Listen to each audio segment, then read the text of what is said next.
Today we have a special match to start Arsenal's pre-season. They will be taking on a League Two side that was recently purchased by the Lehmann family, Barnet FC. Now, the Lehmann family have promised to completely overhaul this club and take them to the same stage as their North London counterparts, Arsenal and Spurs. This was the start of what I want to be the biggest underdog story in world football. The rise of Barnet, the Barnet Raiders.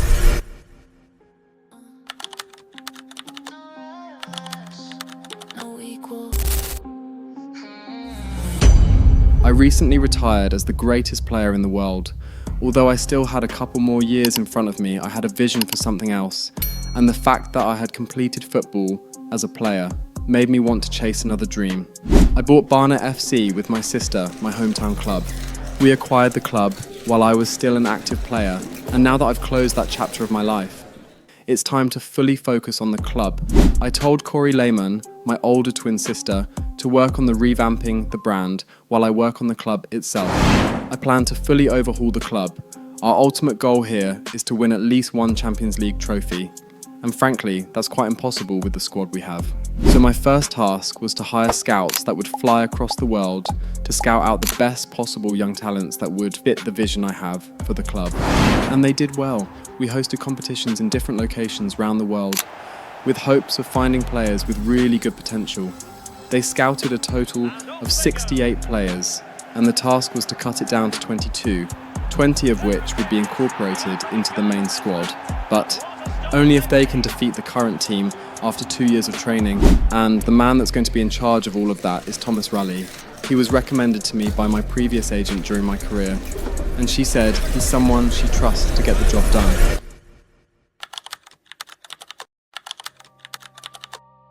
It was now 1 year of training since we scouted the youth players from all over the world. They did many different drills and many different matches to figure out who the main team is going to be. Only 22 players out of the 68 that were scouted remained, and I gave Thomas Raleigh, the coach, the task of shaving the squad size down to just 20 players. It was one more event left to get the squad number down to 20, and a very tricky one at that. There are 5 squads of 4 left, ranked from best to worst. The best 4 would play a match, and players from the losing teams who didn't score a goal would form a team to play against the team ranked at the bottom, and 2 players from the losers in that final match would be evicted from the programme. It was just 2 keepers in the squad, so they would be the 2 in goal for each opposing side. It was brutal, but it gave the lowest ranked players a chance to be retained in the squad. The first match started with Team A going up against Team B in a crowded arena. Kori made it an open game, so the Barnet fans can look at their potential future players and start getting accustomed to them. The first match started, and after a couple possession changes here and there, Team A was able to steal the ball and counter on goal. The shot was good, but they were unlucky not to take the lead there. El Fakir from Team B had a tame shot on goal, and it was easily headed away by the defender. Then shortly after, Okane Haruto from Team A got the first goal for his side. Useful looking position, you've got to say. And a goal! Not wasting much time today. They strike first. And after that, Rees Malik, the one who hit the bar earlier, made a good run, got past his marker, and put it away for their second goal in quick succession. Team B quickly used their individual quality to get back into the match, scoring their first goal to pull the game back by 1. The match was intense. Both teams were going at it. Haruto hit the bar, another unlucky situation for them. Vete couldn't get past the goalkeeper. Caden's shot went wide, but they were finally able to get their second goal and the equaliser courtesy of Ruan Castaño. But even with the individual quality they had, they just couldn't overcome Team A's outstanding teamwork. Must be. Oh, just look at that! I don't mind saying that is a real chance. Well, the bar can be the goalkeeper's best friend.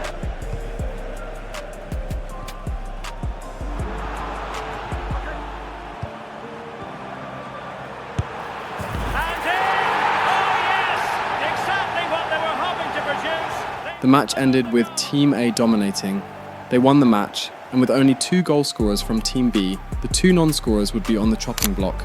Team C had quality too, especially with their best player in the entire squad leading the side, Cheong-gu-won, a South Korean talent, that we were able to get into the program after a lot of convincing. Team D would need a Herculean effort to be able to overcome their opponents. But it's football, and you never really know what would happen. While they did have the first shot on goal, it was off target, and that opened up the floodgates for Team C, who decided to sit up. The skipper took a shot that went wide, but followed up with a good headed goal on the rebound. That opened up the match for Team C, and their confidence took a massive boost at the expense of their opponents.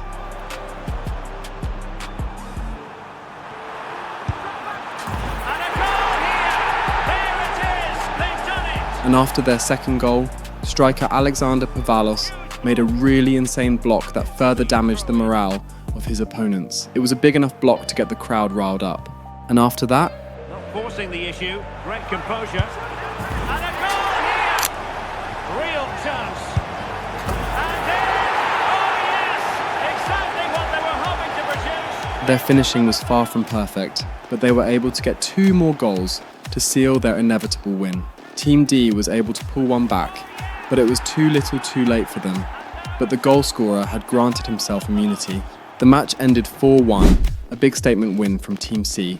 Alexander Pavalos and Cheong-gu-won were 2 of the best players in the entire programme, and their chemistry had grown immensely since they started playing together. It was kind of annoying that Johan was chosen to be safe over me. I made the 2 assists that got us the 2 goals, so it didn't make sense to me.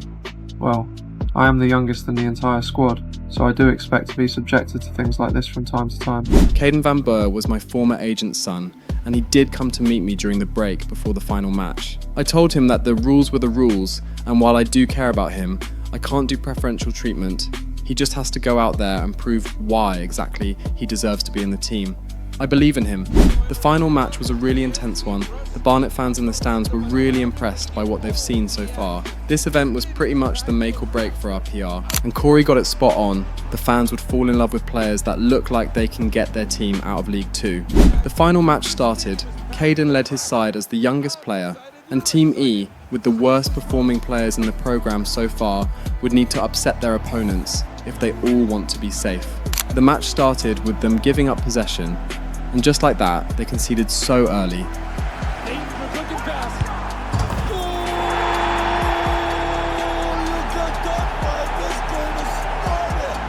It was a good goal from Mark Collier to put his team up a goal.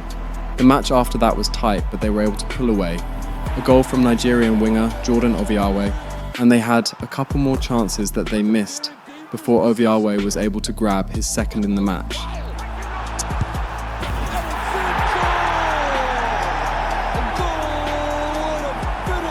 Team E's individual desperation to get a goal to try and save themselves eventually cost them to go out without a goal. Everyone in Caden Van Boer's team was safe now, and later on 2 players were evicted from the programme, leaving just 20 players. I attended a press conference after the event to talk about the event. The outcome was successful. My sister and I planned on doing this to garner the favour of the Barnet fans, and now that majority of the fan base is in line with our vision for the club, as we can see on social media, all that's left now is to go all in. The gaffer, Thomas Raleigh, a couple other staff and coaches I've hired, would need 1 more year to polish the squad into what it needs to be able to challenge for the top.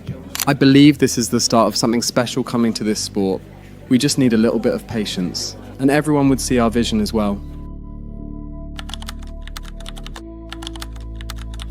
Well, this is going to be the toughest opponent the team would ever face. Arsenal have proved to be an unstoppable force, and I believe the boys would be able to learn something from the following games before the final showdown against the current Barnet side. After 1 more year of intense training to mould the team into the best possible versions of themselves, I had gotten 2 London clubs to participate in a pre-season match with us at the manager's request. I was not expecting our team to win the matches, but the manager, Thomas Raleigh, said he needed the team to experience the pain of defeat in a real-world situation for one last lesson before they go into the real world. I got Arsenal and Fulham to agree to play with us. No way in hell were we winning this. But I agreed that a defeat here would put down any possible ego trips the team has before they go up against the current Barnet squad. Arsenal was the club I first made my name, and where I retired as well, so they were eager to help my club grow in any way they could, and a thorough thrashing was what I told Mikel Arteta the team needs. It was in a packed Emirates Stadium, the biggest crowd the team had ever seen. Arsenal fans were eager to see what my team looked like. The Emirates wasn't a hostile environment, and while it was good, the team also needed to play in a hostile environment as well. And that's where Craven Cottage will come in handy. But first and foremost, they need to get through this match against Arsenal. I captained the side for our first real match against Arsenal, and at the Emirates at that. It was insane, I tell ya. Walking out alongside Saka, Gabriel, Saliba and Odegaard, to name a few. はウィングとしてプレーしてきた自分にとって、そして子供の頃からずっとアーセナルのファンだった自分にとって、ブカヨサカは本当に憧れの選手でした。彼はまだ若い選手ですけど、あの努力を続ける姿勢は心から転送しています。もちろん自分の一番好きな選手はリオネル・メッシなんですけど、こうしてサカと同じ場所に立てていることは本当に特別なことだと感じています。 Today we have a special match to start Arsenal's pre-season. They will be taking on a League 2 side that was recently purchased by the Lehmann family, Barnet FC. This team is somewhat the youth academy that Kai Lehmann wants to promote into the senior squad, and he has said they have undergone 2 years of training, so League 2 teams should beware of them when the season starts. Now, the Lehmann family have promised to completely overhaul this club and take them to the same stage as their North London counterparts, Arsenal and Spurs. A couple weeks from now, a match is scheduled between this Academy Barnet side versus the senior squad, and the Lehmanns say the winner of that match would be the team that they would back fully moving forward. The match started with Victor Gyökeres kicking off, and I have to say, we did hold our own. Into Caden Van Boer. Will he find the skipper on the cross? And it's played into the centre. Oh, how has he missed that? William Saliba. And he's lost custody of the ball here. Looking to get it to El Fakir. Can they do it? And saved by the keeper. And fed forwards. Saka down the wings. Not a lot of support for him yet. And a good intervention. Oh, that is a penalty! That is the inexperience of the side speaking volumes. Well, no booking on this occasion. Yeah, and I'm surprised not to see a yellow for that. And it is Martin Odegaard stepping up for Arsenal for this one. This to open the scoring here. And the spot kick is converted as coolly as you like. Well, have a look at this. This is cool as you like. He picks his spot, goes straight down the middle with enough precision. And with the goalkeeper committed, he just watches the ball go in. Is this the moment? Oh, a goal for Arsenal! It's theirs to lose now. Well, moving the ball forward, they might be in business. Can he play it in? Oh, you'll have a go! Dangerous ball. Genuine chance. Incisive ball. Trossard. Real chance. A goal! Another one! It's turning into an absolute demolition job. Subtle change of direction from Malik to get past his marker. Oh, he gets past another. It's brilliant one-touch football from Barnet. Oh, big chance. Oh, a nearly moment, a significant moment. The first half was a reality check for them, 3-0 already, and although they've shown promise in the attack, they just haven't been able to find the back of the net. Arsenal, on the other hand, have blown through their defence every single time. The second half started and the team came out better. Honestly, I was expecting to go into the game and outperform Arsenal. But now I see what the gaffer is trying to do here. We were cocky to think we could get the better of Arsenal, but it's a reality check, for real. But I'm enjoying it. The boys could see that professional football was no easy task. Big thank you to Arteta and Arsenal for giving the boys this chance. I would still want them to fight and score at least one goal, but it's not a prerequisite at all. The second half started and the team came out better. Although we still weren't on the level we would need to be at to get the better of Arsenal, we were better defensively and only conceded 1 in the second half. Another goal! The lead grows to 4 now. A rampant display. The match ended 4-0. It wasn't as much of a thrashing as I thought it would be, so I gave the team their props. They did really well to just concede 4 against Arsenal. Thomas Raleigh said they would need to work more on their finishing. Both the forwards and midfielders, as well as Reece Malik in the left back, who goes forward a lot, playing the inverted full-back role. It's a solid side, a solid side. The players and I were expecting a bigger result there. But big props to the Raiders team. Didn't really know their manager before today. But from what I've seen, Kai has hit the jackpot with Raleigh. He will be among one of the top managers Sunday, and he's got a really promising team on his hands. I kiss my scars and call them holy. Fed my fears, they know me slowly. Craven Cottage by the banks of the Thames. I'm Derek Ray, and adjacent to me in the commentary box is Stuart Robson. And with the atmosphere really building up nicely, we should be in for a terrific contest. Next one was Fulham. This reception from the Fulham supporters here at Craven Cottage was a strong contrast to the one at the Emirates. The manager made a few changes to the starting lineup, keeping the same 4-4-2 formation but prioritising defence. I'm not expecting us to defeat Fulham here, but I'm curious to see how we would do. Thank you, Craven Cottage.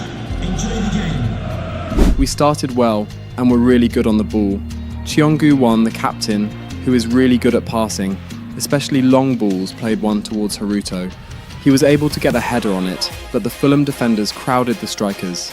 At the other end, Robinson was released on the wings, but Kobe Shaw was able to make a good recovery run to stop the cross with a well-timed slide tackle.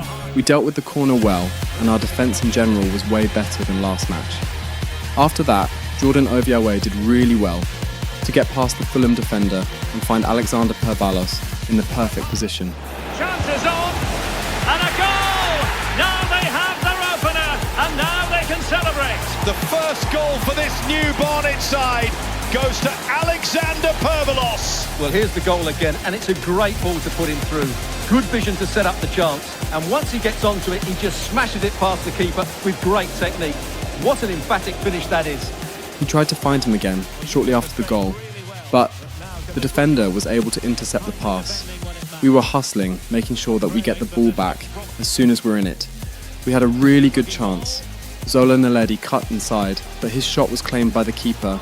Giving Haruto was probably the best option, but as a striker, he's allowed to test the keeper. Unfortunately, it didn't come off that time. He wasn't happy with that though, but it's something they would just have to move past. They had a good chance for a one-on-one, and our keeper came out on top. A brilliant, really brilliant save from him. Oviawe was trying his best on the left, but he just wasn't as prolific a dribbler as Ruan Castaño on the wing, and caused a turnover on numerous occasions. Van Boer was able to win the ball quickly, but his pass to Naledi was not very good, something he would need to work on. And before the first half was over, Johan Witter made a really good tackle, stealing the ball off the Fulham forward, a move that got the away crowd buzzing.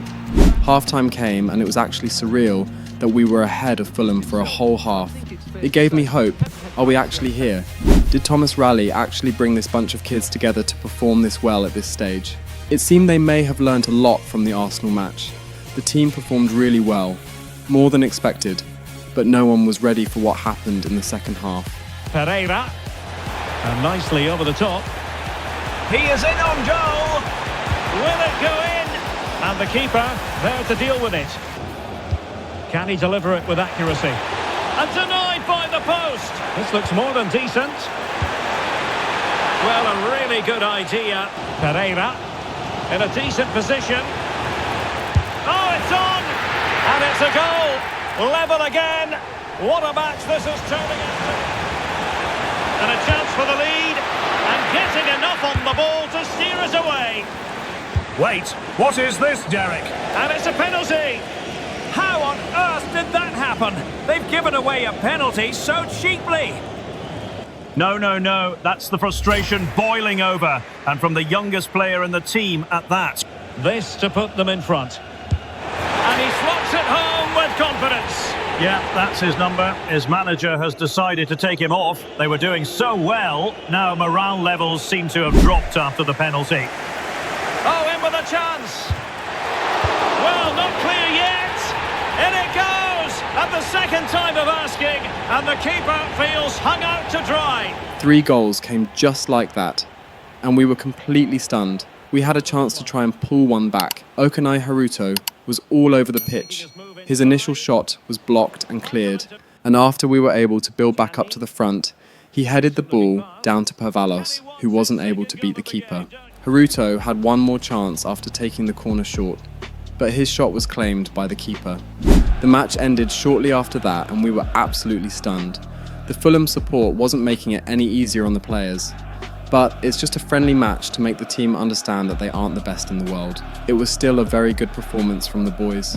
I actually don't understand why I was subbed off there. I get I was frustrated that we all were. Giving away the penalty was a mistake, but it is what it is. We really thought we had that at the end of the first half. Everything was going our way, and then we just lost control. If I were to put the blame on someone, I'll say Kaden and Zola. They're the youngest ones here. Still 16, so maybe they're not fully mature yet. If I had played in that match, I probably would have made the better decisions, and we could have at least ended the game with a draw. Thomas Relay, some would say it was a really good match against Fulham today. A shocking performance from your team in the first half there. Were you expecting that? Well, yeah, I was. I believe in my players. The performance in the first half was a combination of everything I've taught them over the past 2 years, and Jordan and Alex were able to combine perfectly for that first goal to put us 1 goal up. In the second half though, it seemed your side just lost control of the reins and frustration got the better of them. I gotta say, as talented as this group of individuals are, they're still just teenagers, with the oldest of them being 20. They need experience, both theirs and from older teammates, which is why when we win the next match, I would be selecting based on that. Last question.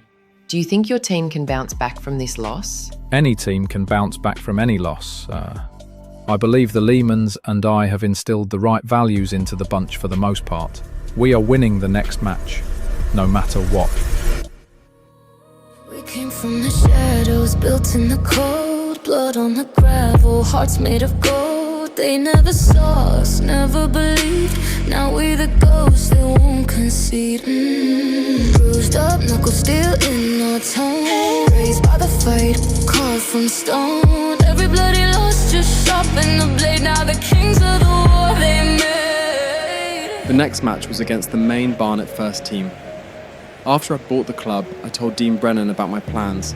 If the academy team wins, they become the first team, and 6 players from his side would be retained, and vice versa.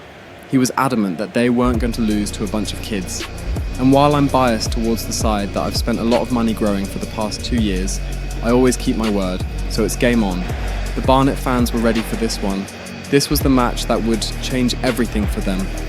If the academy wins, there's a clear future goal to chase, and if the first team wins, I'll still keep my word to back the manager and improve the team, but that excitement won't be there. It is Barnet versus the team that would be called Barnet Raiders. The first team versus a Kai Lehmann supercharged academy, as most Barnet fans like to call them. This is a match for all the marbles for both sets of players. A win here would secure their future, and a loss might just be the end of their footballing careers. Brutal as may be, the Lehmanns say it is needed to push this club to the next level. Dean Brennan, the Barnet coach, has had 2 years to train his players for this moment, and Thomas Raleigh, a man who has already been praised by some of the big guns and the managerial part of the game, who will come out on top here? Would age and experience triumph, or would raw skill and talent overcome the obstacle in their way? This academy team shocked us last time out, performing really well against Fulham for a big chunk of the game, even taking the lead at some point. Barnet fans are split between who to support here. Something like this has never happened in the history of this sport. And of course it is Kai Lehmann that is changing history yet again. Too easy, far too easy. And room now out on the flank. Electing to cross into the centre. Good-looking move. It's a weighted pass. And the keeper parried it away in style. And back with Alexander. It's into Rouen. And a goal! The first goal here goes to the Barnet Raiders. Really brilliant team goal from the team there. From Haruto to Pavanos to Van Boer, and Ruan Castellano finishes it off one time. Keeper had absolutely no chance with that. Barnet looking to get the goal back as quick as possible. Surely the equaliser. Oh, there it is! A back and forth sort of match. Now they're level again. The lead lasted nearly minutes.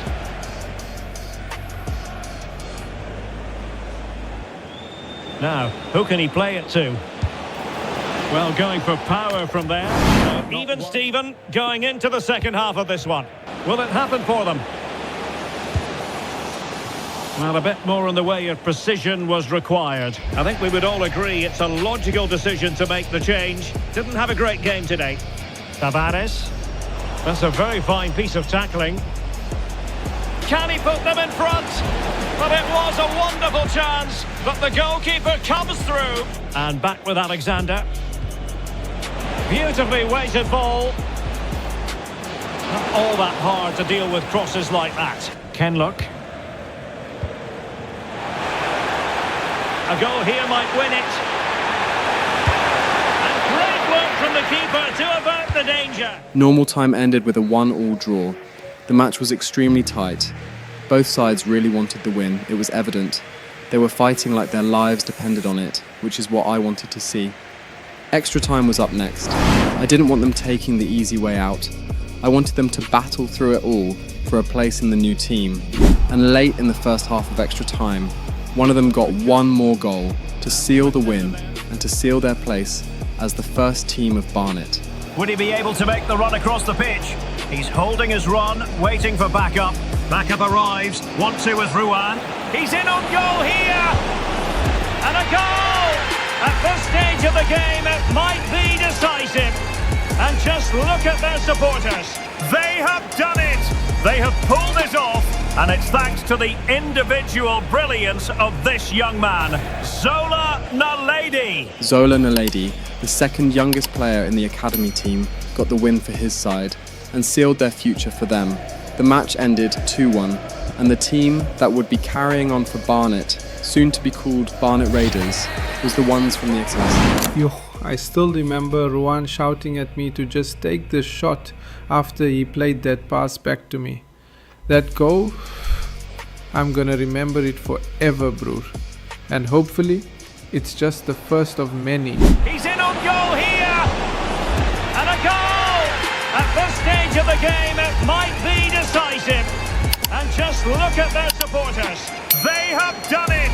They have pulled it off, and it's thanks to the individual brilliance of this young man, Zola Naledi. The boys had done it, and now they were taking over. They are the team that I would back fully, and the team Thomas Rallet is tasked with taking to glory. It's going to be a bumpy road, but I know we have it in us to reach our goal. The players all have really high potential. They just have to unlock it. Kori decided to rebrand the team after they won. Of course, the name was changed from Barnet FC to Barnet Raiders FC, still keeping the club's main name. I was able to carry my Nike sponsorship into the club, and my sister worked with them and got the home, away and third kits to her liking. The home kits were an all black with a touch of the club's orange. The away kits are an all white with orange trims, while the third kits take the club's former orange colour scheme with black linings. Thomas Rallet worked on the club's training plans, the best way to make each player fit and sharp enough before each match, and he hired 4 coaches in the 4 main areas: attack, midfield, defence and goalkeeping. The first match of the season was going to be against Fleetwood Town, and Rallet was drilling the players back to back to get them ready for the first match. Winning one match is easy enough, but playing at this level, week in, week out, is something they have trained for, but it's not going to be easy at all. He played a 4-4-2. I did ask him if this was the best option, and he said that with this squad he has, it would work the most. Hiring him as the manager meant putting full trust in him. I believe that with time he would be able to achieve my goal with the club, but everything won't be rainbows and sunshine. Van Boer might seem like he's not ready after the pre-season match, Do you think he's ready for the challenge of being a first-team player in this team? In training, Van Boer and Chon are the best midfield duo for the starting 11. They both carry and hold the ball well, and they're both really good passers. Van Boer is the youngest in the team, and I do expect a bit of immaturity from him. But it's up to him to get over that. How are you planning on using the 4-4-2 to gain points, given the lack of attack so far across the preseason games, and that most teams are moving away from the age-old formation? Most teams are moving away, which is why I plan on using it to overcome most teams. It's going to be difficult, of course, and the team has what it takes to pull off my idea. How do you believe some of the older fans will react with this change of players and the club identity as a whole? For example, MK Dons was once known as Wimbledon FC. The fans made a new club called AFC Wimbledon. How do you plan on dealing with the backlash? There hasn't been any major backlash yet. There's the odd fan that's not a big fan of the change here and there. But my employers, the Lehmanns, they made sure to be as transparent as possible with the fans, and it has turned out okay for the most part. A fresh start for the team as well as for the manager, and all eyes are firmly fixed on the newcomer. Will he make an impact today, or might the weight of the occasion prove too much? We're about to find out live on EA TV. Today could mark the start of something special. Can Raleigh lead his team to victory in their first official match here? Everything counts, mistakes could cost us, and good performances will reward us. But this match would show me exactly what this team would be capable of this season. Well, the home fans are in fine voice. They'll know that they're going to be needed to help keep their team up this season. Probably one of the teams fancied to go down, but I'm sure they'll fight to make sure that that doesn't happen. And that starts here today. Thomas Raleigh would be using the exact same team that won against the former Barnet last time out. Zona Naledi, who was the hero in that game, would be on the bench again and might just be coming on later in the match. Raleigh said earlier that while Naledi is a solid player, the strike partnership of Pavalos and El Fakir is a much better fit for the system he's going with. But of course, Naledi can always outshine his competition and get back on the first team. Everyone has the opportunity to be a first-team player. They just have to impress their coach. And Raleigh said anyone that gets over an 8-point match rating will get a development plan and training to help them grow and reach their potential faster. Fleetwood Town kicked off, and it was time for our very first match. The supporters were hopeful, singing the Barnet chants loud and proud. Okane Haruto had the first chance on goal after playing a 1-2 with Alexander Pavalos. He tried a curler, but the keeper was able to stretch to keep it out. We were very solid in the defence, staying in the perfect positions to make the interceptions. And a couple minutes later, we got our first goal of the season, and it was the main man up top, Alexander Pavalos. Can he do it to take the lead? And a goal! They start as they mean to continue. They make the opening statement. We were all over them, making interception after interception, tackle after tackle. Our intensity was really good. The performance in the final third was not the best. One area that needs improving. They had their first shot on goal, but it went wide and out of the reach of our keeper. They were able to keep possession well, and they advanced like a well-oiled machine. The Brazilian, Roan Castanho, was in on goal this time, but the keeper did well to keep the game at 1-0 while they were getting a couple shots. On a couple occasions they made silly turnovers and wrong passes, but even with all that, all the opposition could do was take shots off target. Not long after the roles were reversed, and Pavalos assisted Haruto for our second goal of the match. Real chance, in it goes! That will greatly help the cause. Now they only need to keep concentration levels high. They had a couple more chances to get themselves more, but Raleigh really needed to work on their deliveries into the box for that final shot. And just before the whistle went for half-time, Fleetwood Town equalised. It was a goal that came heavily against the run of play, and I have to say, it really hurt the team's morale. After the high of scoring 2 in their opening game, the possibility of Fleetwood making a comeback weighed heavily on their minds. The goal came at a really bad time, and during half-time, Raleigh rallied the team to the best of his abilities. They still came out strong, but the Fleetwood defence was a lot better, which slowly ate into their minds, and after Pavalos missed a golden opportunity, everything went down from there. Their final goal was pretty much a repeat of the first, born of poor defending. The keeper does well to save the initial shot, but the defence is just nowhere to be found for the second. We had a couple more chances after that, but Haruto wasn't clinical enough with his one-on-one chance, losing the opportunity to show boating. It really wasn't the time for that. He had another chance, a bit after that, taking his shot from distance, but he wasn't able to beat the keeper. Naledi and Oviawe came on for El Fakir and Ruan respectively.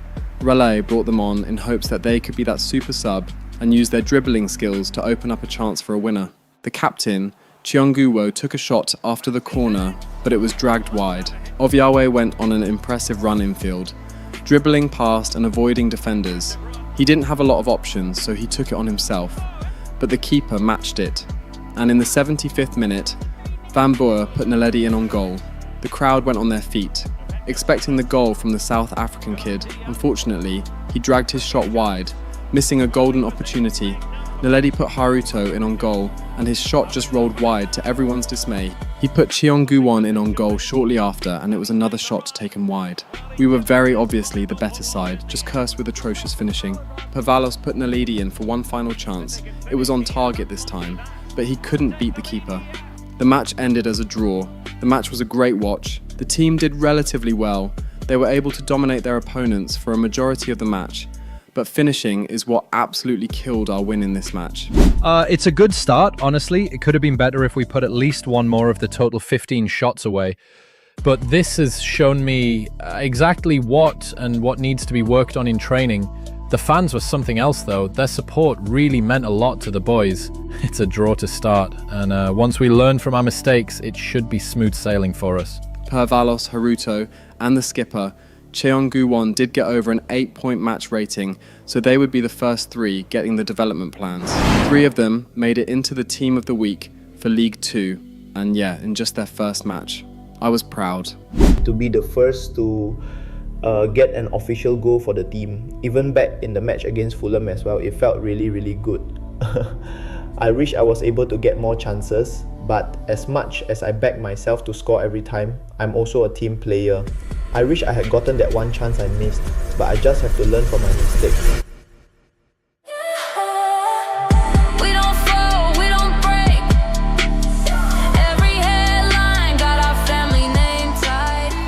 The next match was the Carabao Cup.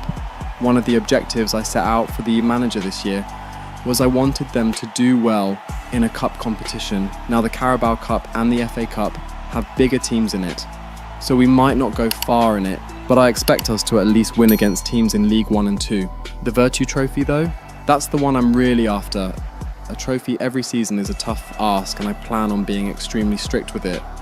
But without goals like that, the manager and the team might get lax and not perform as well as I want them to. Every single person in this team is addicted to winning, and I want it like that. They had the first shot on goal, but Nichka Kanev was able to get a good block on that. Van Boer and Pavalos were able to link up for our first shot on goal, but it was just wide. Cheonguwon had a golden opportunity, but couldn't put it away. His best friend, Pavalos, was right there waiting for the pass to be squared to him. It was quite shocking that he didn't, but he has made the decision. He apologised and they moved on. They got the first goal of the match, and it was more of the same. Shot, save and rebound. Relay needed to sort that out. The defence needed to be better at dealing with those. Potter, the keeper, is doing really well to keep the initial shot out, but getting the second save is an extremely big ask. Caden Van Boer showed why he is first team material, with a really good pass over the defence to Pavalos, who was able to put it away for the equaliser. And that's exactly what has transpired. Now, that could be a massive turning point, and momentum is with them. The first half ended with a 1-1 draw. The match was even. We just needed that extra bit of finishing to put a couple goals away and get the win. Relay explained tactics heading into the second half, and they were ready. They came out looking really good. Reece Malik, the left back, who pretty much plays an advanced role, made a good run and fired a rocket into the back of the net. Takes aim, and into the back of the net. Well, they've paid the price for their negligence. They let them come at them, and now it's a different equation. Nichka Kanev made a very unnecessary tackle. The ref waved play on advantage and just gave him a warning. The rest of the match, well, it didn't go as planned. And a goal, the equaliser. Superb entertainment. Could be threatening. Penalty! Well, no booking on this occasion. Yeah, and I'm surprised not to see a yellow for that. This to see them take the lead once again. Oh my goodness, wide it goes! Well, he's tried to just put it right inside the post. It's not a good penalty, though. Good through ball. Oh, could be decisive! They've Super opened pass. up the Raiders' defence, and they're in on goal. And they might forge ahead. Oh, they've done it! They forged ahead, and it might be the goal that gives them victory. They scored in the final minute of normal time. It was a real letdown for the team. Even if it wasn't the league, a draw and then a loss was not the best. I can see them winning these matches. They just need that extra juice. That last piece of the puzzle that Relay is missing. I don't know what it is, I'm not a manager, but it's up to him to figure it out. Relay was called for an interview after the match. He was asked many different questions about the loss and what he's going to do moving forward. He said that he believes in the 4-4-2 system being good enough for the team as of right now, and he won't be changing anytime soon. He also said that more work needs to be done on the training ground. Of course, he's not happy with the loss, but this is just the second match in the season, and there's still much work to do. The players are still adapting to playing actual 90-minute matches with something at stake. And over time, hopefully a short period of time, they can all get a handle of things at this level. Quite unfortunate that we made a comeback then, conceded 2 more goals after, but my goal, damn, that one is staying in my head for a while. The feeling of losing, especially when we were the better side through the match, is painful. I want to be better, and I want to make the team better. It was rather an annoying match. Their striker taunted me, and next time I see that Mudak, I shove my boot in his face. Next on our calendar was an away match against Bromley. It would be our second of the season, and a win here would be good for squad morale. The coach made a few changes. Naledi was given his first start after the other striker El Fakir had pulled a blank in the first 2 matches. Jordan Oviawe, Brahima Kofi, and 2 of the players from the former Barnet squad, Stead and Kanu, made their first starts in the team, benching the team captain Cheon-gu Won and starting right back Kobe Shaw, respectively. The match started with an early goal from Pavalos, who is quickly stamping his place as the main target striker in the team. The 2 changes the manager made, Nigerian winger Jordan Oviawe and South African striker Zola Naledi, linked up to find the second goal of the match, and still in the first half, Naledi found Pavalos, who headed into an empty net for his second. And a goal!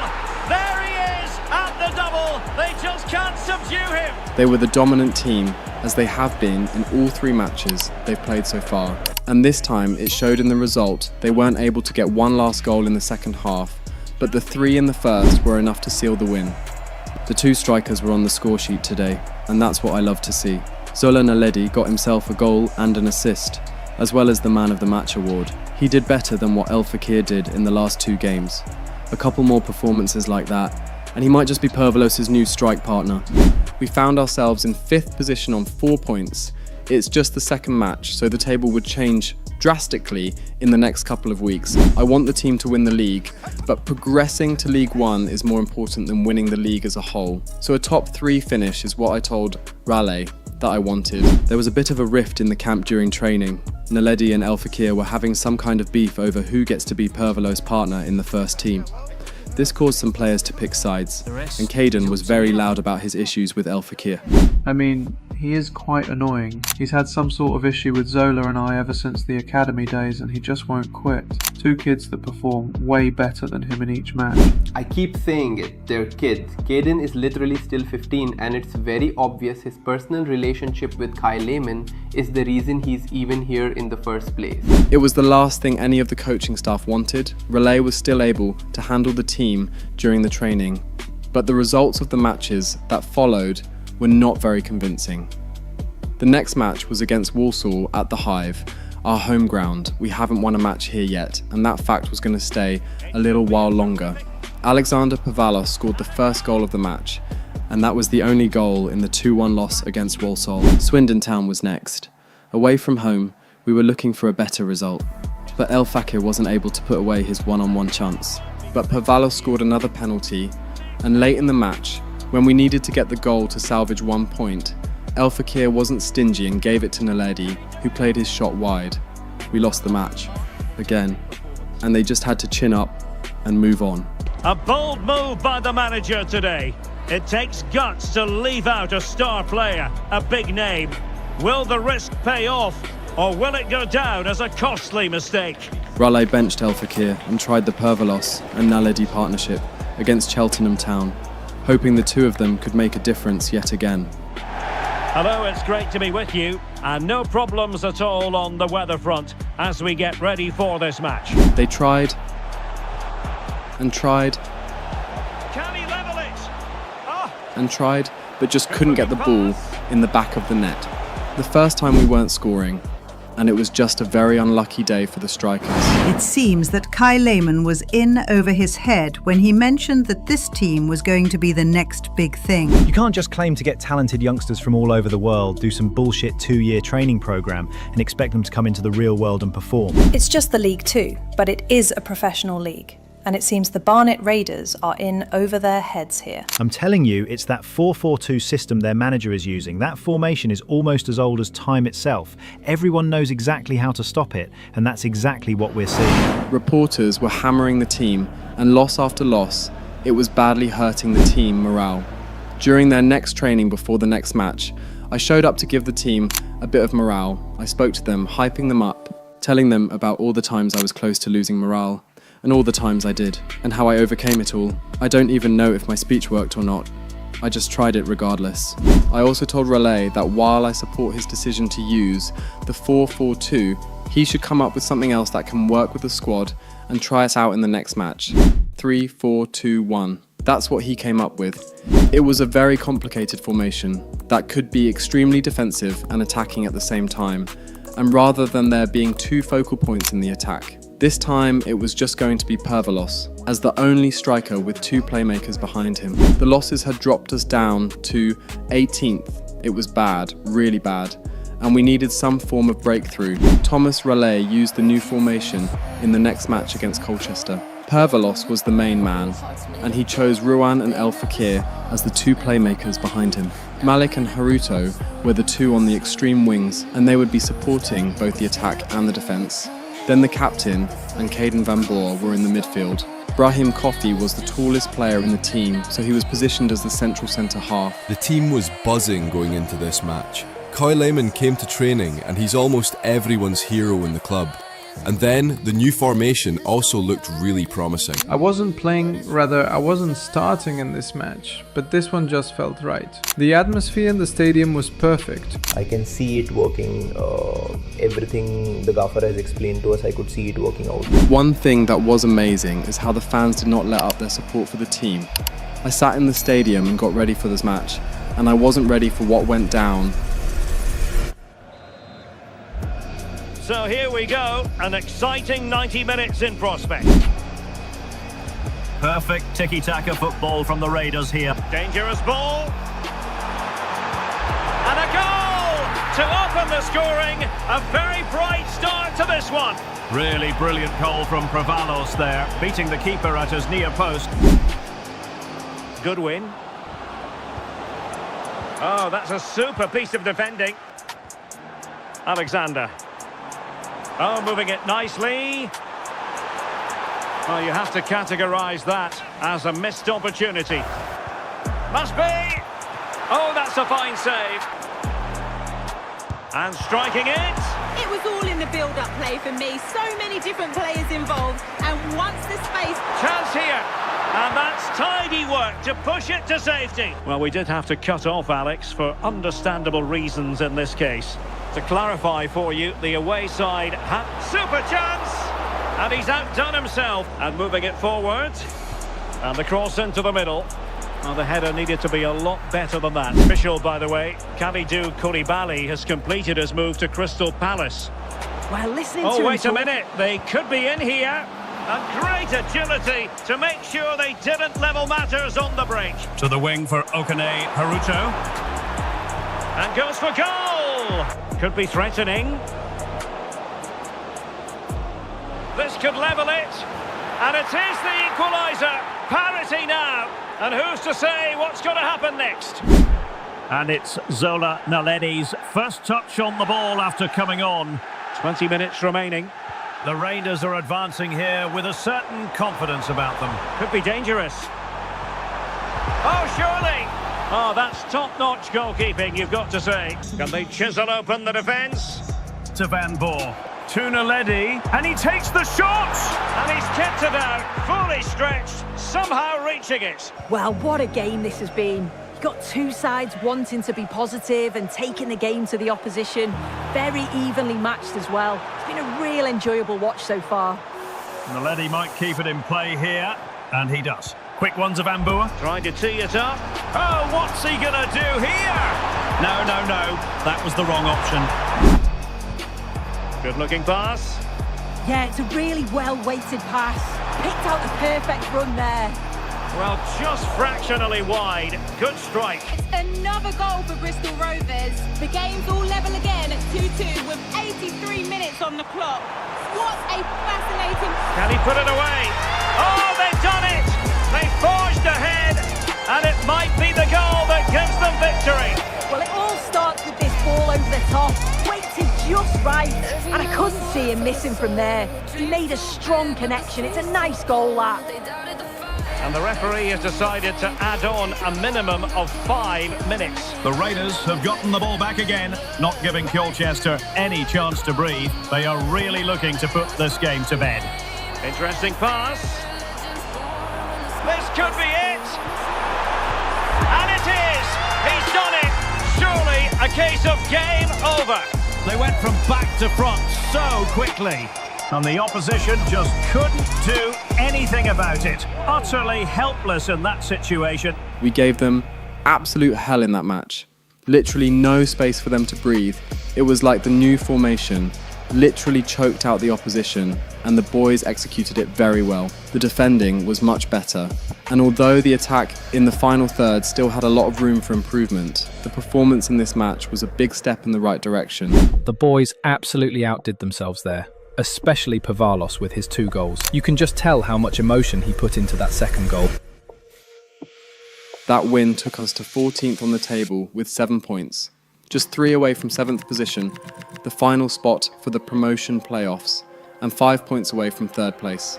The matches after that were more of the same. First match in September was against Shrewsbury. Real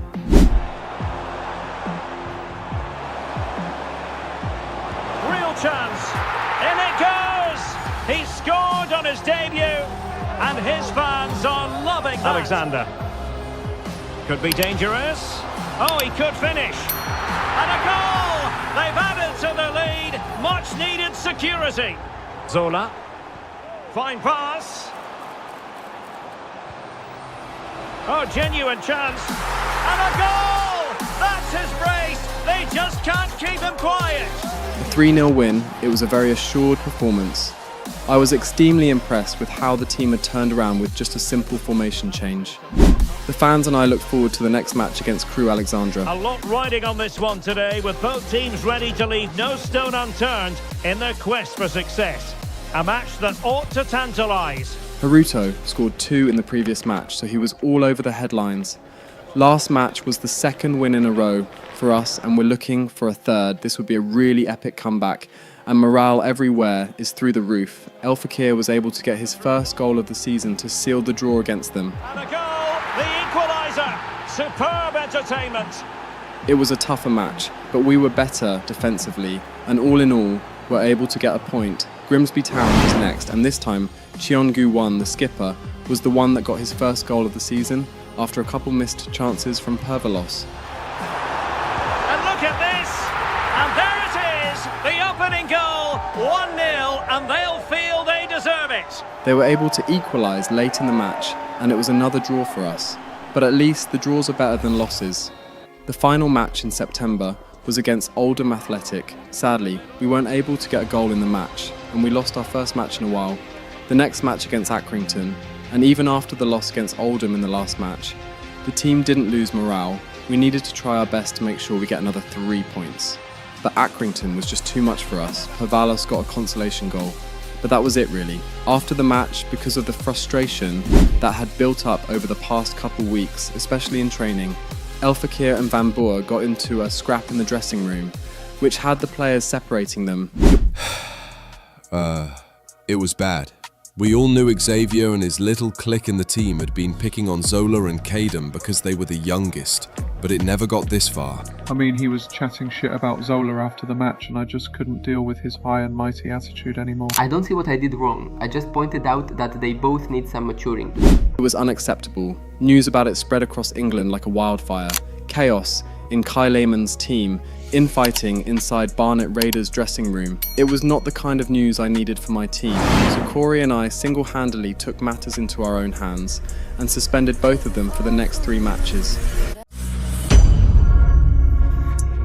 So Caden Van Boer and Xavier El Fakir got into a big fight after the 3-1 loss to Accrington. After the match, because of the frustration that had built up over the past couple weeks, especially in training, El Fakir and Van Boer got into a scrap in the dressing room, which had the players separating them. We all knew Xavier and his little clique in the team had been picking on Zola and Caden because they were the youngest, but it never got this far. I mean, he was chatting shit about Zola after the match, and I just couldn't deal with his high and mighty attitude anymore. I don't see what I did wrong. I just pointed out that they both need some maturing. Acting like you know me, but you barely know the half. If you wanna start a war, then at least don't make me laugh. Feeling petty tonight, yeah, the moon got me charged. You keep throwing little shots, but they never hit large. How would Kai and Kori Lehmann handle the really violent dispute that happened between 2 of their players in last weekend's game against Accrington Stanley? News coming in today that first-team midfielder Caden Van Boer and striker Xavier El Fakir from the new Barnet Raiders would be suspended for 3 games. It's actually good that the Lehmanns came to this decision. A lack of discipline comes with its consequences, and a 3-day ban along with a £5,000 fine from both players was a good call from the owners of the club. Kori and I single-handedly took matters into our own hands and suspended both of them for the next 3 matches. Thomas Raleigh and his assistant coach personally walked them out of the club's HQ. A £5,000 fine would be a couple weeks' salary forfeited for the both of them. Good day, Raleigh. Khan from The Athletic here. So, Van Boer and El Fakir are rumoured to be suspended for the next couple of games. How is this going to affect your team's performance, on and off the pitch? Losing 2 key players for a couple of games won't be an issue at all. Even with the losses that we have incurred throughout the season, I can tell you that this team is rapidly improving at a scary pace as well. We also have a rather deep squad, especially in those 2 positions, so it's nothing we need to panic about. Now that Van Boer and El Fakir have been suspended, who will step in for them, and will we be seeing any additions to the team if their issues are not resolved? Well, in the midfield position, we have a lot of players that can fill that position well. We have Polo Giannidis, Mark Collier, and even a couple of the lads from the previous Barnet side. Our midfield depth is something. As for Xavier, Zola Naledi is the obvious replacement. And no, we don't plan on adding any new players to the squad, as of now. It comes down to this. 3 points will guarantee their place in the knockout stages. The Virtu Trophy was underway, and 3 points here would get us to the next round. We're up against a League One side that was recently promoted last year. Stay with us for all the action on EA TV. So this is not about to be an easy-going match. Thomas Raleigh greatly rotated the squad, still within the new formation, with El Fakir and Van Boer suspended for 3 games. It gave some players the chance to shine off the bench. Naledi had the chance to be the main man up top though, and boy did it pay off for him. His first involvement was a short pass through the defence to get Stead in on goal, but the shot just went wide. Next he played Haruto in on goal, but his touch made the keepers work easier. Then Haruto played him on goal, and in the 20th minute, Naledi got the first goal of the match. And a goal! Now they have their opener, and now they can celebrate. Hitting my signature celebration, which made me remember my playing days. He was linking up with the players well, even though it didn't always come off. The defending from the team was unacceptable at some point, and they were punished with Bradford getting the equaliser. It was a great goal on their part, but it was just one moment of a loss of concentration. We came back stronger after that, and Naledi found Stead for the second goal of the match. Must be! Oh, a superb chip! Spellbinding! But we weren't ahead for long, and they equalised almost as soon as we scored. They were a League One side for a reason, and the boys would have to dig deeper in the second half if they want to win this match. It was a good performance in the first half attacking wise, but the defence would have to sit up in the second. Second half started, and in the 56th minute, Naledi hit his first brace in his career, scooping it past the keeper with great technique. And a goal! Just like that, they're back in front! Oviawe and Pervalos came on for Stead and Tom Gotts respectively. Raleigh obviously wanted to put this match to bed, going for attacking changes over defensive ones. They had a good chance, but their shot was played directly into Potter's hands. They had another chance shortly after, which was brilliantly saved by Potter again. And this time the rebound was defended really well, but at the cost of a penalty. Kobe Shaw, the American, was penalised for his tackle, but it was up to Potter to keep our momentum in this match, and he did, saving the penalty brilliantly. They unleashed a counter-attack after that and were able to get themselves 2 goals ahead in the match. Can they use their pace? Nicely played. And a goal! Cause for celebrations again. 2 in front. Another assist from Naledi, 2 goals, 2 assists. He was having the match of his life. The match wasn't over after that. The boys still wanted one last push. And Naledi, well, he wanted his hat-trick. Oh, big opportunity. And he's only gone and made it a hat-trick. Absolutely unplayable today. What a performance. A 5-2 win away from home in the Virtue Trophy, against a side that's doing relatively well in the League One. The boys just showed the Barnet supporters that this team can compete at a higher level than where they currently are. A hat-trick performance from Zola Naledi, and with a perfect 10-point match rating, that might just stamp his place in the starting 11. Yo, it was a lekker feeling, bro. Being the first in the team to get a hat-trick, and not even just the hat-trick. I added 2 assists and ended on a 10-point rating. That development plan was coming my way sharp. Nothing was gonna block it. We were on top of the table in our group, thanks to goal difference, and one more win against Cheltenham Town should see us finish first on 6 points. That win paved the way for really good performances from our team, back down on 17 points after the losses we suffered in the league. We were on 12 points and looking to claw our way back up to the automatic promotion spot. El Fakir and Van Boer still had 2 more games suspended, so Naledi had a couple more matches to stamp his spot in the first team. Second choice keeper Roman Depp stepped up in the penalty to save the shot from the Tranmere striker to keep the game level. Then Rowan played in Pervalos for their first goal of the match. And he's in. In it goes! The goal for 1-0, and that changes the dynamic. That was the singular goal that won us the match. Roman Dept and Pervalos were the heroes here, and it was a critical 3 points that we needed. On 15th position with 15 points, we were just 3 points away from Accrington in 7th, and 7 points away from Harrogate in 3rd. Kori and I hired a new sports director for the team, Kevin Harrogate.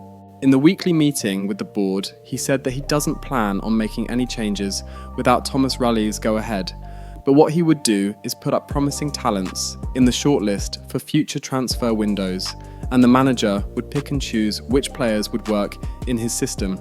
He had Samson Kevin, a Nigerian wonder kid rising in the ranks at Manchester United, Prince Cash, a British right-back at Arsenal, and another player from Arsenal's academy that plays on the wings, Max Williams from South Africa. These are players that we might be looking to bring into the team in the future, but it would be interesting to watch where they would grow to over the years. Our next match was against Notts County, the only undefeated team in the league, and the highest scoring team at that. It would be our toughest test in the league so far, but I back my team to get the win here. It is Barnet Raiders, the talk of the season, taking on an unbeaten side that scores goals for fun. The league leaders, Nottingham County. This is building up to be a very interesting matchup.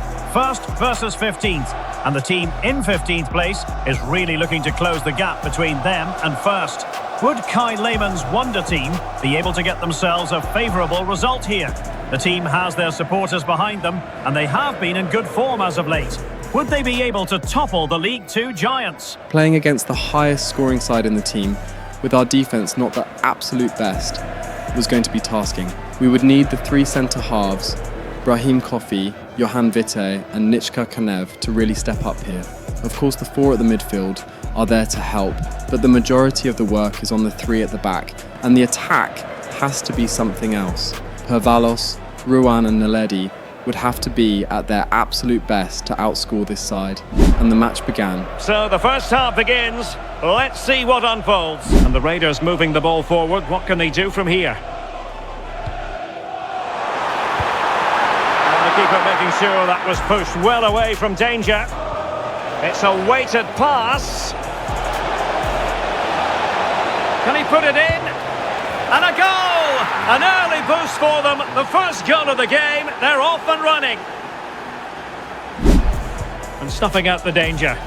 Yeah, anticipated well there. Read that before it even happened. This could level it. And it is the equaliser. Parity now. And who's to say what's going to happen next? Play to win back possession. Oh, a really untidy loss of possession. Oh, might be. And the post denied him. Nice approach, you know. Seems to be a... Can they forge ahead?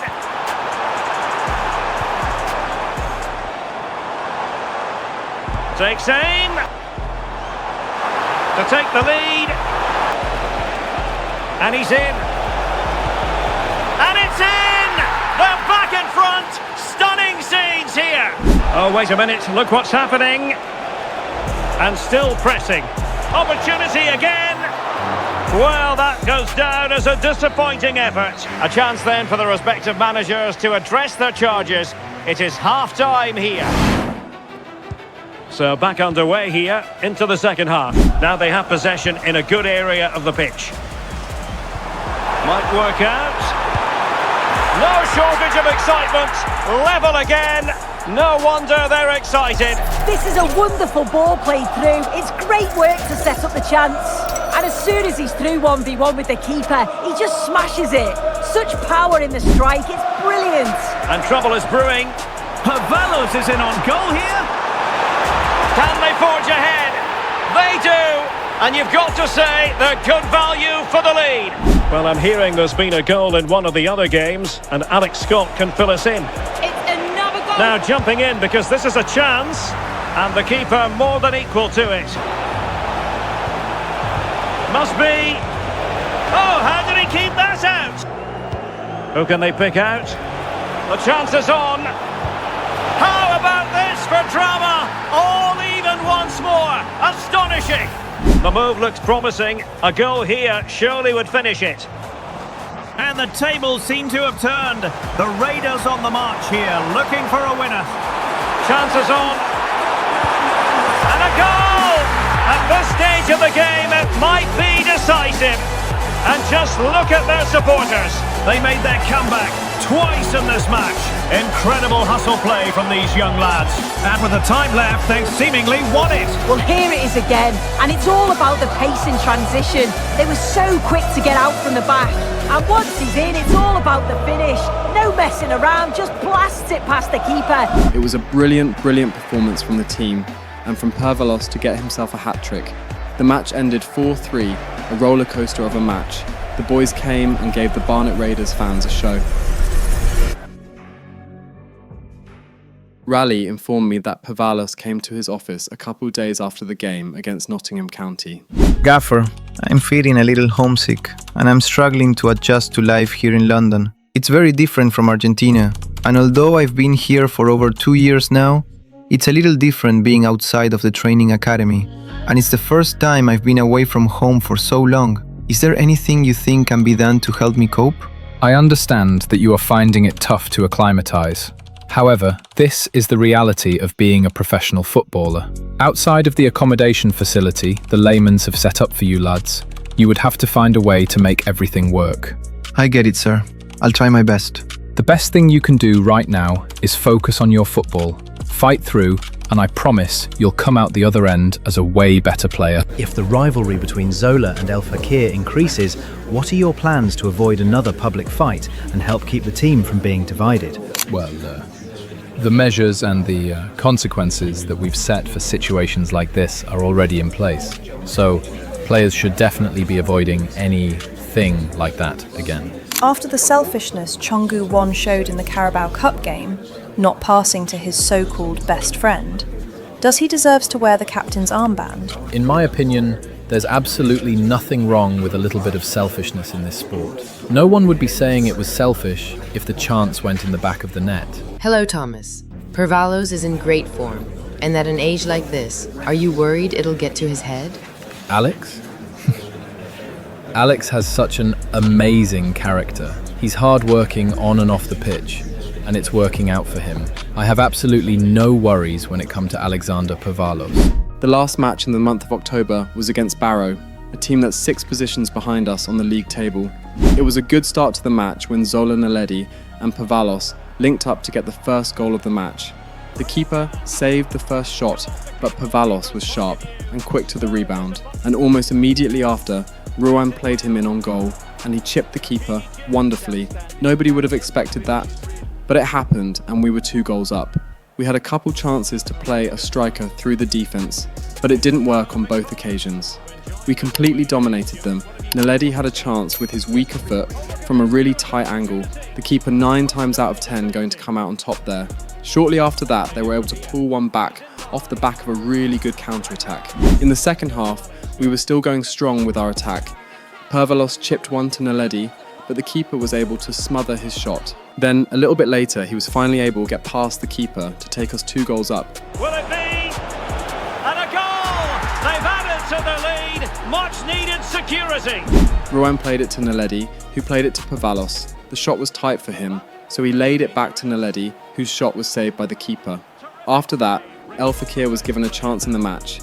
His partnership with Zola, although rare, still always produces a goal, and since being back from the suspension, him and Caden have been awfully quiet, but showing a more diligent side. The skipper took a shot from distance, but the keeper was able to save the shot. At the other end, Roman Dept, our keeper, made an extremely brilliant save to keep our lead intact. Their rebound from a really tight angle went wide.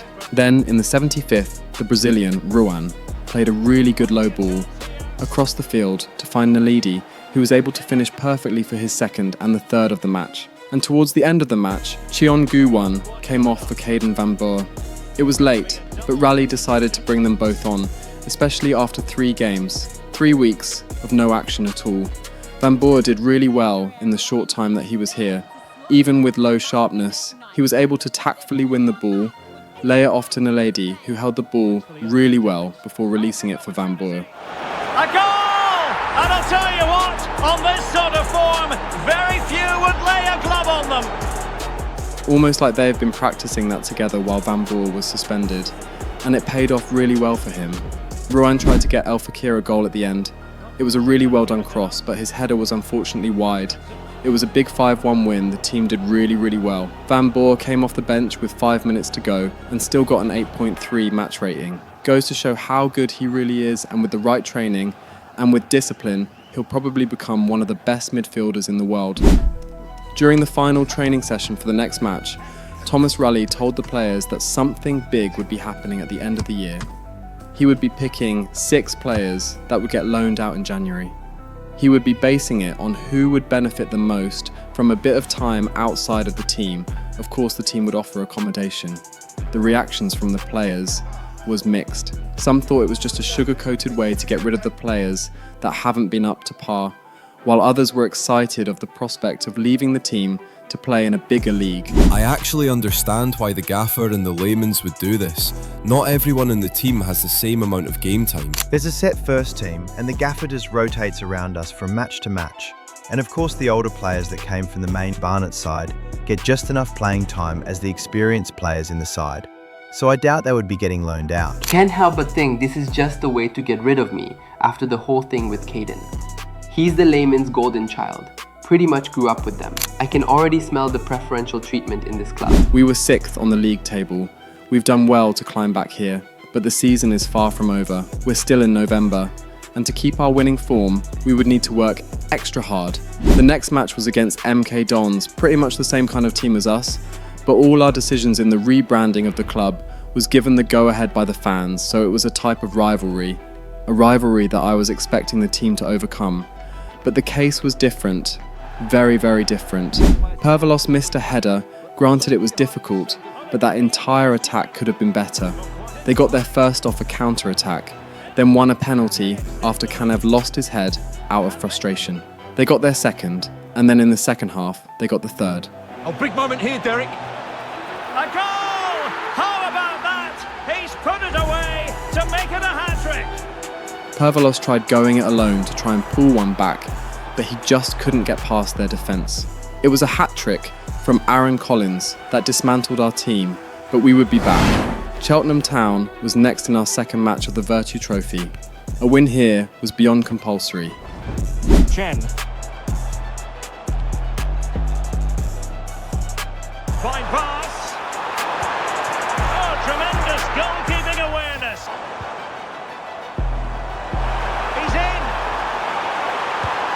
And there it is, the opening goal, 1-0, and they'll feel they deserve it. The singular goal scorer was Callum Stead, one of the players that came from the main squad. We were through to the knockout stages, and that's when things would get more serious. No more second chances. The next match was against Cambridge United. They were in 15th while we were in 10th. We dropped down after the loss to MK Dons, but we were looking to find our way back up the ladder. Well, you never quite know who's going to emerge from the shadows and become a match winner, but this man might be a decent shout. Alexander Pervalos was the top scorer in the league. 14 goals in 14 games was an incredible feat, especially seeing as it was his very first season playing pro. A lot of teams are definitely going to be looking for his signature in the long run. The Raiders. Cross could be useful. Penalty for Warsaw, and the technique was... Can he find the net? Oh, you'll have a go. Well, for power, 10 out of 10. For placement, maybe 8. Just needs to stay calm. And a goal to open the scoring. No wonder they're celebrating. They could level it. And that would have levelled up this contest. This looks interesting. This could level it. And it is the equaliser. Parity now. And who's to say what's going to happen next? And back with Alexander. Oh, strong hands to push it clear. Excellent goalkeeping. Oh, the keeper made it look routine. It was anything but. Really important piece of last-ditch defending. You just feel they need to impose themselves a bit more in the game. Oh, chance! What a block! Well, hit with power. Oh, useful ball. Well, getting in the way. Can he do it to take the lead? Can he put them in front? He does! And with so little time left, that might be the winner. Wonderful drama. It's all even Stevens at 1-1 with 86 minutes on the clock. Sorry, Alex, could be a goal here. Not sure they're going to get another one now. 3 minutes of stoppage time, that's what the officials have said. This could level it. And all square now.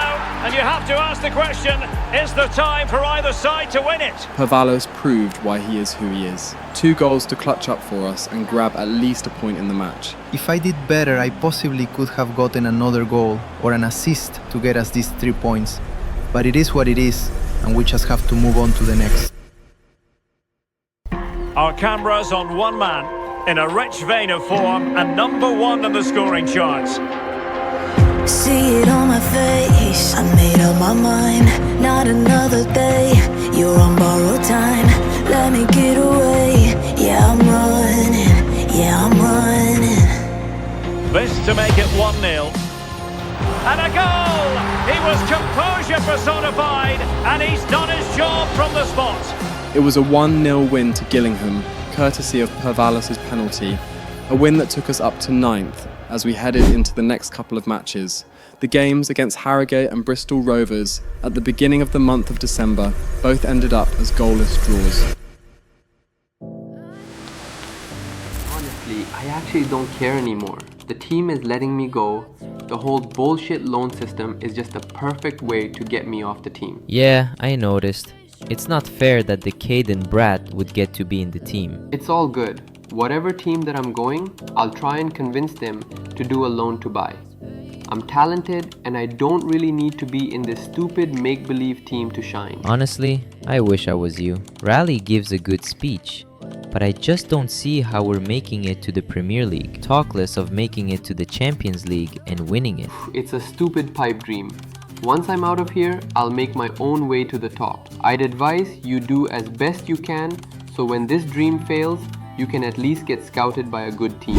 A problem that arose was the fact that Xavier El Fakir was now skipping training ever since the loss against MK Dons. Rally told him that if he doesn't come for training, he's not going to get any game time. It seemed like he didn't care, because he really didn't come for any. Rally told us that he was going to be the first person to be put out on loan. The sports director, Kevin Harrogate, suggested we do a loan to buy. He pointed out that someone like that has already lost loyalty to the club, and whatever ego he thinks he has won't be a fit for the team we're trying to build, so it would be better to let him go before factions start to form in the team. Building to a crescendo all week, and very shortly it will be for real. We have all the action for you live. Next up was the match against Port Vale, a League One club that would surely give us a run for our money, but we were determined, Rally was determined, and the team showed exactly why they are worth all the hype. Danger building. Oh, and that is a crunching tackle from Johan Witt. And this can be quite balanced with the three central defenders, the two holding midfielders keeping... Oh, so look at this. Oh dear, they passed up what was it. It's Caden Van Boer trying to find Pervalos. It's a brilliant pass. And space for the Raiders in the wide position. Can he put them in front? Yes is the emphatic answer. And you have to say it was on the cards. But they took care of the situation defensively. Well, they could break at pace. Could be dangerous. Can he keep his composure? And he scored not once but twice. They simply cannot stop him. And no wonder he's enjoying himself. Alexander Pervalos was an absolute beast in this match. He gave the backline a really tough time, took his 2 goals really well too. Insane finishing from the young lad. And as I've said before, he's going to be one hell of a player. The matches after that, we were something else. The team locked in. The whole team locked in. A courageous call enveloping the game with a star player left on the bench. The manager has made his stand, and now it's a decision that could make or break his future.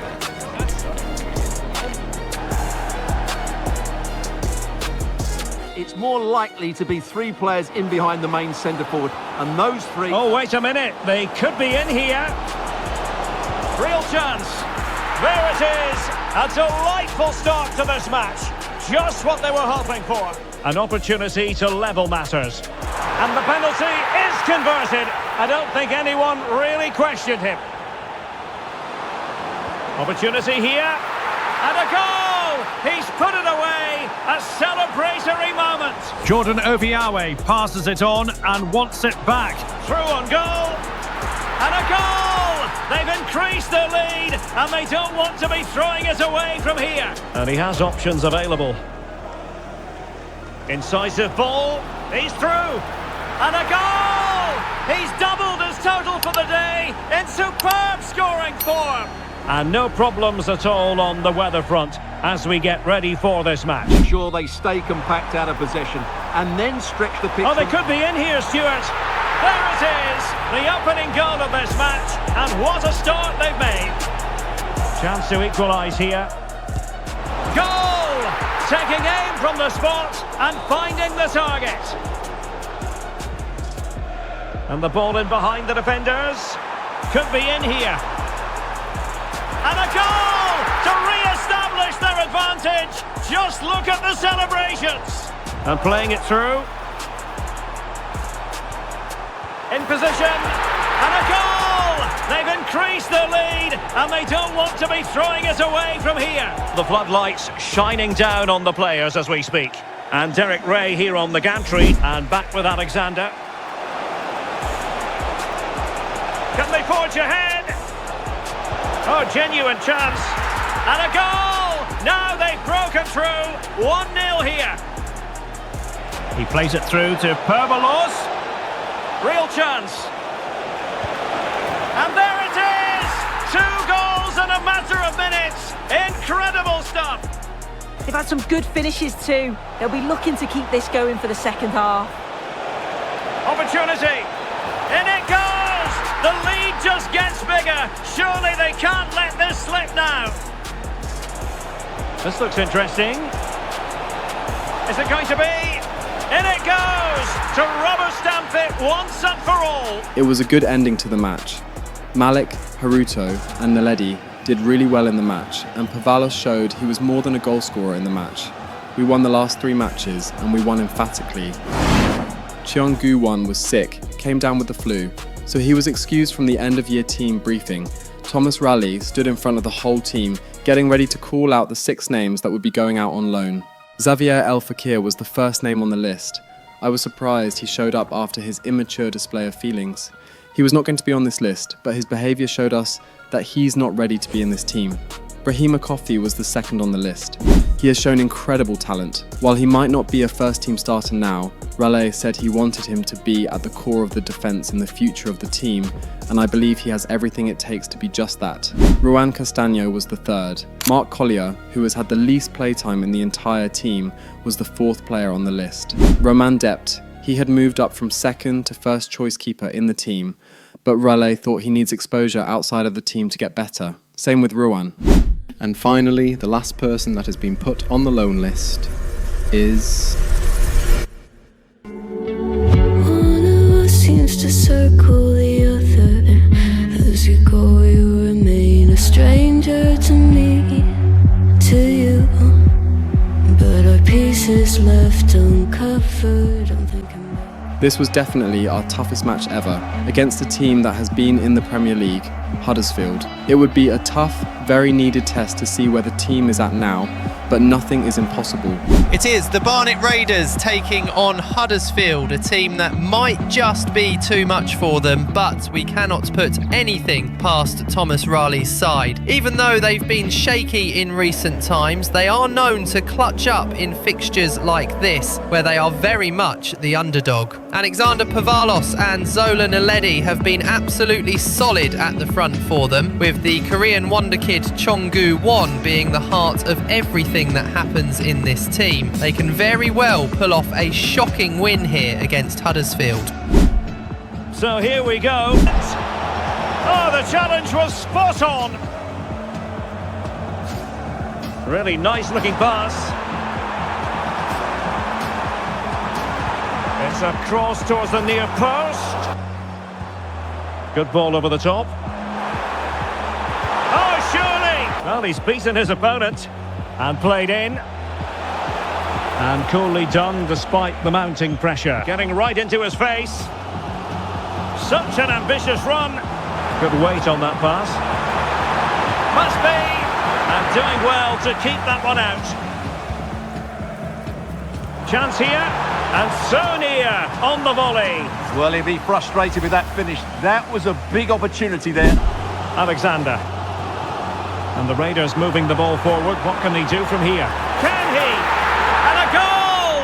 That will do it. They've been pushing for it, and now they've been rewarded. It's been a solid performance so far. He read the situation defensively and did his job. It's Van Boer to Naledi. 1 minute of stoppage time has been added on. Nice looking pass. In position. And there it is, the half-time whistle. I think most fans would be pretty happy with this man's display so far. Into the second half, the Raiders with the advantage, but no room for complacency. The Raiders looking good here. Will it be? And pushed away to safety. So a half an hour remaining. Oh, it's Van Boer here. Can he take his shot? The Huddersfield defender was there just in time. Oh, that's textbook goalkeeping. He's made a real difference, I must say, but the manager decides that this is the time to make a change. Well, do they have a goal in their future? They're giving it a go. And look at this! In search of an equaliser. The Raiders are really holding on here. Is it going to be? Well, diving magnificently to make sure he got there. To square the game! It was an opportunity to square this game. Yeah, got to do better in those situations. It was a tight, nerve-wracking ending to the match, but the fact that we were able to win against a championship side that has been in the Prem at that, it was a big morale-boosting performance for both the players and the fans. We were dominant in the match, and yeah, I'm glad I'm the one that got the goal. We could have gotten more. We were so dominant in the first half, and before the final 10 minutes of the second half, we weren't clinical enough. But it's on to the next. Because 6 players were leaving the club, the atmosphere around training was different, so I had to show up personally to explain to the players why this was happening.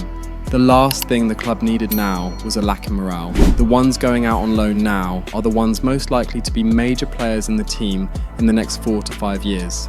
So they needed to work hard in their respective teams, and they need to work even harder in the few weeks before they leave the team. The first match in 2026 was against Crawley Town, a team in 14th position. But before that match, Raleigh got a few offers. El Fakir was a talented player, just wasn't able to get out of his head and got his priorities mixed up. Raleigh got his first offer from Rayo Vallecano, a first division team in Spain. The negotiations went smoothly till it was time to sort out how much they would buy him after the loan. Xavier's off-the-field attitude was holding him back, but I know eventually we would get a team he can go to. The match against Crawley Town came on New Year's Day. Cheong-gu-won was back after his brief illness at the end of last year, so he was in the squad. El Fakir apologised to the whole team after he realised he was actually going to be leaving, but it's a little too late.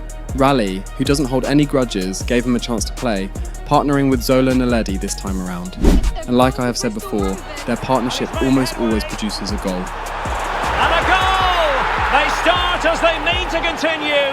They make the opening statement. Zola scored their second shortly after that. Haruto found El Fakir, but the keeper did well to keep out his volley. Roman Dept also made a really good save. At the beginning of the second half, Rowan took the corner short, and Okane Haruto capitalised on the chance. And the shot, and there it is! 3 goals in front now, an immense performance! Naledi had a free kick opportunity. He was the major free kick taker in the team, and it was close. He just couldn't generate as much power as he really needed. Has eyes for goal! The match ended 3-0, a very good performance to go 8th on the table. We had another offer for El Fakir from Ipswich Town, a championship side that's doing really well. El Fakir would be a good addition to their team, so it might be a good move for him. The deal was successful, so Xavier El Fakir would be going to Ipswich. The next match was against Crewe Alexandra, and in our home, this should be a good win against a side at the lower end of the table. The first goal came in the 32nd minute of the first half, thanks to Cheong-gu-won's patience and Rees Malik's attacking prowess. Can he put them in front? Yes is the emphatic answer, and you have to say it was on the cards. He had another chance in the match, but he was just unlucky and couldn't get his 3rd goal of the season. Alexander Pavalos hit the back of the net shortly after that, and the match ended with 2 goals and yet another clean sheet from us. Pavalos kept showing us why he's going to be a big star in the future.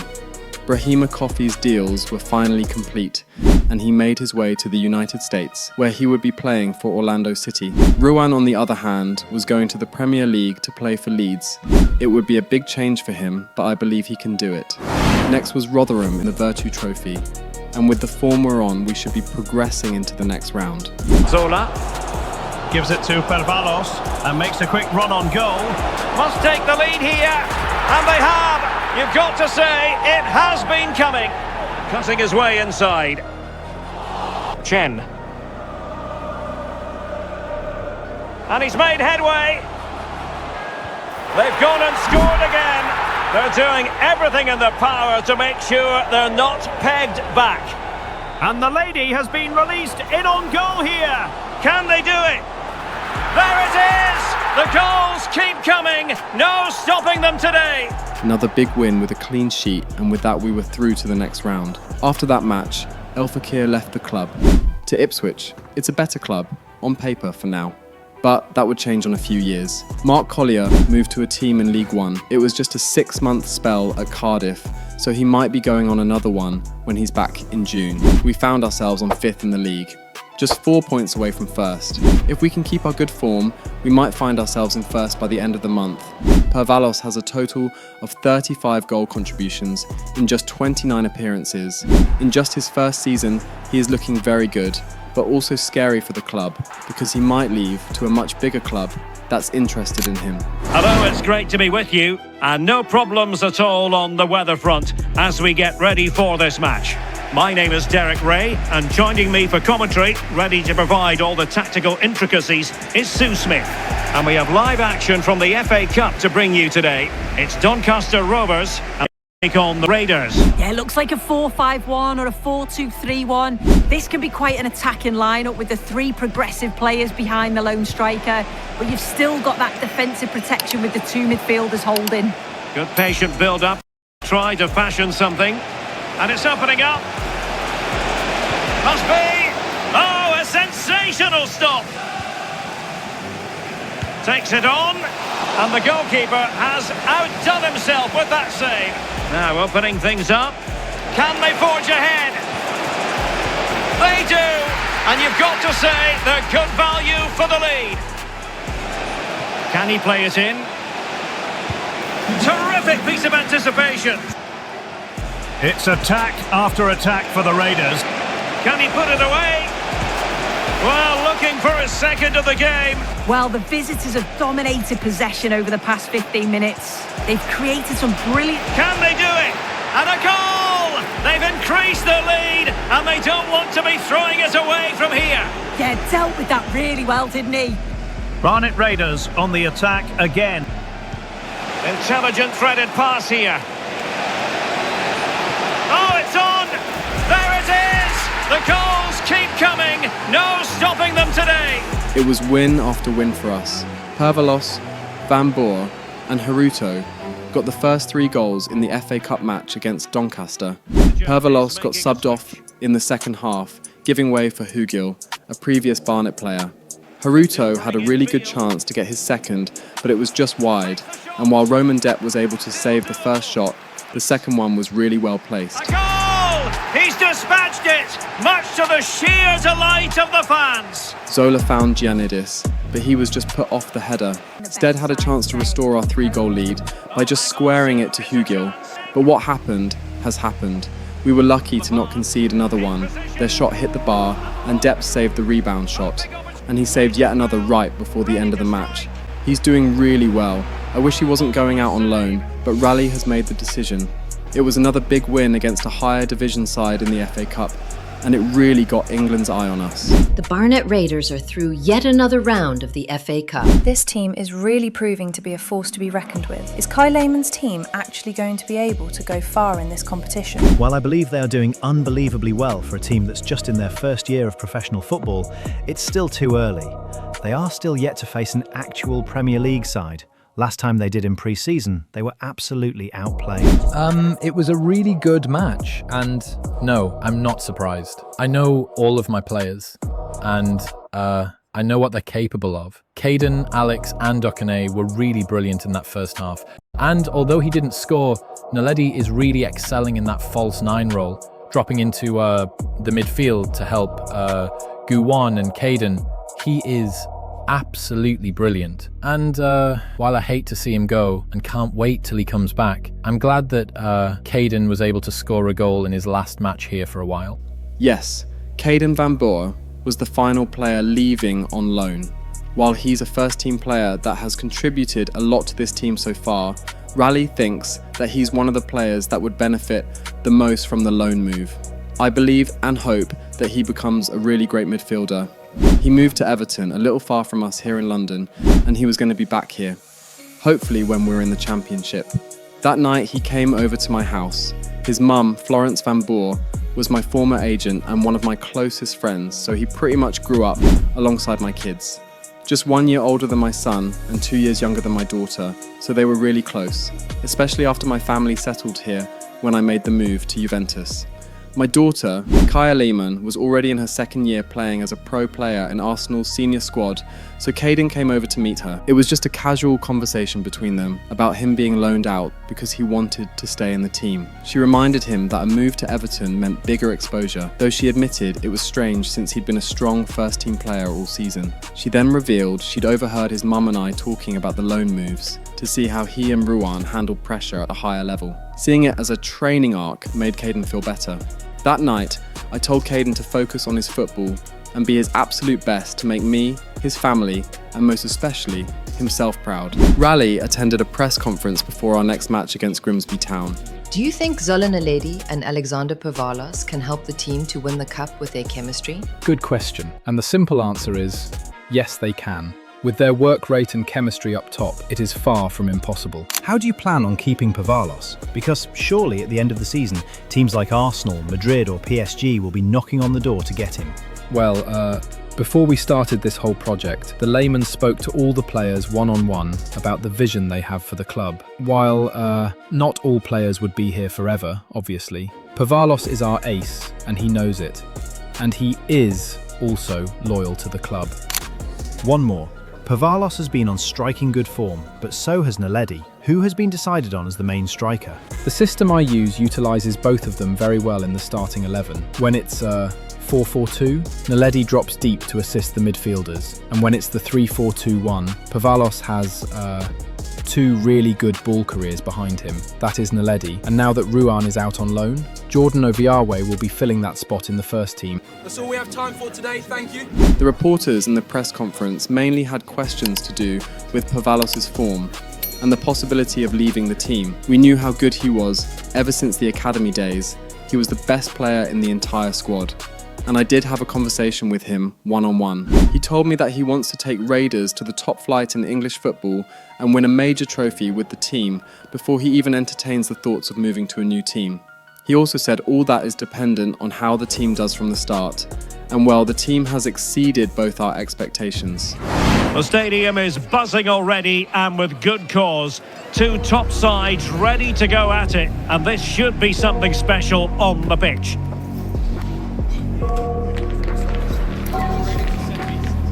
Stay with us on EA TV. We had Grimsby Town next in the league. So far, we were the highest scoring team in the league with 47 goals, and Pavalos has a huge percentage in that distribution. The game started with them scoring a penalty to go 1-0 up in the match. Haruto tried to find Pavalos at the far post, but the defender was able to hold him well, but he was still able to get a foot on the shot, and the keeper had to strain to save that. Cheongu-won had a good strike on goal, and it went just wide.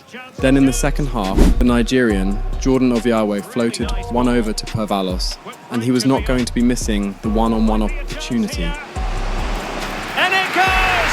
The leveller! Thrilling stuff here! They had a chance, but their striker completely scuffed the shot.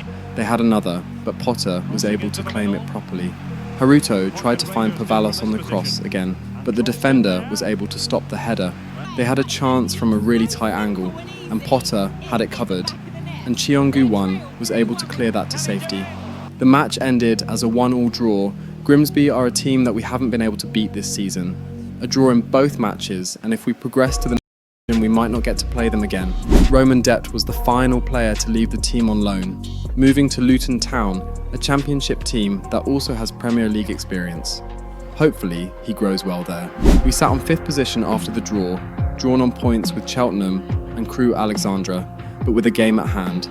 We needed to get back to winning ways, and Oldham Athletic was our next target. In 23rd position on the league, this was supposed to be a straightforward win. They started the match well, but they weren't able to get their effort on goal. Pavalos was closed down well though, and they were also intercepting key passes. Pavalos tried his luck from distance, but it went high and wide. Then towards the end of the first half, this happened. That's a good-looking shot! And a goal almost bewitching in its beauty. Excellent technique. That goal reminded me of me. Naledi has been extremely open about how much I was his role model. So much that he even does my celebration when he scores.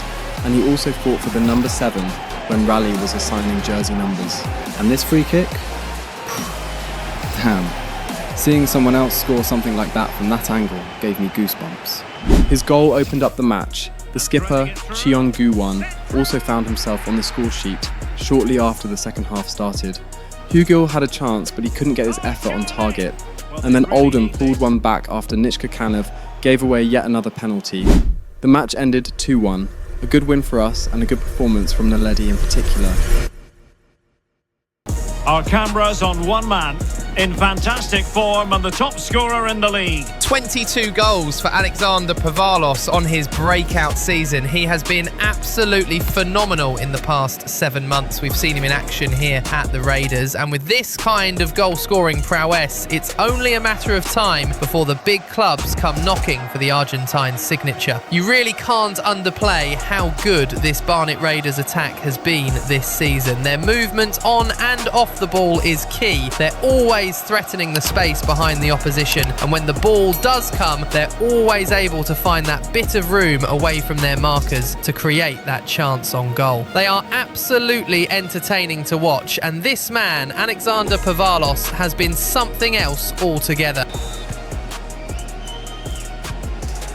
Stead. Plenty of support here. He's in with a chance. This to make it 1-0. And confidently converted.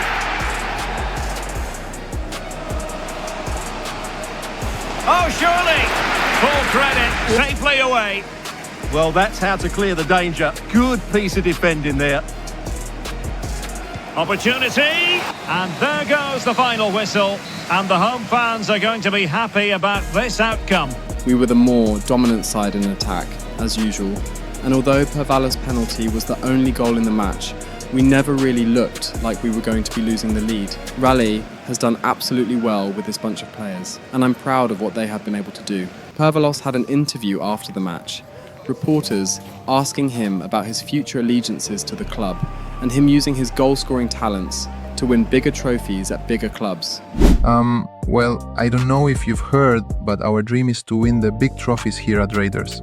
We might still be in League 2 now, but I'm sure everyone that watches us would notice our progress since our first public match against Arsenal. I believe in Raleigh and the Lehmann's dream for this team.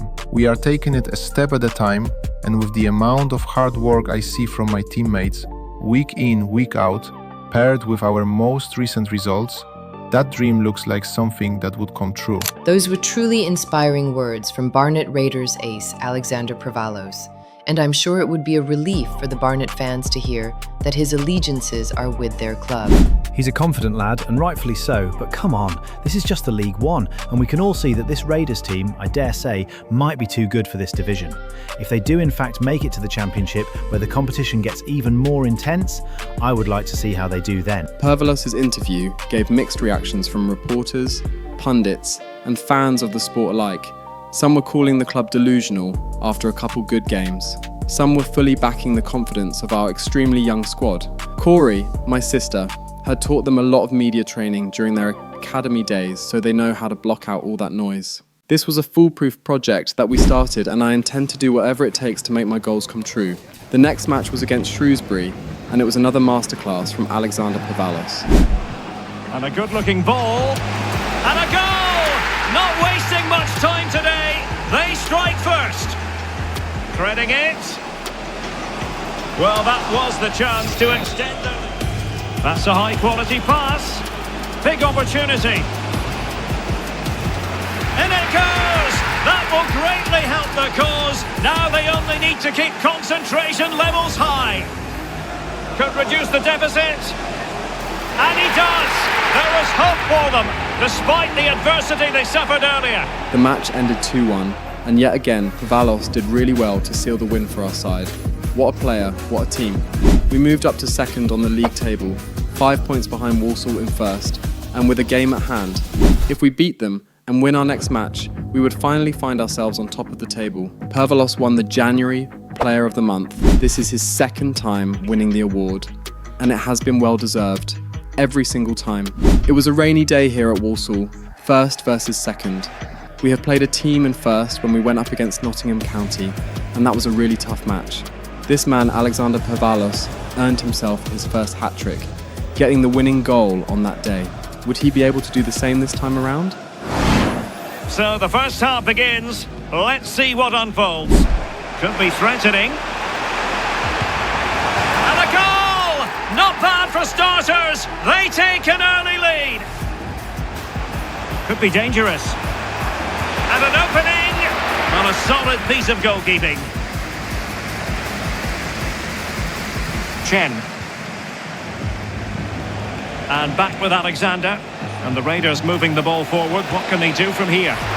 Well, still danger. And there it is. An almost intuitive piece of finishing. Is it the perfect pass? Decent idea. Chance here. And it's Pervalos here. The Raiders are advancing. And fed forwards. Opportunity. And a goal! That's his brace. They just can't keep him quiet. And through for the goal kick. Malik to Oviawe. Pervalos halted up for a bit and releases. Gives it back to Malik. In position. The 2 goals up. Oh, it's just wide. And so it is. The first half story has been written. So the second half underway. Just looking to keep their shape, it seems. And in with a real chance. Oh, not safe yet. And a goal! Using his head in more ways than one to help the cause. It's Haruto here. Gets past his man. Plays it off to Pervalos. He carries the ball forward. And finds Chon. Oh, it's on! And in at the second time of asking. Just what was required. Excellent vision. He went for placement, but not to be. Distributing it well. Oh, what a fine save! Must be a goal!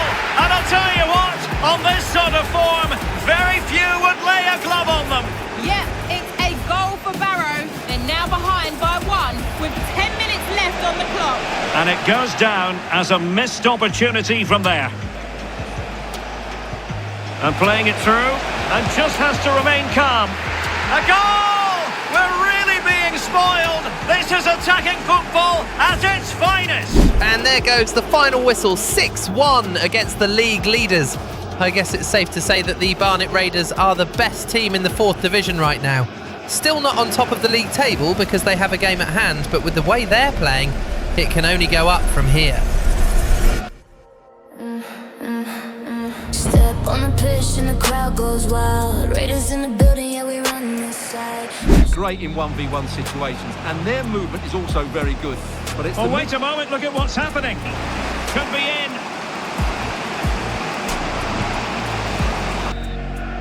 To put them ahead. And denied by the keeper. Decent looking ball. And the keeper parried it away in style. And flying forwards here. Good ball over the top. Oh, genuine chance. Big opportunity. Perhaps now. Stead had a lot of chances, but he couldn't put any away.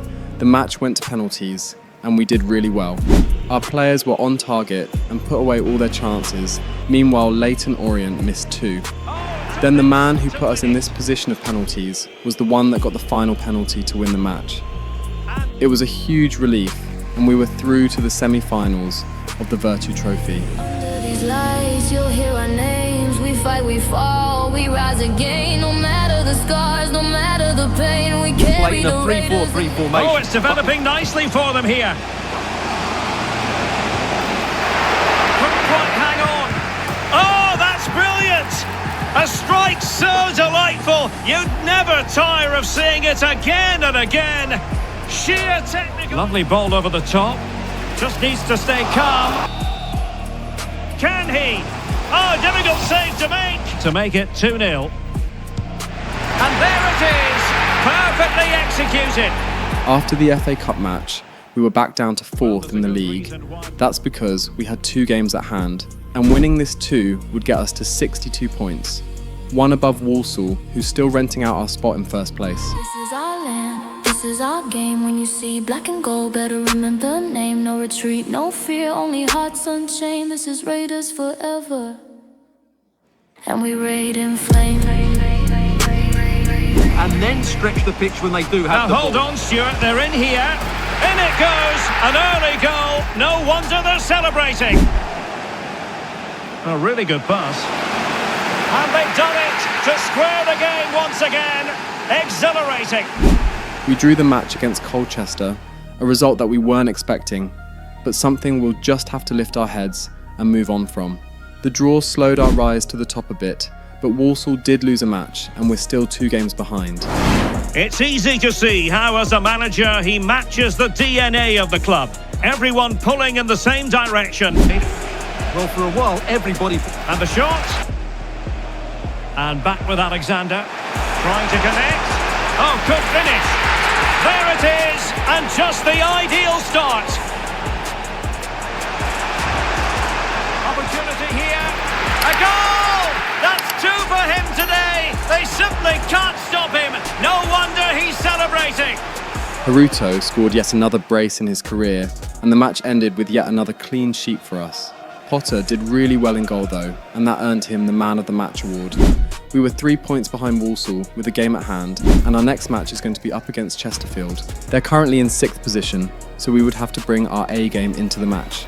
All eyes were on Pervalos as usual, coined as the Argentine Haaland. It takes a lot to stop him in a match, and even when you do stop him from scoring, he always finds a way to get an assist. Can him and the rest of the team overcome yet another opponent in their quest to the top? Well, got there in the end. That's the important thing. The Raiders are on the move now. Super pass. And running in behind. And a goal to give them the lead. They have their reward. Malik gives it to Pervalos on the wing. It's a neat move. Oh, surely. It's in. They're looking really relaxed and confident and not giving the opposition much of a look in. Yeah, that was a really good goal. Really good skill from the skipper to open up the space for the shot. And bang. Incredible. An effective ball. It's the Raiders' turn now. Oh, really good header. Intercepting it intelligently. Oh, could get back into it. And oh, it's in. We cannot declare this contest over. They still believe. It was a really tough second half. Their defence locked up, and we also conceded after a mistake from Reece Malik. But we were able to see out the win. We deserved the win, and of course, Alexander Pervalos was at the back of the net yet again.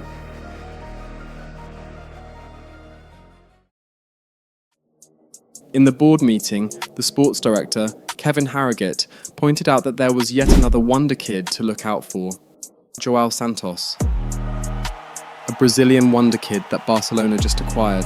Although he wouldn't be leaving Barca anytime soon, if he performs really well, it also won't hurt to keep him in our shortlist and keep an eye on him.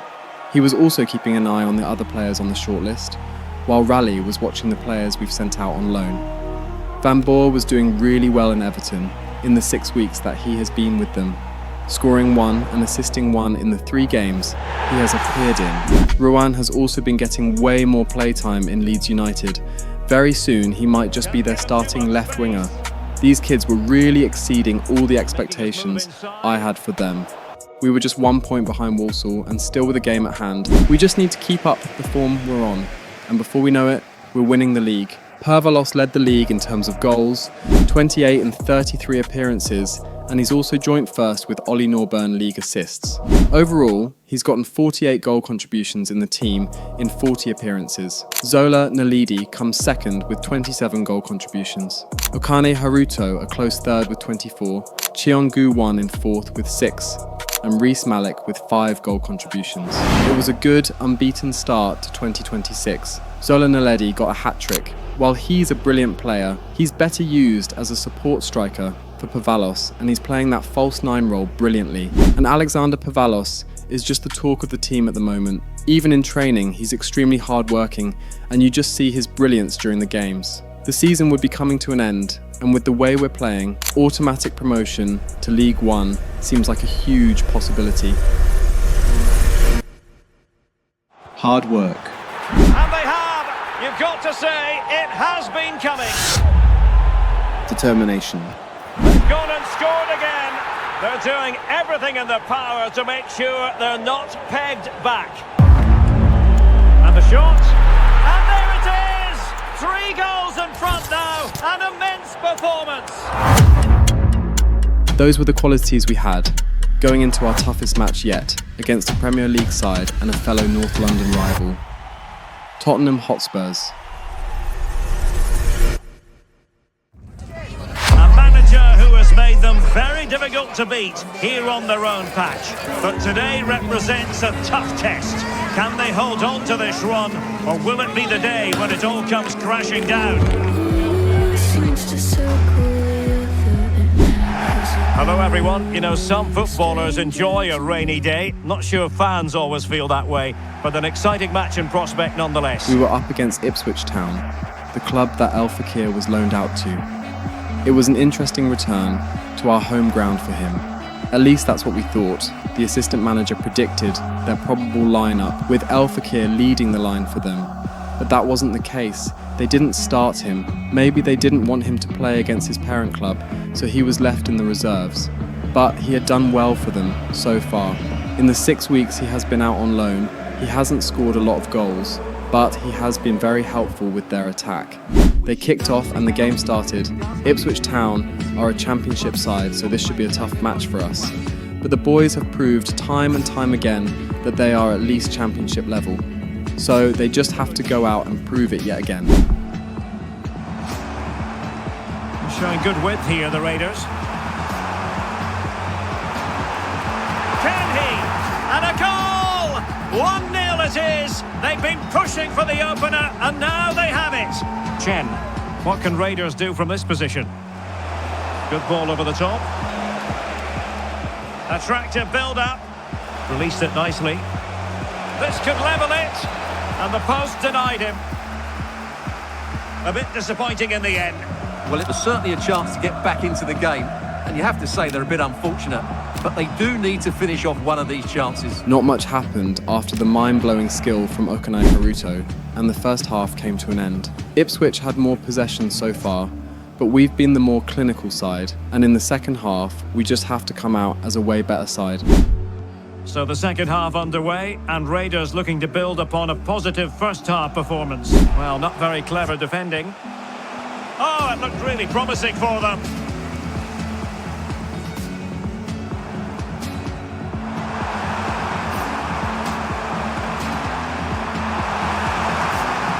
Opportunity, and a goal!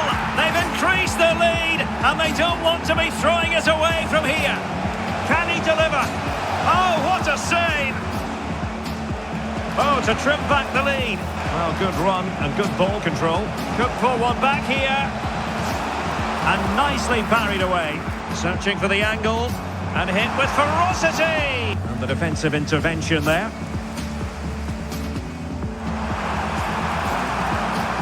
And in with a real chance. There's the goal! Surely now, that is that! And there it is, a goal, but will it be purely a consolation at this stage of the proceedings? After they scored their consolation goal, the match ended shortly after. It was another big win against Championship side. It seemed as though we were unstoppable. We're taking it one game at a time now. We have to, otherwise it goes straight to the head. So we just stay focused and keep it moving. It was a bit annoying that we conceded there. Johan couldn't hold his man properly and we lost the clean sheet. I don't really know why Nick is blaming me for the goal. What does he expect me to do against 2 defenders? The Barnet Raiders have once again dispatched of a supposedly stronger opponent. Ipswich Town, the latest victim of the raid, as the fans like to call it. We look forward to the Raiders' quarter-final opponent in the FA Cup. Spurs and Arsenal are still very much in this competition and would likely be the next opponent for them. Would they be able to overcome a heated North London derby against an insurmountable opponent? In the league, we were 4 points behind Walsall, but still 2 games behind. Clearing the next 2 games would be a good 6 points, so we just need to keep winning if we want to find ourselves in that top spot. With the experience obtained by the loanees, especially those in bigger division, what's the plan for them? And are you also going to have an academy to back up the team? For the second question, the answer is yes, and my plan is simply for them to gain experience from the bigger divisions. Playing in the Premier League is no easy task, so the plan is for them to be able to pull the team along if need be. It seems the team have found the perfect tactics since you can't stop losing. But do you think you'll ever try something new, like a formation that uses wingers more prominently? Yes, I'm thinking of implementing something new at the start of next season. New formation, new tactics. We're not invincible, and myself and the players would need to keep evolving to match whatever league we're in. A lot of people feel as if Pavalos take attention away from other players such as Naledi. Do you think it will cause problems in the future? It's up to them. Maturity is part of the growth of every player, and if at any point Naledi wants more attention than our current ace, he just has to consistently play better. We had a couple matches in the league before the semi-final in the Virtue Trophy against Luton Town. The first one was against Newport County. A league meeting of considerable resonance. A lot riding on this one today, with both teams ready to leave no stone unturned in their quest for success. A match that ought to tantalise. We were ready for the match against Newport in our home stadium, and with an undefeated record here this season, a win would be more than likely. Pavalos inching ever closer to that record, just 4 more goals to go in a bit over 10 games left. At this point, it was just a matter of time. He started the match with a Panenka, sending the keeper the wrong way and taking us 1-0 up. Pologiannidis, the Greek first-team replacement for Van Boer, made a really good slide tackle to intercept the ball. Potter made a rather tame save to keep us level. And in the second half, Pavalos put the Nigerian, Jordan Obiawe, in on goal. But his really poor finishing has been the only reason he isn't one of the top goal scorers in the team. Cheongu-won tried a shot off the corner, but it was blocked by the defender. And shortly after, Naledi took a shot from distance. But there wasn't enough curl on the shot. He squared it to Pavalos towards the end of the match, but the keeper got the better of that one-on-one. Pavalos was the singular goal scorer in the matchup, and he was 1 goal closer to breaking that record. The next match was against Crawley Town, away from home this time. Tom Gotts couldn't get the proper delivery with the corner, and it was cleared. They had a chance, but Kanev, who had been proving himself to be the best defender in the team, made a really good tackle, and also started an attack that looked promising. Hunter to Chon, the Raiders skipper. Passes cutting through the opposition like butter. And the Raiders moving the ball forward. What can they do from here? Oh, genuine chance. The keeper did well to keep out Naledi's shot. Hugel had a chance on goal after Naledi played him on and was able to get the ball in the back of the net. Right after the break, we had a chance to get a second, but Pologiannidis wasn't able to convert the assist from Naledi. This time, Johan Witte conceded a penalty, and it was up to Dan Potter to keep us ahead in this match, and it was a brilliant save. It was another 1-0 win, this time courtesy of Hugel, a player from the previous Barnet side. Our final game before the matchup with Luton Town was against rivals MK Dons. They absolutely thrashed us in our home stadium in the last meetup, and this time around we are a much better team. Training before the match was extra hard. Raleigh knows that the players really want to win this one. So it was up to him and the rest of the coaching staff to make sure every single player is fit and ready for this match.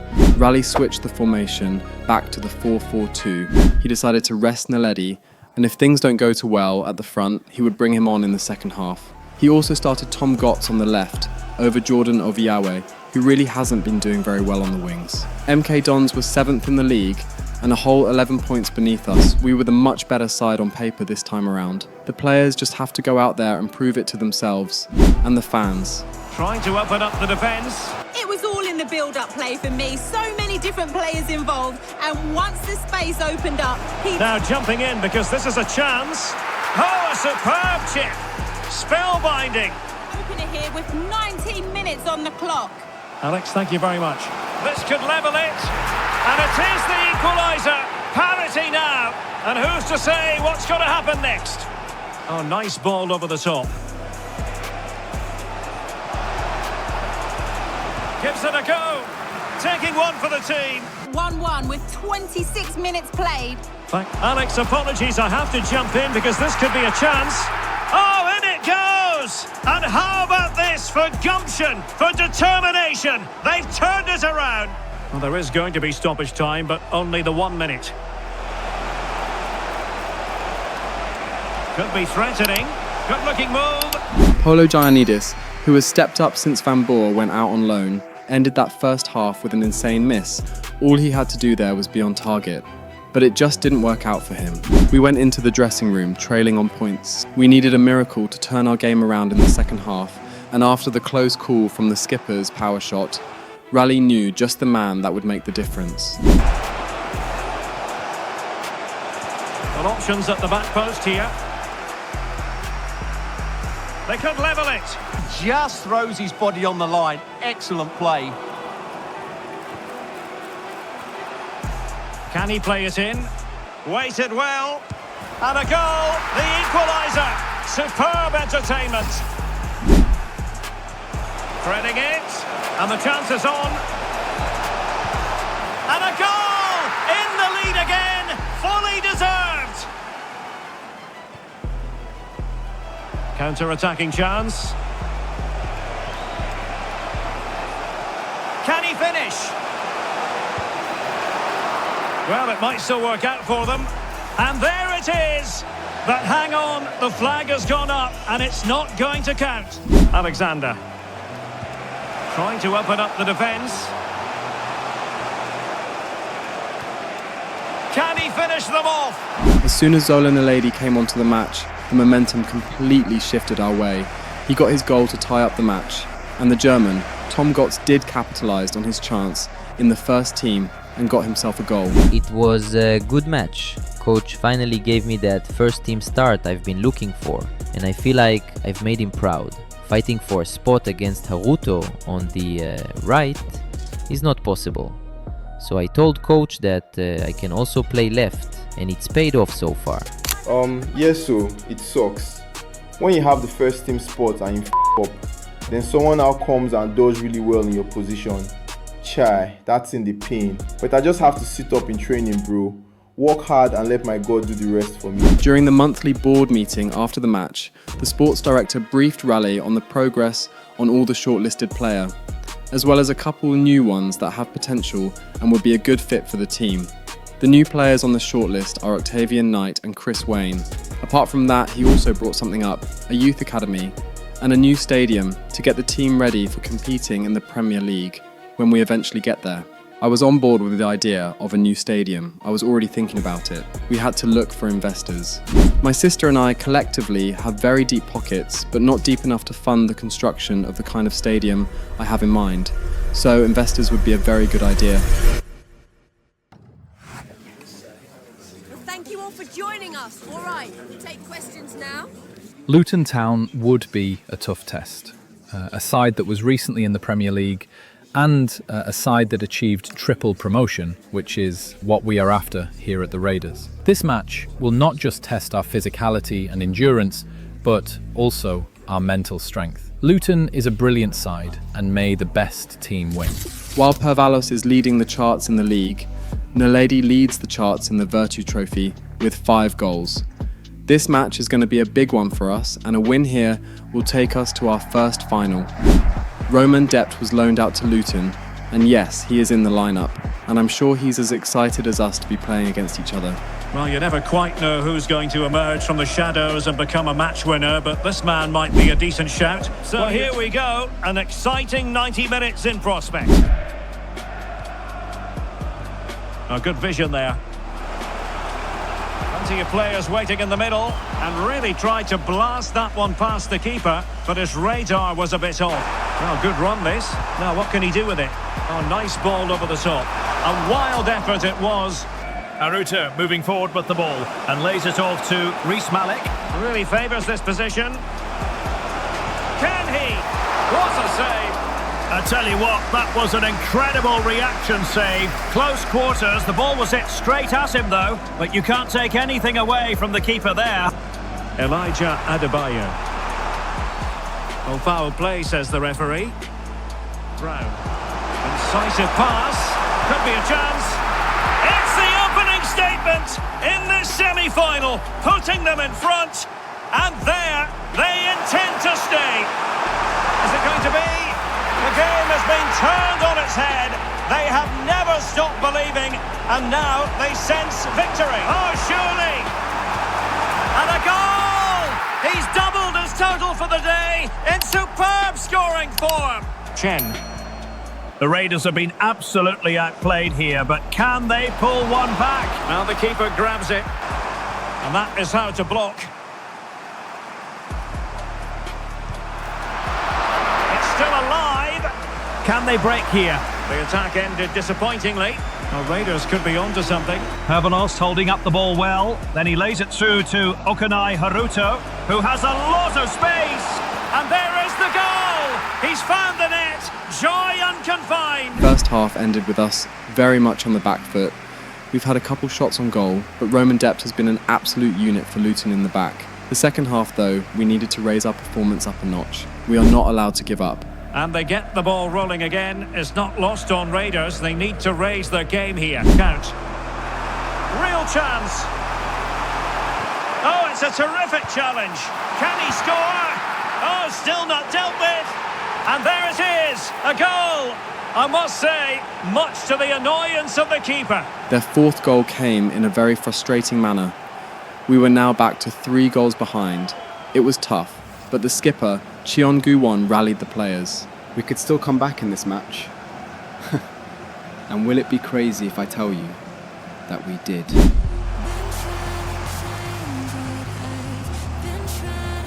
And back with Alexander. Oh, chance! And in! Oh, yes! Exactly what they were hoping to produce. They've delivered the goal. Alexander. Oh, good vision there. Chance to get back into it. Oh, and in! How about this? They're eating into the lead, and what looked impossible now might just be salvageable. True grit and determination on show. Well, just watch this again. A change of pace, a change of direction, and a decent finish. That's a very good goal. Nice weight on the pass. Oh, a goal! What a comeback! Who on earth could have predicted this? Tom Gotts, Zola Naledi and Polo Janidis completed the 3-goal equaliser, and it was just one more goal to win it. One more goal and we would be through to the finals. We tried, the goal came, but it was against us. Can they nudge in front late on here? Might work out. Oh my goodness, what a story being written here! It feels as though that is decisive. They can almost touch a place in the final now. It was a painful ending to the match, and just like that, we were out of the Virtue Trophy. Making it to the semi-finals in our first season, in a team full of teenagers, was a feat on its own. It was an amazing performance from a neutral point of view. I have to give it to Barnet. It was a really good display of grit and determination from them. The comeback was incredible, but they just didn't have what it takes to get over the line. An unfortunate end to a really well-fought match, but in my opinion, the win went to the team who deserved it more. We lost the match, but we can still hold our heads high after that performance.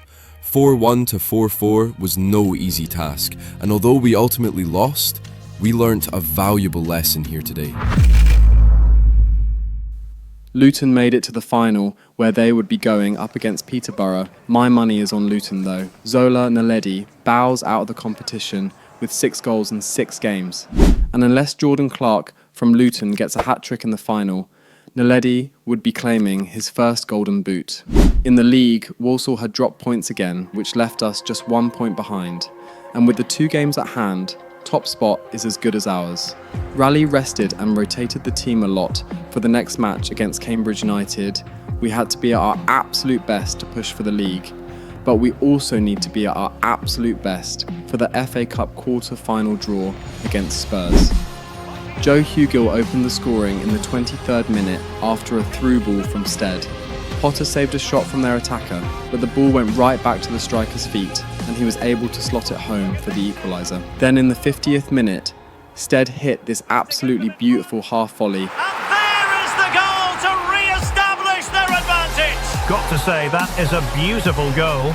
Good form, sweet connection, nowhere to go but in the back of the net. Callum Stead has definitely put himself on Thomas Rani's radar if he can hit them like that. The match ended 2-1, and it was yet another home win for us. The experienced players in the side showed exactly why they shouldn't be counted out in the team. Next team standing in our way was Bromley, currently in 5th position, a team that we should be absolutely weary of. Raleigh started majority of the first team here, using the 3-4-2-1 formation. The season was slowly but surely coming to an end, and we needed to keep getting ourselves these wins. Pervalos found Stead on the counter, and he found the back of the net to take us up 1 goal. Real chance. And a goal! That will do it. They've been pushing for it, and now they've been rewarded. They hit a really good free kick, and Potter really stretched to push the effort onto the post. Naledi had a really good chance on goal, chopping in, but his shot just went wide. Overconfidence in the box cost us a concession. They equalised late in the second half, and Naledi won a penalty, and Pervalos gave him the chance to win the match for us, and he did. A goal! Accurate from the spot. And the Barnet Raiders have clinched a late victory here against Bromley. Beautiful scenes. A nerve-wracking ending to the match for the Barnet Raiders and their supporters. But South African sensation Zola Naledi was able to fire home the winner late in the match. And the Raiders have found themselves on top of the league table for the first time this season. We were first on the table, finally, and the fact that we still had 2 games at hand was astonishing. Nottingham County was closing in on Walsall and might very well finish their season in 2nd position.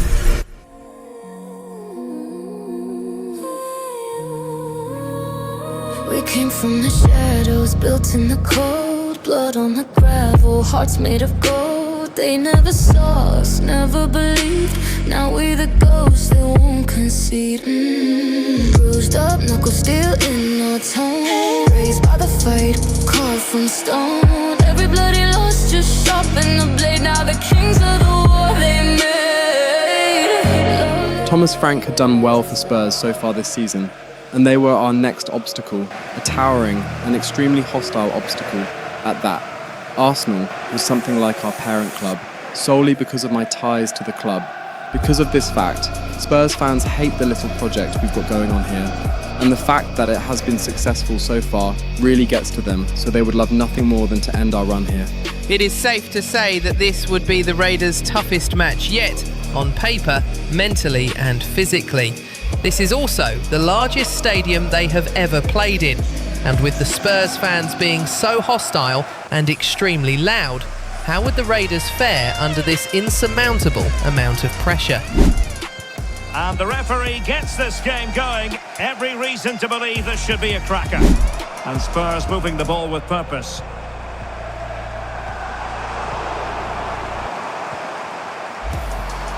And an opening. Oh, the post has denied him. It's a neat move. Must take the lead here. Oh, he's been denied. And they remain locked together. Well, that's a good save, but really he should have scored from there. Who can they pick out? And couldn't quite keep the header down. Now the Raiders have room to run. This is where they thrive, on the counter. Promising looking ball. He has 2 options here. Well, it smacks into the gloves of the goalkeeper. They're showing good width here, the Raiders.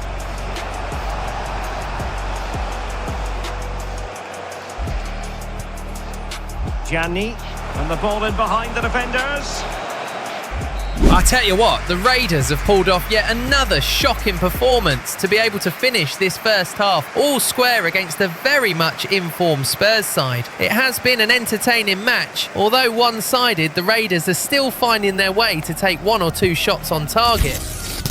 So the 2 teams have switched around and the second half is underway. And back with Alexander. And Raiders could use width to good effect. In the Premier League, it's Spurs versus Sunderland. Good distribution. To put them in front. Oh, excellent goalkeeping. Oh, you'll have a go. Super pass. It was on its way in. And after that challenge, a corner to come. They've got to concentrate. And over comes the corner. Headed in. And it's cleared by Ante Horvat. Reece Malik got past his man. Raiders are on the break. The flag stays down for now. He's getting ready to pull the trigger. The Spurs fans are stunned. The Raiders fans are stunned. Can the Raiders win their first North London derby? Beautiful work on the counter. This team keep coming up with ways to prove their naysayers wrong. And Alexander Pervalos leads the conversation this time around. Good-looking pass. And a really effective parry by the goalkeeper. Well, untidy in possession from Spurs.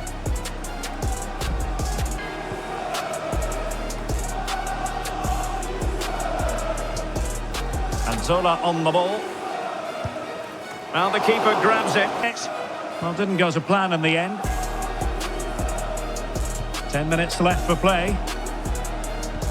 Beautifully weighted ball. Oh, wasteful. Very wasteful. It's been a really tight game, hasn't it? Chances at a premium, and you have to praise their defending in that regard. Just got to see out the final few minutes now. No silly mistakes. Now, hold on, Stuart. They're in here. Oh, a goal! That levels it in the closing phase of this game. Well, just look at his movement. Alexander. Well, it could be on for him here. And fired against the crossbar. Well, that's it for the 90 minutes. But this is not over. And 2 15-minute periods of extra time to come. And so turning into something of a marathon. On they go. Spurs pushing forward with options available. Can they forge ahead? No! And all because of the goalkeeper. Margins, margins. Well, he has done well there, but he should have won the game. They probably won't get another chance now. Oh dear, he went for placement, but a really tame effort, you have to say. Alexander. Delightful pass. A smart stop here. Well, disappointing for the Raiders to give it away like that. Can he put them in front? He does! And with so little time left, that might be the winner. Wonderful drama. See this again. The vision to play this through ball is superb, and he makes the finish look so easy. What a good goal that is.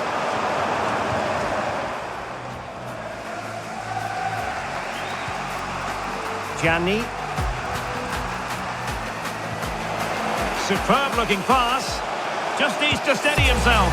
How about this for drama? All even once more. Astonishing. That goal is a statement.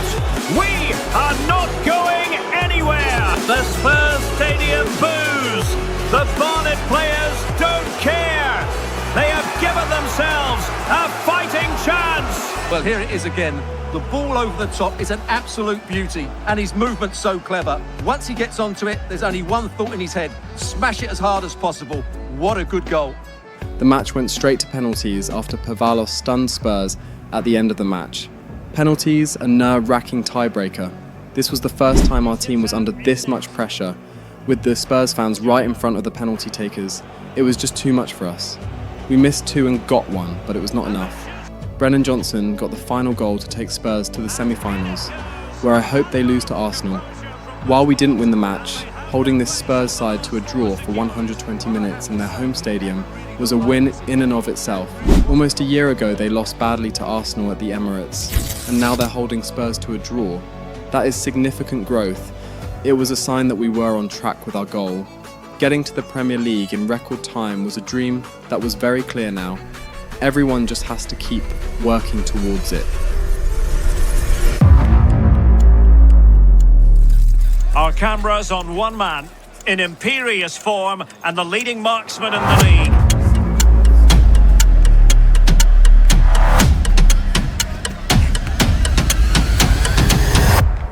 Can he do it again today? Live on EA TV. Step on the pitch and the crowd goes wild. Raiders in the building, yeah, we run this side. Pressure on my They'll shift across the pitch together, or when they go Oh, wait a minute. Look what's happening. There it is.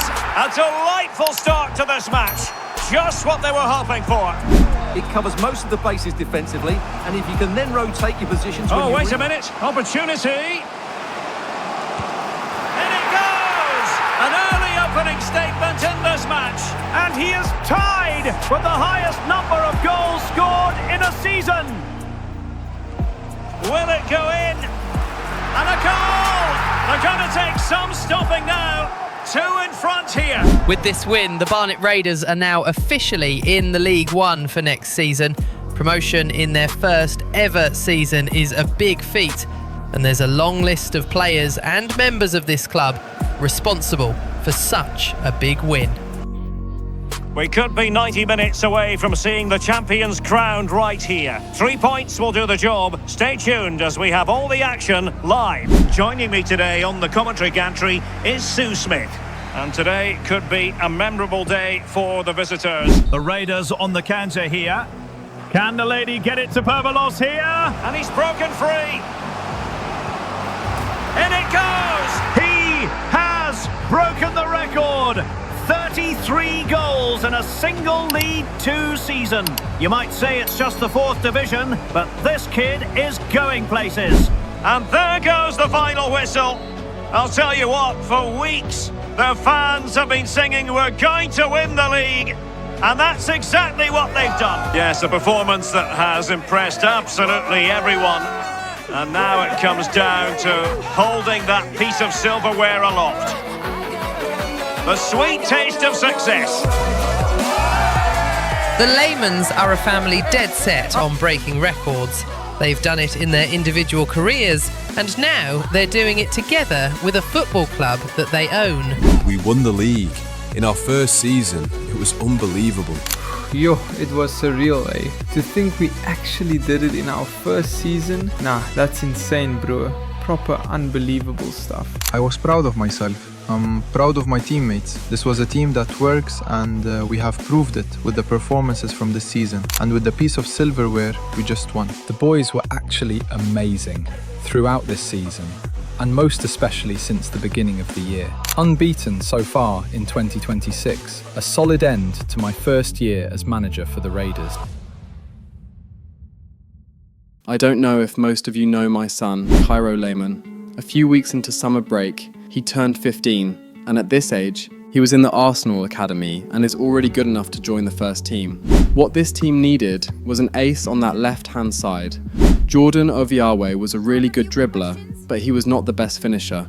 Tom Gotts is a way better finisher, but he wasn't fully fulfilling the role Raleigh wants on the left. Kori, at his age, could do both. He carries the ball well, and he finishes even better. He always said he wants to carve his own path, not follow in my footsteps, but as a father, nothing would make me prouder than for my son to win silverware in my team. So my daughter and I made it our mission to convince him to start his career at the Raiders next season. After much persuasion, he attended a press conference just before pre-season, where he was going to tell the world his answer. Yes. Step on the pitch and the crowd goes wild. Raiders in the building, yeah, we run this side. Pressure on my chest, but I We won the league. In our first season, it was unbelievable.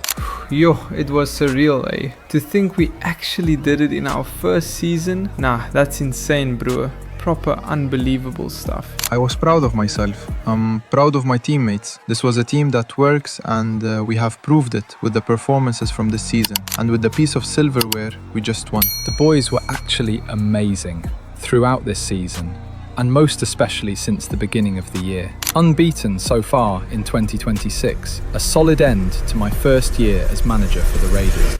We've been walking on eggshells, yeah, I see it in your stance. Talking all that big shit, but you flinching at a glance. Acting like you know me, but you barely know the half. If you wanna start a war, then at least don't make me laugh. We won the league, a relatively brand new team. These set of players, these set of teenagers, just played through their first ever professional season, and they did well enough to win the league. I'm not even going to lie, I wasn't expecting Rally to pull this one off, but he did. And the individual numbers for Pervalos, Naledi, and Haruto were really good.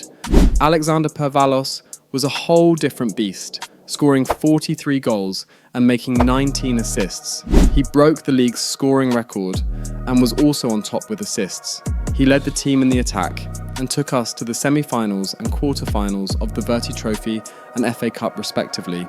Cheon-gu Won also led the team really well as the captain.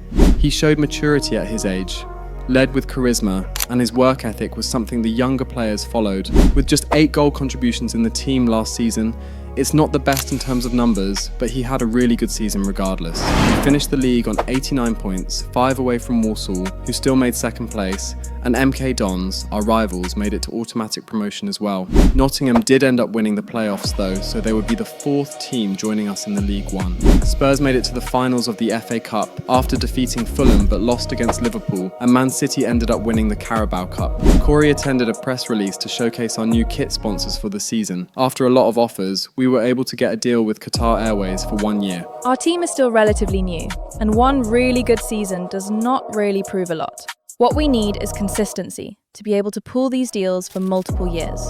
But I do believe in our team, and I believe we are going to get to where we need to be. My son, Cairo Lehmann, was just called up into the Arsenal squad. He just turned 15 about a week ago, so he's going to be their youngest first-team player, if he can get playing time. He wasn't always as naturally talented as I was, or as his sister currently is, but he made it to where he is now through hard work and a lot of practice. To get playing time in that Arsenal squad would be extremely difficult, so I tried convincing him to come and play for my team, or at least to come here on loan. Ultimately, the hype around him being my son and getting into the Arsenal first team almost a year earlier than when I did was enough to get him an interview that the whole country was watching. To be honest, while I do love my dad and want to see him succeed, I've also told him that I want to forge my own path. Getting to the first team at the Raiders would be easy, but here at Arsenal, it will be a challenge, one I'm personally up for. So no, I would not be joining my dad's club, at least not anytime soon. I want to focus on my career here at Arsenal. I want to make it here at Arsenal before I do anything else. Well, that was what he said. My dream of my son playing in my team would have to wait. But now I hope we can meet Arsenal sometime in the near future, especially when he's a first-team player.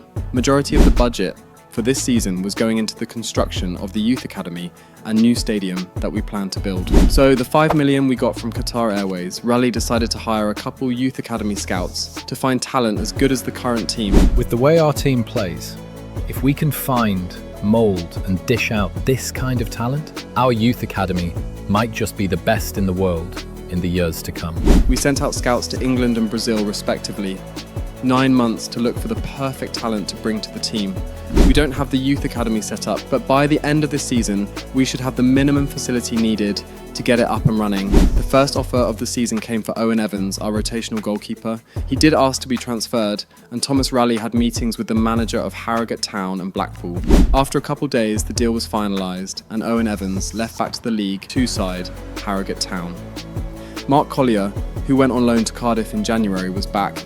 He was better, growing by 7 ratings. Rally might still make the decision to loan him out again, but what the squad needs going into these first few games would be depth. It has been brought to our attention that the Barnet Raiders have confirmed their participation in this year's European International Cup, thus joining Sparta Rotterdam, Charlton Athletic and a couple other teams to compete for the pre-season trophy. Winning all 3 matches would be really good for their morale going into this season. Rally went into this season with a new formation. He picked up the 4-3-3 attack system, the normal 4 at the back, Cheon-gu Won and Polo Genidis in the middle, with Naledi playing that playmaker role in the cam position.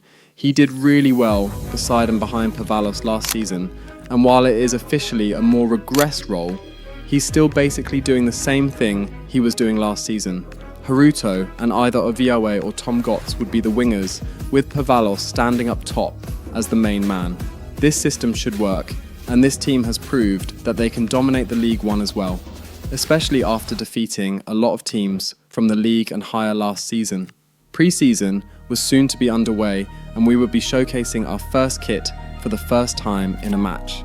The away was a similar colour scheme to last year's: white, slate grey and the club's orange colour.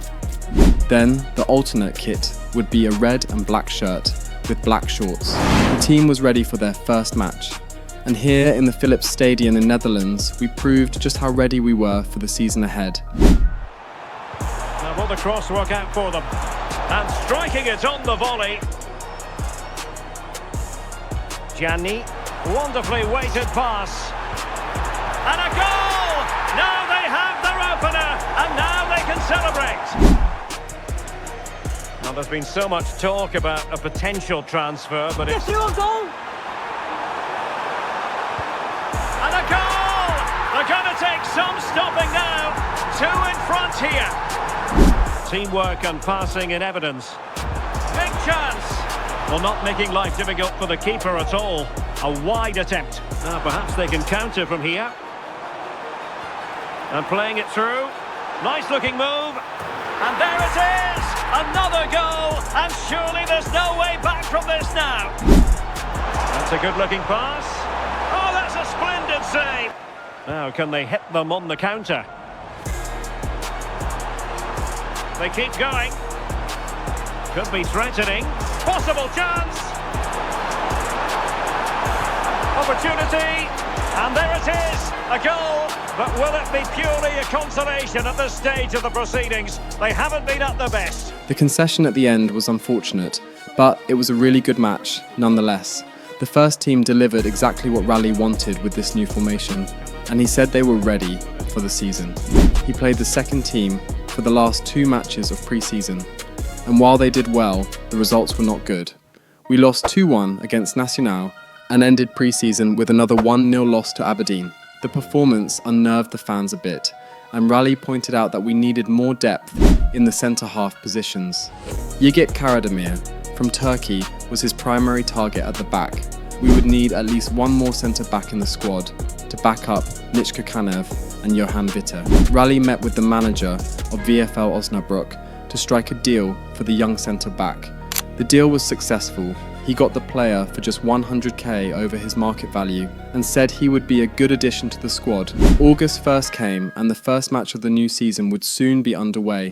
But before the match, Rally met with Karademir and his agent to discuss the terms of his stay here at Raiders. He agreed and signed the contract for 4 years with a base wage of £1,400. He would be wearing the number 4 for the club and he would be available for medicals and other procedures before he starts playing for the team.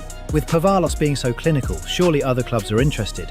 Do you think you will ever sell him for extra money, or will you choose to develop him as a club legend, like the likes of Raul? The club stands with Alex Pavalos through and through.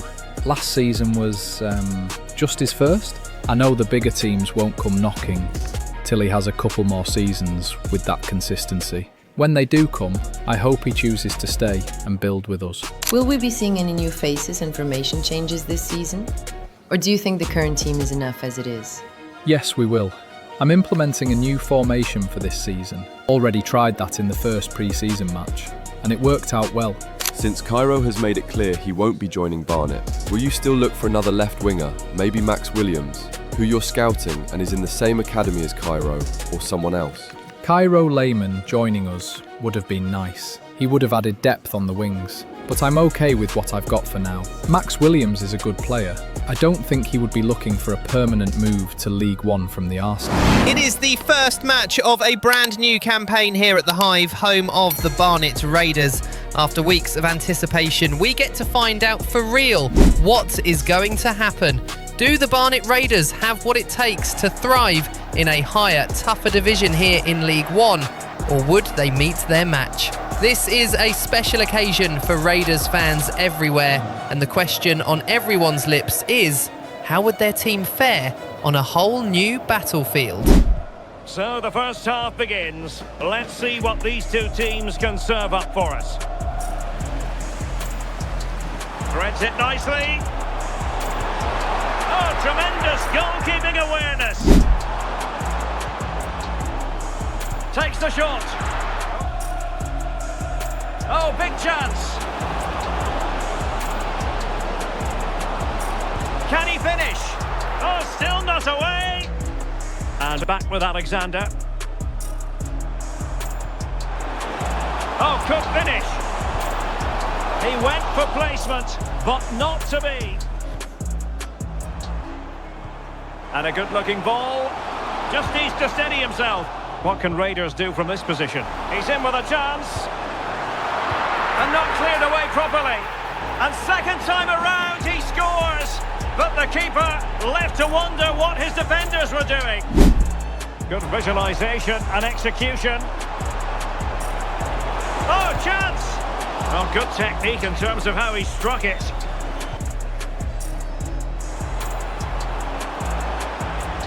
Opportunity, and he struck the post. Oh, he's found the net, and that increases the advantage to 2. Just what they wanted, and just what they deserved. Delivered into the box. A decent effort, but the keeper read it all the way. Something has happened at Fratton Park. Yeah, it's a goal for Leyton Orient. And Zola on the ball. Might be a chance here. Well, not clear yet. Oh, it's off the post. Right, let's find out who scored at Fratton Park. There's been a goal there. Alex Scott. Yeah, another goal. Oh, hang on, Alex. Big chance here. And he scored not once, but twice. They simply cannot stop him. And no wonder he's enjoying himself. But a big transfer story that's broken. Mauro Icardi has completed his move to Crystal Palace. Yeah, and I think hang on, Sue. It's a chance. Opportunity. Oh, and a goal to seal the hat-trick. A masterclass in finishing.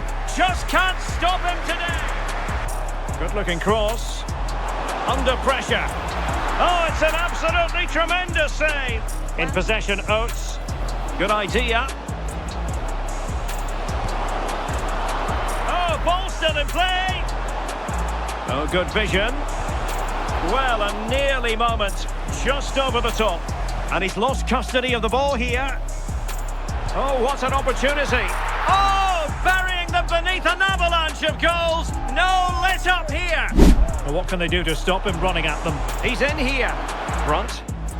Good distribution. Opportunity here. Can he do it? And there it is, a goal. But will it be purely a consolation at this stage of the proceedings? They haven't been at their best. Of course, Alexander Pavalos was going to be the first to hit the back of the net this season. And not just a goal, a hat-trick. He has got going early in the season. Would he be able to beat the record in League One as well? The Barnet Raiders thrash Mansfield Town in their first match in the League One. The Raiders are at it again, and Alexander Pavalos is at the forefront of this team's victory with his second career hat-trick, and it's looking like this would not be his last this season. The 19-year-old kid is pulling out all the stops and really proving to us all that last season wasn't just a fluke. He is proving to be superstar material, but he is still unproven in the grand scheme of things. I'm sure the big teams have their eyes on him, and although he said he's loyal to Barnet, you never really know with these teenagers. Pavalos was becoming a star, slowly but surely, a hat-trick in his last game, and fans and pundits alike were looking forward to our next game. A 5-1 win against our opponents in the first match of the season showed everyone that we meant business. In this match, we were away against Preston North End, and we would be in our alternate kit, the red and black. Preston is a tougher team than Mansfield on paper, but that has never really stopped us before. The team is still not 100% perfect. Our defence and our overall finishing in the team still needs a whole lot of work. Preston kicked off and the match was underway. They had the first shot on goal, but Dan Potter was solid in the goal. We started our own attack and ended up with Okana Haruto hitting the back of the net to take us up 1-0. And back with Alexander, and running in behind. In it goes, an early goal. No wonder they're celebrating. It was an end-to-end at first, and Potter was able to make himself big to smother a one-on-one chance.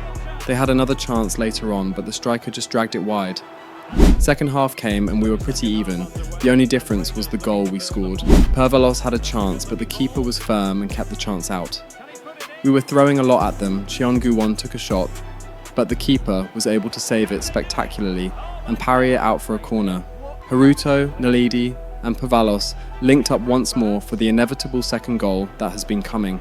Good looking move. And a goal to advantage. It's a 2-goal lead now. Naledi tried to get Pervalos his brace, but the keeper was absolutely outstanding in the match. Cheon Gu-won took a shot off the corner. The defender cleared the ball off the line to deny him his first goal of the season.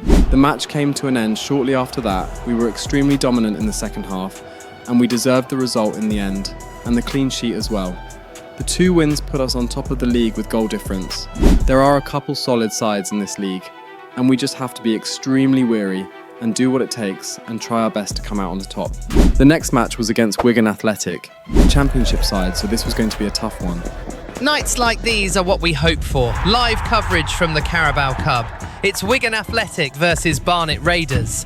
Last season they bowed out of the competition in the very first round. Raleigh and his Raiders would be looking to put on a much better performance here. Yigit Karademir would be making his debut for the Raiders here today, their most recent signing, and we all hope he can have a good spell here at the Raiders. The wait is over, now we're in business. Manoeuvring in field. Incisive ball. A good vision there. And an attempt best forgotten, I think. Well, it's a good Raiders move in the making, this. Oh, a really crisp effort, but just wide. Nicely cut out. Well, he's done really well there. What a great interception. And the Raiders moving the ball forward. What can they do from here? And he's made headway. And that could easily have opened the scoring. Rewarded for that brilliant high press. Trying to open them up. Chances on. And a goal! Now they've broken through. 1-0 here. Well, as you can see, the weight of the through ball is key to this goal. And when he gets onto it, he decides to go for power. It's a really emphatic finish, which gives the keeper no chance. What can he do with it now? Not advantage with them. Referee says play on. Can he put it away? Well, it really wasn't easy for the keeper to stop it. Still looking to get the shot off. This could square the game, and that's exactly what has transpired. Now, that could be a massive turning point, and momentum is with them. Stead, nice weight on the pass.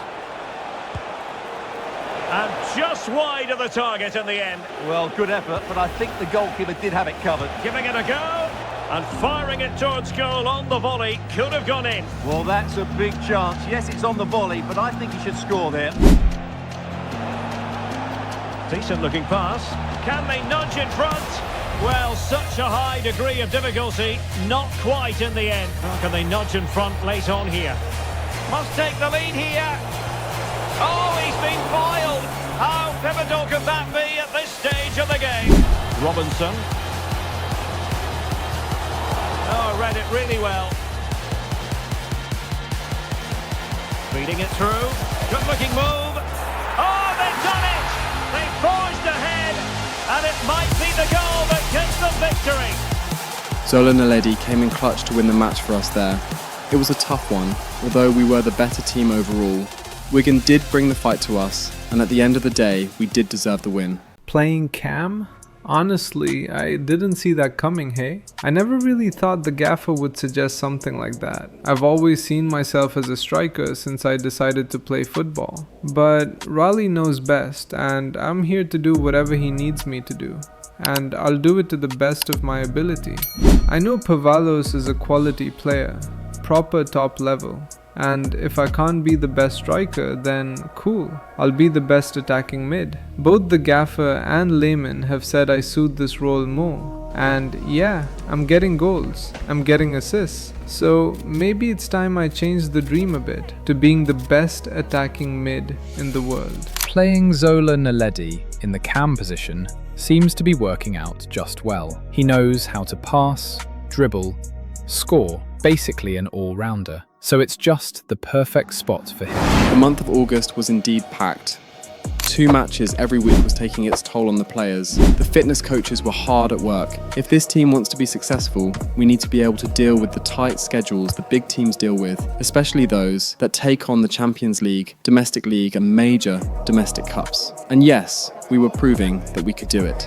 The next match was against Plymouth Argyle, a team at the bottom of the league, so on paper, this should be an easy win for us. We launched our away kit for the first time this season. The coaches and players have worked really hard in training, so it's time we show our fans that we won't buckle under pressure. Potter made a really good save at the beginning of the game. He made another one later in the match, but they were able to put it away for the restart.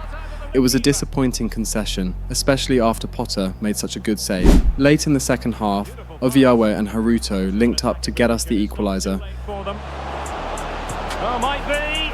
Oh, a goal! That levels it in the closing phase of this game. And we finished the match 1-1. We remained unbeaten, and it was a glimpse of how competitive this league was going to be. Both keepers did extremely well in this fixture. The next couple matches were just as tough as the last match, but we had to pull through. Raleigh was rotating the squad based on who we were up against, so we were not at our strongest for every match. We drew the next one against Port Vale even after a whole lot of chances.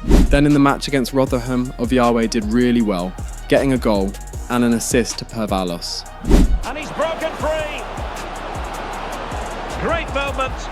In it goes. The opening goal in this contest. A goal for Warsaw. Oh, forgive me, Alex. What an opportunity here. Real chance. In it goes. That will greatly help the cause. Now they only need to keep concentration levels high. Potter made a really good save before the first half was over, and towards the end of the match, Haruto made a good run down the wing and found Pervalos to finish off the match with a brilliant header. And he scored not once but twice. They simply cannot stop him, and no wonder he's enjoying himself. We defeated Mansfield once again, this time in the second round of the Carabao Cup. Pervalos was really close to going up 1-0, but the keeper saved it and the ball got cleared. They did open the scoring in the match a bit later, but we came back almost immediately. Haruto got yet another goal this season with his signature curler. Pervalos was very ambitious with the scorpion kick, but it was just wide. At the end of the first half, Pervalos finally got his goal to complete the comeback. Can they forge ahead? And a goal here! There it is! They've done it! The match ended with Zola Naledi scoring a rebound after Rees Malik's shot. Can they cover up? Oh, that's brilliant! A strike so delightful, you'd never tire of seeing it again and again. And with them pulling one back just at the end. It was too late for them, and we're the ones that moved through to the next round of the Carabao Cup, where we would be facing an opponent that I wouldn't have expected to be playing this early on in the competition. Arsenal. The following evening, when training was about to get wrapped up, I received the worst news at the time. Pervalos was injured. How could that have happened? The club physician said he pulled his hamstring during the final training drill and would be out of action for about a month or two. It was absolutely devastating. I can understand how he feels. I went through quite a number of injuries in my career, and I know a hamstring, while not the worst kind, is no joke. We were still in August, and if we won't have our star striker available for a maximum of 2 months, Raleigh needed to take quick action. First of all, he hired coaching staff for the attack and defence, because without Pervalos, new systems and tactics might need to come into play here, and he needs extra hands on deck. A lot of the wonder kids that the sports director had checked on were not available for a loan, and of course those players wouldn't want to leave the big teams they're in for a smaller team where first team action isn't even guaranteed. After a lot of calls and conversations, Kevin Harrogate finally set up a meeting with Ruben Amorim from Manchester United. He was willing to put Samson Kevin out on loan, and the player was also willing to come play for us for a bit. And after back and forth negotiation, we agreed on a 40-60 split on his wages in our favour. The deal was complete, and all that was left was to speak to Samson and his agent. Joe Hugel was starting in the striker position for the match against Sheffield Wednesday. Losing Pervalos had made everyone realise how much we were dependent on him and his finishing prowess. But Raleigh was rest assured that the team would still be able to hold on. He didn't start Naledi in this match as well because of his fitness levels, so we were far from our strongest side. Okanai Haruto took the penalty after he won it early on in the match and buried it for 1-0. They had a good chance, but Potter showed way exactly. He has the most clean sheets in the league right now. Before the end of the match, he made another absolutely incredible save. We just about edged it overall, but we deserved the result in the end. Dan Potter won the man of the match courtesy of the jaw-dropping saves he made to keep us ahead in this match. Deadline day came, and the deal with Samson Kevin was complete. He came for his medical, spoke to Cheongu-won and the injured Pervalos for a bit before meeting the rest of the players at training. Samson Kevin was the best replacement for Pervalos. He is not at the top in his team right now. There are bigger and better names at the moment, but he is determined to prove himself here at the Raiders. Rally, is Samson Kevin just a temporary replacement for Pervalos, or would we be seeing way more of him even after Pervalos is back? Well, yes, he is a replacement for Alex, but it's really up to him if it's going to be temporary or permanent. I believe the sports director has done a good job scouting him, and coming from a big club, I don't have a doubt that he would make an impact here at the Raiders. When Pervalos does get back, Samson would have his work cut out for him. Pervalos is a really difficult player to compete against, but this club backs all its players to push past their limits. Rally was good at the press conferences, even with the reporter trying to pit two players against each other. He was able to answer the question in a way that one player doesn't feel less than the other. They know what they need tonight, a win in this game. Well, the Raiders know what they have to do. A win in this game and a good result in the following match would see them qualify for the knockout stages. The Raiders went as far as the semis last season, and with the way they've started this season, they are strong favourites to win this year. The highlight today would be Raiders star man Alexander Pervalos would be out for a little over a month due to a hamstring injury and low knee from Manchester United. Samson Kevin making his debut for the Raiders in this match. There's been mixed reactions about him being able to replace Pervalos in the first team. Some fans say it's impossible, others say he can do it if he can gradually acclimatise to Raleig's system. Either ways, all eyes would be on him in this match, from both the fans and his teammates. He is one of the players that the sports director, Kevin Harrogate, personally scouted. He is a really good finisher, and with the few games he's played at United, it looks like he would be a good fit for our style. He is tall, strong, and might just be able to hold up play better than Pervalos if need be. Wickham kicked the match off. All eyes were on Samson Kevin. Hopefully he would have a good game here.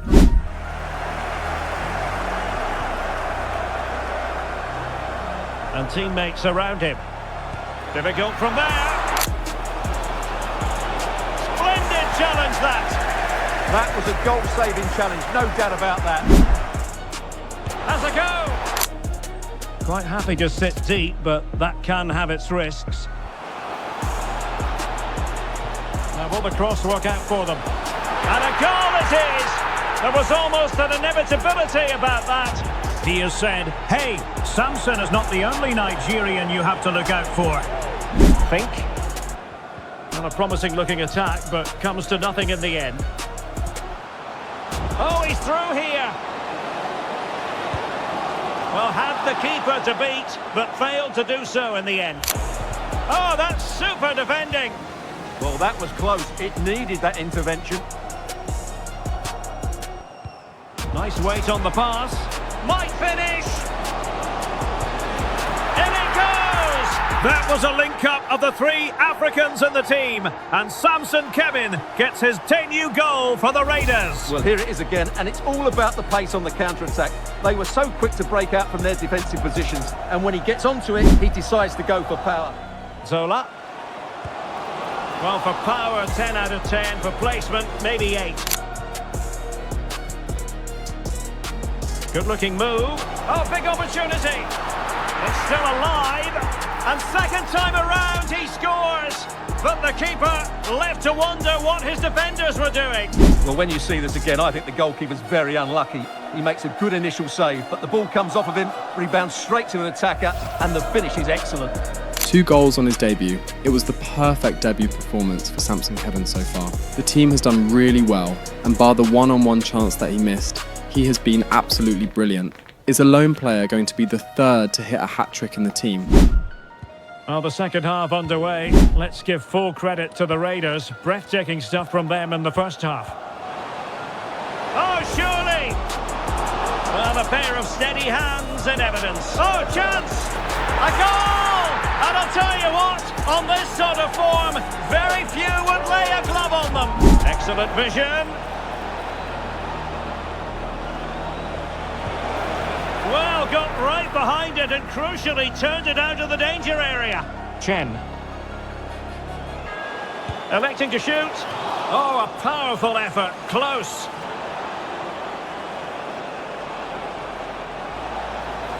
Decent chance. And still danger here. A second time around, he scores.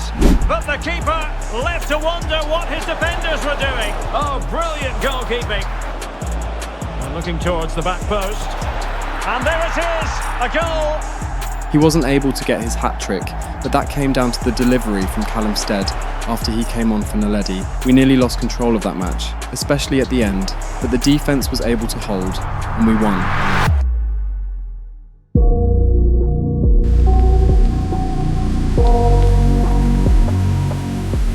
He is actually good. He's a good finisher, just like you.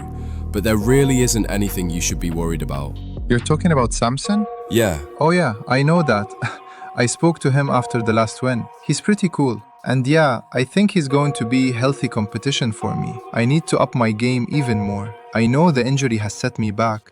But when I'm back, I need to be more than my best. I can feel the team slipping though. How do you mean? I can't particularly explain. And I don't want to give you a big head by saying losing our ace might be affecting team morale. Go on, you can't be serious. It's probably just my mind. But get well quickly and come back. I need you on that pitch with me, brother. Doc says just a few more weeks and I'll be back. We'll be waiting. Haruto also misses his top assister. Haruto will be fine. So what if Samson Kevin proves to be better than Pravalos? Are you going to consider keeping Samson over Pravalos? We'll cross that bridge when we get there. But there's also nothing wrong with having two quality strikers in the side. If any of your other players get injured, do you have backups for them? Well, yeah. We actually do have a backup in every position apart from Haruto on the right. But I'm rotating Tom Gotts and Jordan Oviawe, and either of them can play as a right winger. So, I would say it's somewhat covered. When Ruan and the other players come back from their loans, we would have even more depth in the squad. Since Pavalos is injured and Zola's position is quite familiar with the striker position, also quoting that Zola's shots so far in his entire career are 8 out of 10 times a goal, wouldn't he be the perfect fit for the striker position in place of Pavalos and save money from being used for a temporary player? While Zola is a good striker, I have noticed he's better as an attacking mid. He can be a roaming playmaker or a shadow striker, so he still has plenty of opportunities to showcase his goal-scoring prowess. Training was going well. Cheong-gu-won did come up to Thomas Raleigh to tell him that he can feel the morale of the team slipping, which made Raleigh give a mood-lifting speech to the team. While it seemed to work for the meantime, the team captain was still feeling off. We were back in league action, second in the league under Preston with just 1 point, and one of the only 2 unbeaten teams in the league so far. We've had a good start to the season, and we need to keep that momentum going. The next match was against Walsall, and we defeated them, courtesy of Okane Haruto and Samson Kevin's winner. Then we followed it up with another 2-1 win against Barnsley, a whopping 4-0 victory to Wigan Athletic, courtesy of Naledi, Haruto and Stead's brace. The victories took us straight back to the top of the table on 23 points. 3 wins in 3 games. That was our form going into what might just be the toughest match of our season. The toughest competitive match of Raleigh's career. The Carabao Cup match up against Arsenal.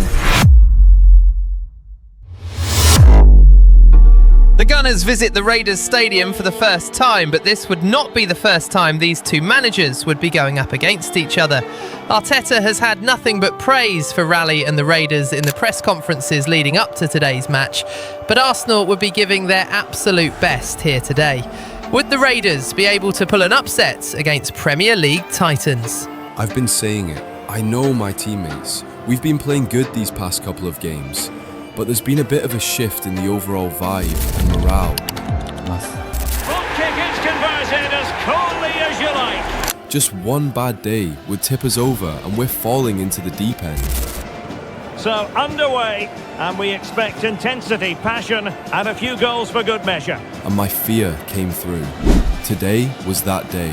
Their first goal came very early. A really good pass. And a decent delivery.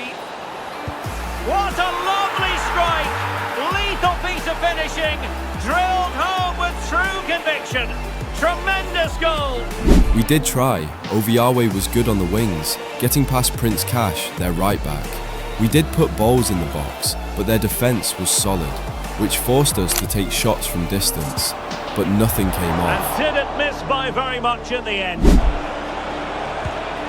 And he scored not once but twice. They simply cannot stop him, and no wonder he's enjoying himself. That's effective pressure high up the pitch. There it is! The goals keep coming. No stopping them today. It was bad. 2 goals conceded in less than 5 minutes. I could feel the team's morale going down the drain. We've been holding on, but this match against Arsenal, Haruto's miss, the failure to finally get a goal against Arsenal. Well, had the keeper to beat, but failed to do so in the end. 正直、チームに申し訳ないことをしたなって感じました。自分にとっては大きなチャンスで、キーパーとの1対1だったのに決めきれなかった。あの時の僕たちはまだすごく脆くて、3点取られた後でチームの雰囲気もかなり落ちています。The second half came and it was no different. Arsenal completely bullied us. At some point we had momentum, but we weren't able to do anything with it. Samson Kevin was nowhere to be found in the match, and after that, everything went even more downhill. Oh, goodness me, he's hit the post. Bukayo Saka. Is this the moment? Rifled against the post, but back in play. In it goes! Such a complete performance. 4 in front now. Ball played nicely.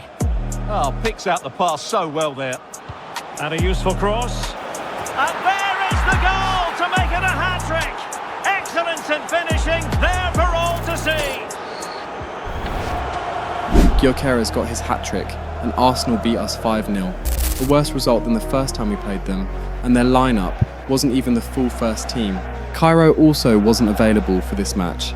Would have been nice to see him play against my team, but we were absolutely humbled. A lesson learnt for sure, and it's Arsenal teaching us that lesson again. And just like that, we were out of the cup. Everything went downhill from there. Gouan and the coach tried getting us back up, to be honest. But nobody grew smile again everywhere, just cold for training. Cheong Gouan was right. All the team needed was one bad performance, and we were off the deep end. The next match was against Northampton in the league. Samson Kevin did get a goal to draw us level in the first half, but we ultimately lost the match 2-1. Our first loss in the league so far, and sadly, that was the first of many. We lost 2-0 to Burton Albion. Zola Naledi hit an absolute banger of a free kick against Huddersfield, who was recently relegated. A free kick that reminded me of me. It was a beautiful one to watch. And even with all that, it was another loss in the league. We had gone all the way down to 6th on 23 points. Portsmouth was our next obstacle. We had a couple chances. Samson Kevin got another goal to his name. Teasing ball in behind.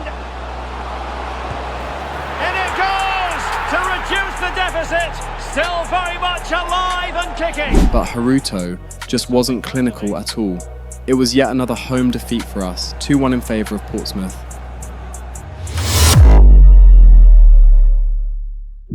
Barnet Raiders have had their work cut out for them in recent matches. A team that has completely flown out of form after the loss to Arsenal, the Raiders have been a shadow of their former self. They would be up against Wycombe Wanderers away from home, a team they knocked out of the Virtu Trophy earlier this season. Would they be able to find their form here, or would it be more of the same? We did score the first 2 goals. The opposition switched the play. They must lock them down. Oh, wait a minute. Opportunity. Still a chance. In it goes. That will do nicely for starters. First goal of the game. Well, using the space really well, you've got to say. And a good-looking ball. Oh, could be a chance.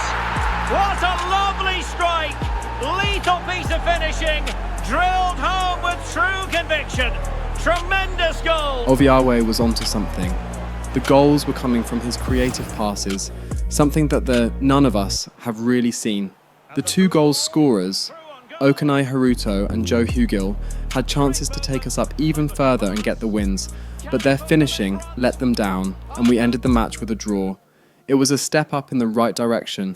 After a whole lot of losses, picking up 1 point at the very least was needed. 5 weeks had passed and we picked up just 1 point in the league. It was our worst ever run, but it seemed like there was going to be a change. Pervalos was cleared to play and he attended training right before the next match. Thomas Rally told him that he won't be starting because he's not fully fit, and he would only bring him in if he absolutely has to. We were 7th in the league, just 6 points to Blackpool on 30 points. With Pervalos back, we were allowed to dream. First place was still very much possible, the team just had to want it. Stevenage is a mid-table side, so this won't just be a walk in the park for us. 4-2-3-1. The single centre forward will be supported by the number 10. Yep, it's a goal for Huddersfield Town. Can he? Oh, a really confident stop in a challenging situation. Released it nicely. But he can't keep that effort on target. And a goal kick it'll be. Holding on to it. Oh, real grit there to shield it. And in with a real chance. And there it is, 1-0. Their efforts have been rewarded. And look at the celebration. Opportunity to deliver the cross. Oh, amazing reflex action. I wondered if that header was going to end up being a goal. Yeah, what a save. That was on top of him in the blink of an eye. Did well to stop that, didn't he? Chance for the leveller. And he's missed it. Good heavens. Well, what a chance to equalise. He's just not clinical enough in front of goal. Stead. Well, it's a good Raiders move in the making, this. Real chance. And it wasn't all that far away from being a goal. They're back in this now with 60 minutes played. Now jumping in because this is a chance. Oh, that was a marvellous save. Well, the keeper has had little to do until now. Oh my word, is that the first time the keeper's touched it? And wasteful from the Raiders. Oh, genuine chance. And that's a very good parry. Well, the fans are certainly doing their bit, really pushing the team on. Just need to be clinical now. Oh, could be. Oh, couldn't bend his run, and the flag went up. And back with Alexander. Trying to open them up. And darting through. And danger still. Chen. That's a good ball. Can he deliver? And that is offside. Might be able to set up the chance. And second time around he scores. But the keeper left to wonder what his defenders were doing. It was an unfortunate loss. 2-0 against Stevenage, and even with Pervalos back, we weren't able to find the back of the net in the match. It was a late goal to seal their win, and we needed to do something about our poor form. After the loss to Arsenal that knocked us out of the Carabao Cup, we have not won a single game. Our entire month of October was without a single win. Something needed to happen. We needed some sort of change, if not we'll keep going deeper and deeper, and before we know it we'll be fighting against relegation. November won't be as packed as October, but the FA Cup would be coming soon, and December would be the toughest. We need to find our form before December, if not we'll be fighting a losing battle. Rally had one-on-one meetings with every single one of the players. He needed to speak to each and every one of them, individually. We're in a bad way right now, and I can't really blame Rally for this because the bad form came out of nowhere. Our next match was MK Dons, one of our rivals that followed us into League One. If we can beat them here, it would be extremely good for us. The morale gained would be good to start the month of November. So here's hoping we can find a win here, away from home. We have done it before, we can do it again. Samson Kevin was given another start. Pervalos was fully fit now, but Rally needed to see what Samson Kevin can do with a rival like Pervalos ready to come on at any time. And we're off. The first half begins with plenty of anticipation in the air. So this will all be about which individuals can get the better of their opponent. This will be a tough battle. Will it go in? Blocked it brilliantly. Oh, tremendous goalkeeping. Opportunity to deliver the cross. Can he put them in front? But it was a wonderful chance. Impressive record in these games, that's for sure. Super pass. And a goal! Not bad for starters. They take an early lead. Can he find the right pass? And flying forward here. Can he level it? Oh, good hands there from the keeper. Gianni. Plenty of support here. Opportunity it is. thought they were onto something there. Free kick, it had to be. And that is a free kick artist at work. What a goal it was.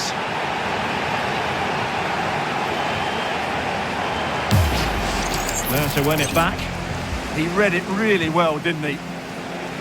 To trim the deficit. And oh, it's in. We cannot declare this contest over. They still believe. And nothing comes of it. Counter-attacking possibilities. Oh, what an opportunity. A great agility to make sure they didn't level matters on the break. That's a good ball. Can he score? Oh, it was there for him. Well, it's not a good finish, is it? That was a glorious opportunity.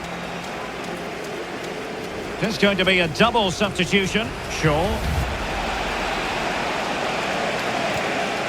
Opportunity here. And striking it. Oh dear, not a great effort, was it? It's a goal for Preston North End. The goalkeeper will be looking at himself on that one. He was totally out of position, and it was an easy finish. Many thanks, Alex. And in the right position to make sure it didn't go all the way through. Unbelievable reflexes from the goalkeeper. Yeah, had no right to save that, did he? Wonderful stop. Decent position. And the cross smuggled away. And Zola on the ball. Must be. What late excitement. And the match is level. We pushed and pushed and pushed, and we finally got the goal that we really deserved. We almost got our first win in over 8 games, but it was another draw. Our performance showed we were getting there. Pavalos being back into the team has definitely done a bit to boost our morale. The team is playing better than ever, but the credit really can't go to just him. Guwon has also done a really good job as skipper, and while he's not as flashy a player as Naledi, Pavalos or Haruto, his leadership is absolutely excellent. During the monthly board meeting for November, we spoke about a lot of things. First of all, Kori said Nike and Qatar Airways might want to pull out if we don't perform well this season. Kevin Harrogate gave us updates on the youth academy and said it will be up and running by next season. And the stadium, which is just less than a 5-minute walk away, would be complete by the end of next season. Those 2 projects are what majority of our money is going into, and with the performance from last season, it was easy to get investors to buy into the dream of the club. Kevin Harrogate also spoke about the players that are out on loan. El Fakir is doing really well in Ipswich. He's not getting a lot of goals, but he is getting first team action, might just be a full starter for them by next season if they choose to keep him at their club. Ruan is doing really well in the Premier League. He is doing extremely well for Leeds and is a really good creative player for them. Caden Van Boer, on the other hand, has been injured most of the season and hasn't had a lot of game time since he recovered 3 weeks ago. He has been good for Everton prior to that, so with a bit of time, he might be back to his best. Roman Dept is outstanding for Luton Town, very likely going to get his first team spot back from Potter when he returns next season. And lastly, Brahima Coffey in Orlando. He has grown really well, but we might need to call him back because he's not getting enough playing time to grow even more this season. The MLS might not have been the best move for him, but Harrogate suggested we keep tabs till the end of January, and if nothing improves, we would call him back. Besides that, he scouted 2 more players from the Chelsea Academy that would be a wonderful addition to our team later down the line. Jaden Smith from South Africa and Paul Anudo from Nigeria. Our next match in the Virtue Trophy was against Lincoln City. It was Pavalos' first match starting since recovering from his injury. The feeling was there we needed to win to get a place in the last 16. A win was hard to come by recently, but with everyone fit, with the morale slowly climbing, a win is looking very likely. In our first major attack, Pavalos found the back of the net once more. Has its advantages. And a goal! That will do it! They've been pushing for it, and now they've been rewarded. The keeper saved his penalty after that, and in the second half, Potter made a good save to keep us level.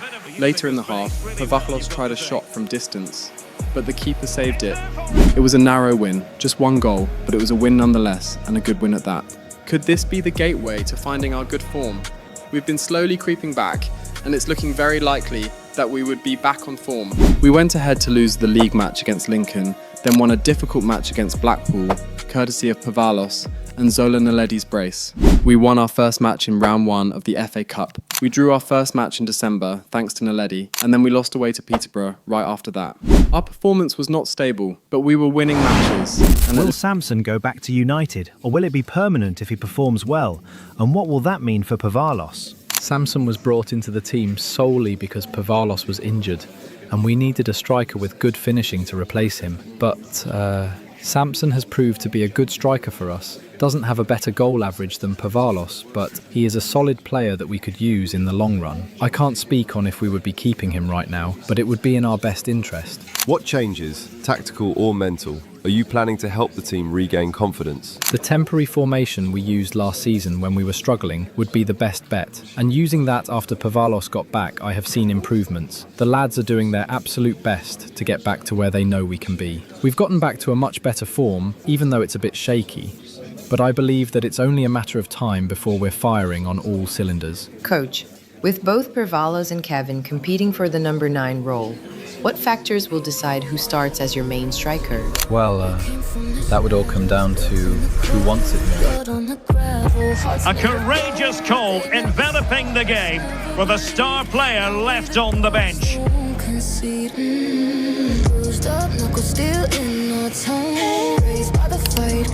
Last season, when things weren't looking the best, when we weren't consistent, Raleigh switched from the 4-4-2 formation to the 3-4-2-1, and now he wants to try the same tactic again. That formation pulled us out of trouble last season, and this time around, I want to see if it would do the same. Would we be able to get the better of a team currently 5th on the league table? We started the match well, we held the ball, kept possession in their own half. Zola Naledi had a good chance after Pavalos played him on goal. And the chance is on, and that will be a corner. The corner that followed was taken short. Cheongu-won and Giannidis played around at the edge of their box until a ball was released to Pavalos that caught the opposition off guard. Genuine chance. What a lovely strike. Lethal piece of finishing. Drilled home with true conviction. Tremendous goal. He buried that one and put his team one up. Samson Kevin had a chance to take us 2 up. Pavalos laid the ball to him with precision, but he put it wide. Naledi was right there in the open, and he wasn't happy with Samson's decision, and he had to apologise. And Samson was not the only one missing really good one-on-ones. Pavalos missed another one after the turnover, which was completely unlike him. They equalised on the crux of half-time. And that's exactly what has transpired. Now, that could be a massive turning point, and momentum is with them. And then went ahead 15 minutes after coming back from the break. It was a turnaround we weren't expecting. The lax defending was to blame from both of those goals. The skipper was able to position himself perfectly to get on the end of Naledi's cross. It was a brilliant header over the defender that got us level. The players were getting frustrated in the match, showcased by Pavalos' mistimed tackle. He wasn't booked, but he was severely warned by the referee. Zola played in Haruto, he glided into the opposition, but he was extremely unlucky with his finish. Pavalos put Naledi in late on in the match, but he couldn't generate enough power with his right foot. Pavalos had one more chance, but the keeper's hand was strong, and we ended that match with a draw. It was a frustrating game for everyone. We tried and tried, but we were just unlucky in the end. Raleigh really drilled the players at the end of the match. They could do better than what they displayed in that match. We have a goal here, we have a dream here, and with our quality, a triple promotion is expected. And that's going to be impossible if we keep playing this way. It seemed like Raleigh got through to the players, because the next match against Reading was magic. The passing was way sharper, we had more chances on goal. And in the second half, Haruto found Pavalos, who in turn found the back of the net. Then, less than 10 minutes after scoring, Haruto won a free kick, which had Naledi stand above it. The home crowd held their breaths, but to no avail. Excellent strike! Oh, what an exquisite goal! Absolute perfection! It was the perfect height, perfect curve to take it away from the keeper. It was the perfect free kick goal. This kid was a genius. Potter baited their striker into a chip, and he claimed that easily. We ended the match with 2 goals and a clean sheet. Naledi was the talk of the game after the free kick. This was the third free kick he was burying, second one this season. He's an extremely technical and brilliant player. I can only hope we keep him at the club for as long as possible. The win took us up to 9th in the league on 33 points, 15 points away from Sheffield in first. It was going to be a Herculean task to catch them, but not impossible. But first, we had the first round of the knockout stages in the Virtue Trophy. The squad was very well rotated for the game against Doncaster Rovers. Raleigh is focusing on getting back up the league table, so he can't afford to put all his best players here. But we still got the result. Although Tom Gotts missed a really big chance early on, he was still able to find the back of the net in the first half. And after Haruto came on in the second half, he got a late goal to seal our victory and take us to the round of 16. And that might be the goal that clinches it for them. No looking back now, surely. Back in the league, we were looking to get back-to-back wins against Stockport. Pervalos smashed one against the bar after a good pass from Haruto. Potter made a good save shortly after that to keep the game scoreless. Haruto tried his best after Pervalos released him, but it was too close to the keeper. It's now 1-0. Trying his luck. And in the second half, after good link-up play from the team, Yigit Karademir got his first goal for the club and also the first centre-half to score for the club. It was the only goal of the match, but it was yet another 3 points and another clean sheet. We climbed up to 7th after winning that. Winning 3 matches in a row was good for us and our team morale was through the roof. The match against Barnsley was next, and although we conceded very early, the captain, Cheon Gu-won, had everything to say about that. In the 15th minute, he played a long, flat ball across the pitch to the ace, Pervalos, and he was not missing that kind of a one-on-one opportunity. 5 minutes later, he played a ball over their defence to find Haruto, who toe-poked it past the keeper for our second goal. Oh, we have just witnessed a special moment. Pure quality. In the second half, Pervalos chipped one over their defence towards Naledi, who buried that to take us 2 goals up. Oh, he could finish. And a goal! They're going to take some stopping now. 2 in front here. We weren't done. Tom Gotts got the 4th goal. The entire front line got on the score sheet, and Cheon Gu-won got a hat-trick of assists. The final match of the year was against Walsall. It was a tough start to the season for us, and while December was a packed month, we were able to concede just 1 loss out of the 7 matches so far. January would have more fixtures if we progress in the cup competitions, so we would have to keep this momentum going. Now 6th in the league, we were pushing. Sheffield had dropped a lot of points, and we were now just 9 points away from them. There's still a lot of time to make anything happen. It takes guts to leave out a star player, a big name. Will the risk pay off, or will it go down as a costly mistake? Late nights, no sleep, we was praying for a chance. Pray for it. Pervalos was on fire against Walsall. Delightful pass. A goal in the early stages. Precisely what they had been planning. And in with a real chance. And a goal! They've increased the lead, and they don't want to be throwing it away from here. It was yet another great performance from him, capped by 2 really good goals and the Man of the Match award. We finished the year on a high note and back into the playoff positions. Kevin Harrogate, the sports director, brought to Raleigh's attention that he needed to bring Brahima Coffey back to England. While he had grown into a really good centre-half, most likely first-team quality now, we needed to really bolster our backline. The fixtures going into the new year would be packed together and tough, and if we want to win a cup trophy this year, then we need more options at the back. Raleigh said that he would give Coffey till the end of the January transfer window. His situation at Orlando is a bit tricky. The MLS is in their off-season, so he's not really doing anything, and pulling him at the middle of the season might be the wrong decision. We defeated Mansfield courtesy of Samson Kevin and Naledi's brace. Then next up was the match against Sheffield Wednesday in the Virtue Trophy. They were currently first on the league table, so this would be their perfect opportunity to see whether we've got what it takes to give the first place team a run for their money. It was a really tough match, Both teams were unable to get past the other's defence. We tried and tried and tried in the match to no avail, but towards the end, Pavalos was able to find the substitute winger, Idris Kanu, who found the back of the net for the match opener. And a goal! At this stage of the game, it might be decisive. And just look at their supporters. It was a big match for us, and we were able to get the goal when it mattered the most. We had dragged Sheffield back by 3 more points, and we were creeping ever closer. We were back to normal, hey, and things were looking good going into 2027. We really needed to not depend so much on Alex. That's also part of what screwed us over last year. The team was looking strong, and with the back-to-back wins, we got the fans believing again. Step on the pitch and the crowd goes wild. Raiders in the building, yeah, we run this side. Pressure on my chest, but I breathe that fire. We don't break, we don't fall, we rise higher.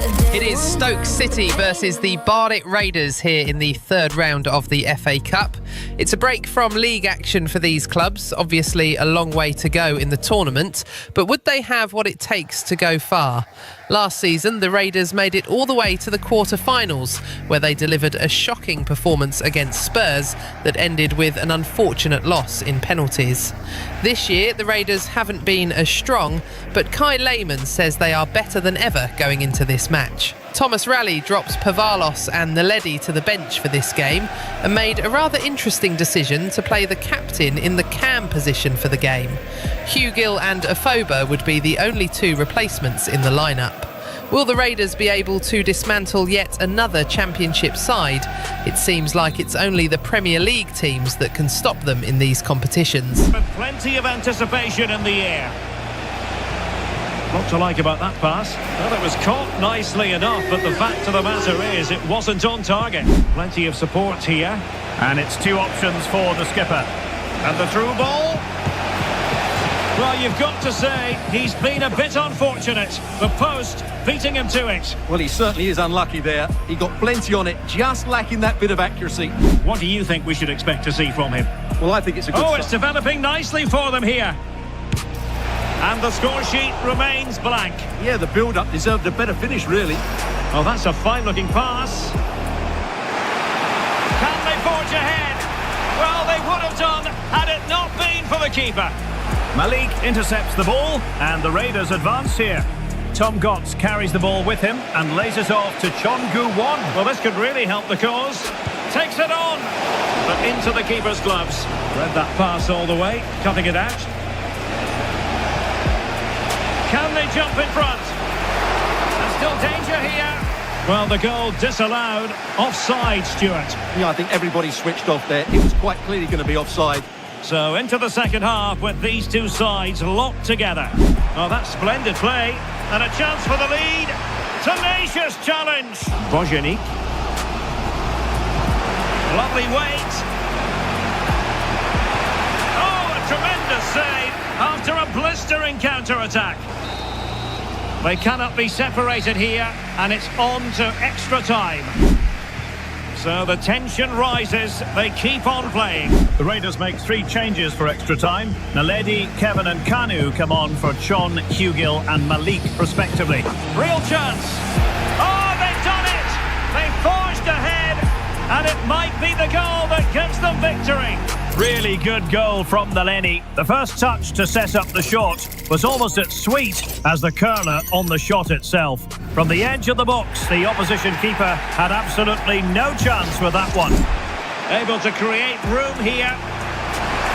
This could be the equaliser. And he's gone and scored to level us again. Kanu through the middle. Well, and the penalty is given. The referee right on the spot. And now a chance for them to take the lead here. They are hoping and praying. Can Zola Naledi put his team ahead once again? This to see them take the lead once again. In it goes! Kori converted. Well, here it is again. The keeper tries to read the penalty, but in the end, he just makes no effort whatsoever. That's a strange decision. Trying to open them up. Possible chance. Oh, yes! A goal! Exactly what they were looking for, and he's come up with it. There's the final whistle. The travelling fans are full of the joys because they are moving on. Regular time couldn't decide the winner, but bringing on Naledi and Samson Kevin at the start of extra time was the game changer. Naledi was brilliant, getting 2 goals and winning himself a penalty for the second. It's always going to be a tough ask, going to the home stadium of a championship side to beat them there. But it's something we've been able to do time and time again. We taught these young lads how to handle pressure at the highest level, and it's really paying off to see how well they can with such cool, even in these kind of situations. Pavachlos didn't play in the match, and that was a risky point made by the gaffer. Before the match, he told me that while Pavachlos is the ace, the team needs a direction when he's not there. Naledi picked up the pieces today, so I wouldn't particularly say it was mission accomplished. I want to see this team get a win without the big four: Pavachlos, Naledi, Chion and Haruto. January was a high point for us. We were dismantling teams left and right. 3-1 to Peterborough, 2-0 to Nottingham County, and another 3-1 win to Stockport, which took us up to 5th on the league table. Our next opponent was going to be a tough one though, 2nd place Blackpool. Just 2 points ahead of us. If we win, we overtake them on the league table. Even if we don't go up to 2nd, a win here would be a statement. We are coming for back-to-back championships. As you can see, Arctic conditions here at the Raiders for this one. This one would be a tough match at the top of the table. The Raiders have found their form and are firing on all cylinders, and Blackpool is their next target. It is Thomas Rally's 100th match in charge of the Raiders. That is an incredible feat for the brand new team and brand new manager. Would he be able to grab a win to commemorate the occasion? Can the Barnet Raiders continue their win streak, or is this where they fall? Can he put them in front? Well, quite simply not precise enough from that position. I tell you what, it is extremely shocking that he would miss from there. He better hope that doesn't come back to haunt him. Yeah, he did what he had to do there. Definitely the smart choice. Well, chance perhaps. Well, good technique in terms of how he struck it. And an opening. Oh, not to be. Well, good run this. Now, what can he do with it? Can they jump in front? On a solid piece of goalkeeping. Daniel Potter has been an absolute rock for the Raiders, their final line of defence, and he has given his gaffer yet another reason to be the first choice keeper. Intelligent ball, and watched all the way by the keeper. Well, it was a captivating first 45. What will the second half bring us here?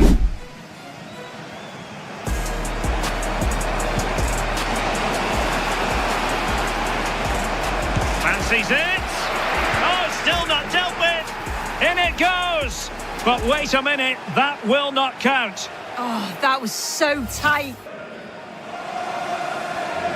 Oh, great piece of individual skill. Oh, a really crisp effort, but just wide. Yeah, that was really close, just mere inches to the left, and it would have been the Raiders celebrating their first goal. Well, a splendid individual performance, but the manager elects to make a change. Well, he's gone short with it. Well, there was impending danger, but good defending.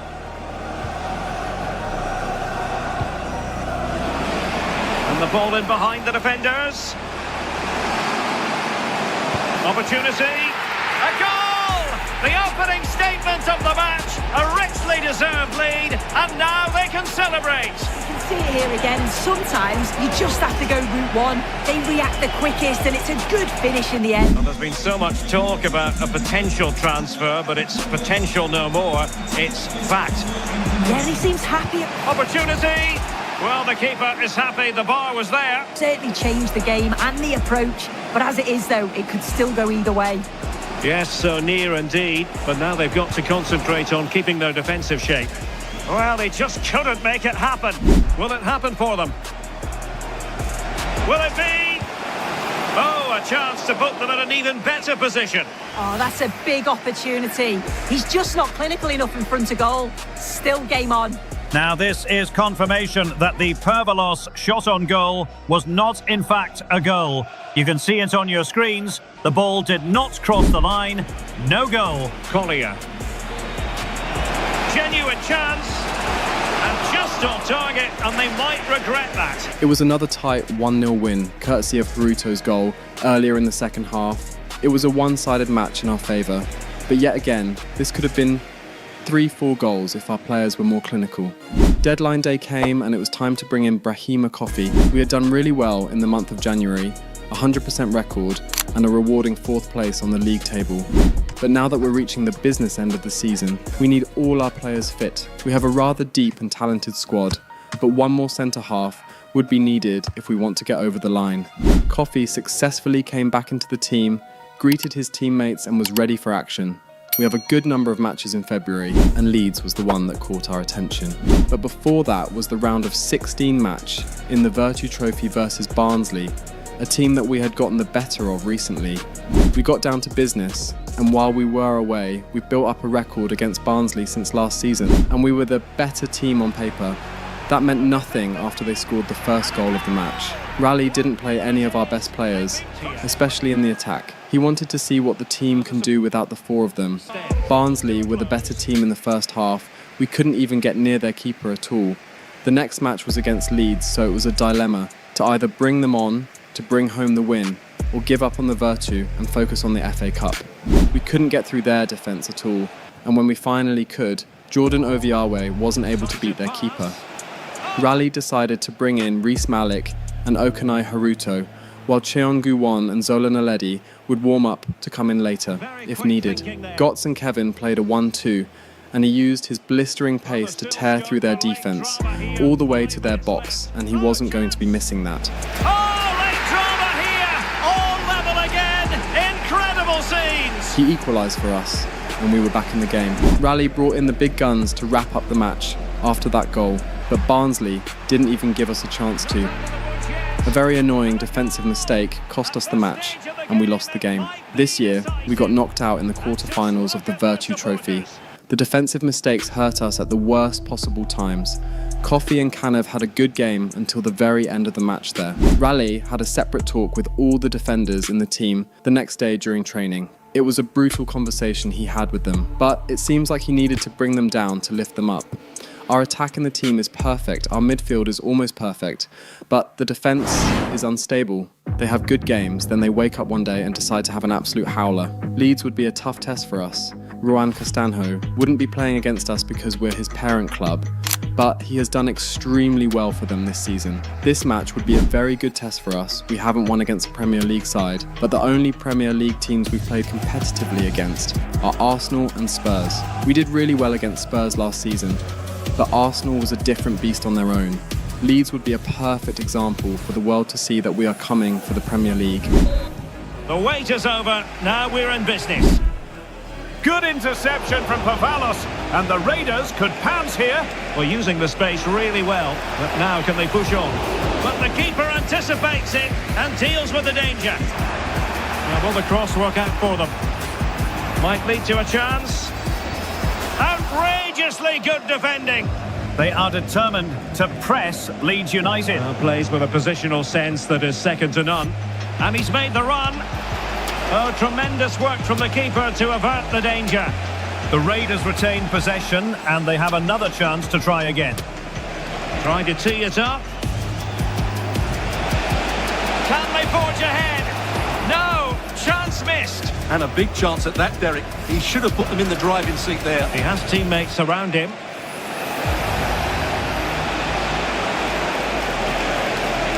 He's in here. And there it is, the opening goal, 1-0, and they'll feel they deserve it. And really not all that far away from levelling this. Yeah, decent effort, you have to say. Almost at half-time, it's going the way of the visitors as things stand. What have you made of what you've seen? Well, I think they've been the better side in this first half. They've defended well, they've looked dangerous in attack, and they've controlled the midfield. It's been a solid performance so far. Haruto plays in Shaw on the overlap. Opportunity here. In it goes! Delighted to be two in front. Things look good for them now. Well, just look at this. That was so close to coming back into play, but it doesn't matter. They all count. Really good goal from Alexander Pervanos. So back underway here into the second half. Bissouma. And taking it away. Intelligent ball. Electing to shoot. Well, he's placed it wide. Really close shave. Well, that's how to keep the opposition at bay. Now the Raiders can break. They're usually really good on the transition. It's Zola Naledi on the ball. Lays it off to Kirby Shaw and calls for it back. Encouragement for Raiders. Can he finish? In it goes! A 3-goal cushion. This is astonishing stuff. Well, here it is again, and it's all about the pace on the counter-attack. They were so quick to break out from their defensive positions, and then through on goal, he just goes for power and smashes it past the keeper. There's no stopping that. What a great finish. And his coach brings him off after a really good performance from him in that calm position. And Pavalos comes off for Samson Kevin afterwards. Stach. Well, they pressed them high, and here they come. Excellent vision. He can't hold on to it. It was a big win for us. A big win against Leeds United. We defeated a Premier League side for the very first time. This win got us a lot more supporters, both fans and investors. If we could do something like this, with a lot more training and improvements in the way we play generally, we have every potential to go on to be a big European name. Just in that the Barnet Raiders have defeated Leeds United. The Raiders have knocked Leeds United out of the FA Cup. A massive upset here at Ellen Road as Leeds United bow out of FA Cup. Are the Barnet Raiders the real deal? Is Kai Lehmann's dream for this club the real deal? The way this team plays, it's really only a matter of time before they're fighting toe-to-toe with European giants. Mark my words. We had the league to focus on for a while now, 13 points away from Sheffield, but we have 3 games at hand, and our next match, it would be against them. Raleigh was going to be throwing every single thing at this team. They have not beaten us this season, and we would like to keep it that way. We are very much behind with the fixtures, and in turn, the points, which means we have to give our all to get back to where we're rightly supposed to be. They are really good out wide. The relationships with both wingers and fullbacks are great, and the latter constantly providing overlaps to create 2v1 situations. Yeah, looking for the overloads out wide, aren't they? And the Raiders moving the ball forward. What can they do from here? And pretty routine for the goalkeeper. I think we'd better send it over to Alex Scott, because Alex, news of a goal in the Peterborough game. Yep, it's a goal for Peterborough United. They've scored the opener here with 3 minutes played. Giving it a go. Well, for power, 10 out of 10. For placement, maybe 8. Well, we've seen and felt the confidence right from the off, haven't we? Yeah, they've got a strong record against this team, and it shows. They're really looking up for this today. Will it happen for them? Is this the moment? And there it is! The opening goal, the ideal way to start. Well, if we watch this again, it's a tidy finish, and it's certainly been coming. The pressure's been building, and they've got their reward. Yann Valery. Nicely played. Read it well and made the save. Decent idea. Now to level it. It could be up for grabs. And at the second time of asking, it's a goal. The keeper, meanwhile, looks to the heavens. Seemingly no one can stop him. Chalobah. Well, for power, 10 out of 10. For placement, maybe 8. Takes aim. Not troubling the keeper.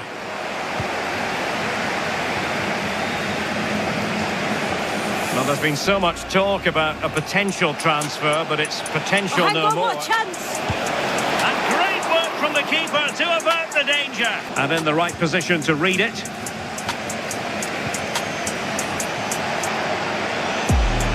Can he find the right pass? Can they forge ahead? So near, but wide. But the danger averted for now.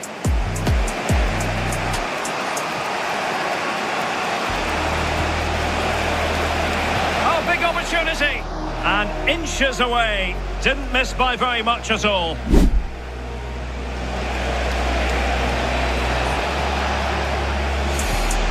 Collier. Opportunity here, and a goal! Just like that, they're back in front. Well, here we can see it again, and he does so well to skip past his marker. That's what opens up the opportunity, and then cool as you like in the finish.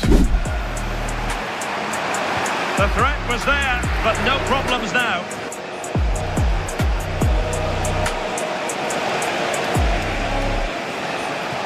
There's the shot, and effectively parried away by the keeper. Well, they might be able to launch a counter-attack. Need to get bodies back. He fancies it. Oh, what a fine stop to keep them in this game. I think they've just about been the better side. They've taken the chances when they've come, and on the whole, defensively, they've been okay. They just need to keep possession in the closing stages to see out the game. A chance to whip it in. Well, you've got to conclude that it was... And so the referee blows for full time, and it goes down as a victory for the visitors. It was a tough and a very entertaining game that ended 2-1 in our favour. Cheongu-won and Zola Naledi would be happy with their contributions to this game. Two players that always make things happen. Really good game from the lads. After that match, we heard the news that our round of 16 fixture in the FA Cup would be against a big Premier League side. Moving further in the competition, it's always inevitable that we encounter these big teams. We just have to swallow it, do our job, and hope for the best. During training for the next league match, Tom Gotts and Joe Hugill had a huge clash which caused injuries. He was going to be out for 53 days, that is almost 2 months. Hugill's wasn't as bad as Gotts, but we still have an extra option in the striker position in Samson Kevin. Thomas Rully would have to come up with a plan to face the Premier League side in a month, a team that is good enough to give Arsenal a run for their money, the team that is currently at the top of the Premier League, Liverpool. The match will be held at their home stadium, so this will be a very tough match for us. Liverpool will be a tough side, but we give our all. Step on the pitch and the crowd goes wild. Raiders in the building, yeah, we run this side. Pressure on my chest, but I breathe that fire. We don't break, we don't fall, we rise higher. Day one grind, put the pain in the mud. Every loss made a boss, turn the sweat into blood. If you're looking for a fight, better know we don't fade, we don't play. Hello, and I must say it was a very nice walk through Stanley Park en route today. We are, of course, here at Anfield. I'm Derek Ray, and sharing commentary duties with me today is Sue Smith. It is Liverpool versus the Raiders. Well, the hosts are clear favourites in this tie, and you just wonder how their opponents are going to approach the game. Well, you never quite know who's going to emerge from the shadows and become a match winner, but this man might be a decent shout. What are you expecting to see from him? Conrad Zahn is a brilliant player, and he has been extra brilliant for Liverpool this season. Top scorer in the Premier League, top scorer in all of Europe this season. Started his career towards the end of Kai Lehmann's, and while they clashed only a few times, Kai Lehmann has spoken about him in interviews quite a lot. He is leading his generation as the face of this sport. He is an outstanding player, Derek. Yeah, they're playing a 4-3-3. One central striker with the wingers providing the width. What can Raiders do from this position? What a brilliant pass. Well, hit on the volley. Terrific strike. Beautifully weighted ball.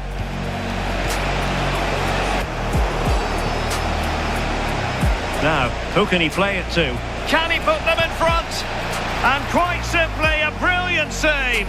Oh, just look how he closes the angle down. Makes it really difficult, and that is a top save. Well, moving the ball impressively here.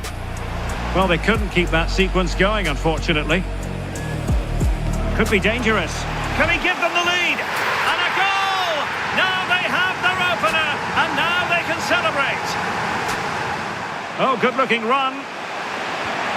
Just needs to steady himself. Just what the Liverpool fans wanted to see as they extend the lead to 2 goals. Well, we can see it again now. He does so well to slip past his man, leaves him stranded. And once he's clean through, you always fancied him to finish, stayed composed and tucked it away brilliantly. Surely a wild effort it was, and probably the less said about it, the better. And hit with ferocity. Well, really had to stretch for it, but did just enough to tip it over. We will have a couple of additional minutes at the end here. To eat into the lead. Well, it's a long road back, but they've got to start somewhere. Well, that could have been their ticket back into the game. 2 goals down. You just can't keep wasting chances like this. We started the match well.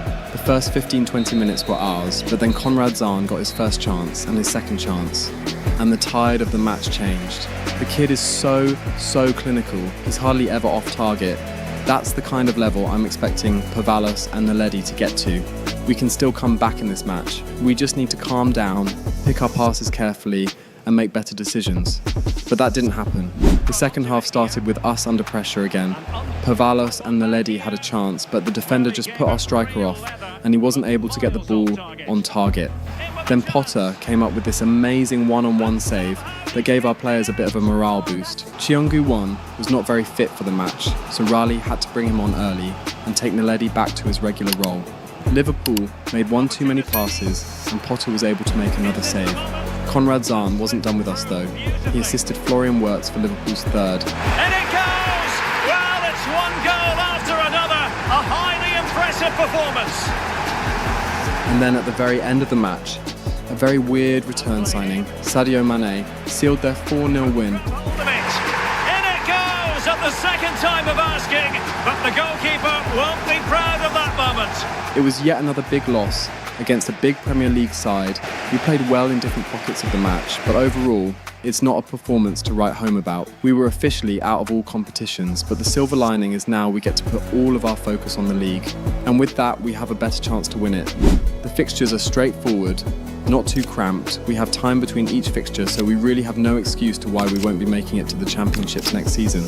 Kevin Harrogate said that while he was looking at Brahima Coffey's performances at the MLS, a kid also caught his eye. A 16-year-old Puerto Rican left back that can also play as a holding mid. He came straight from their academy last season and was almost a regular first-team starter, Ezekiel Soto. We're currently not in the market for fullbacks. We have Reece Malik and the American Kobe Shaw, and we have 3 more solid options if needed. But keeping these wonder kids on the shortlist is a good thing, because you never really know when you would need one. And a goal! 3-goal cushion, the opening statement of the match. With just 3 matches left to play, we're in a very good position. Still in second place, but with a game at hand, first is as good as ours this season, and that is a big thanks to the players. Their hard work this past few months has been unmatched. Wins against teams like Wigan. And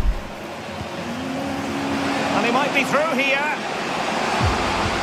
And there it is, the opening goal, 1-0, and they'll feel they deserve it. Huddersfield. Well read to win possession back. Encouragement for Raiders. He's in with a chance. And a goal! An early boost for them. The first goal of the game. They're off and running. And Reading were all crucial to where we are Today now. could be the day that sees them promoted officially. Well, with 5 minutes remaining and just 1 goal between them. Still, the opportunity it is. Oh, it's in! And that might be the goal that clinches it for them. No looking back now, surely. Leyton Orient is next, and I don't think we should be having any problems.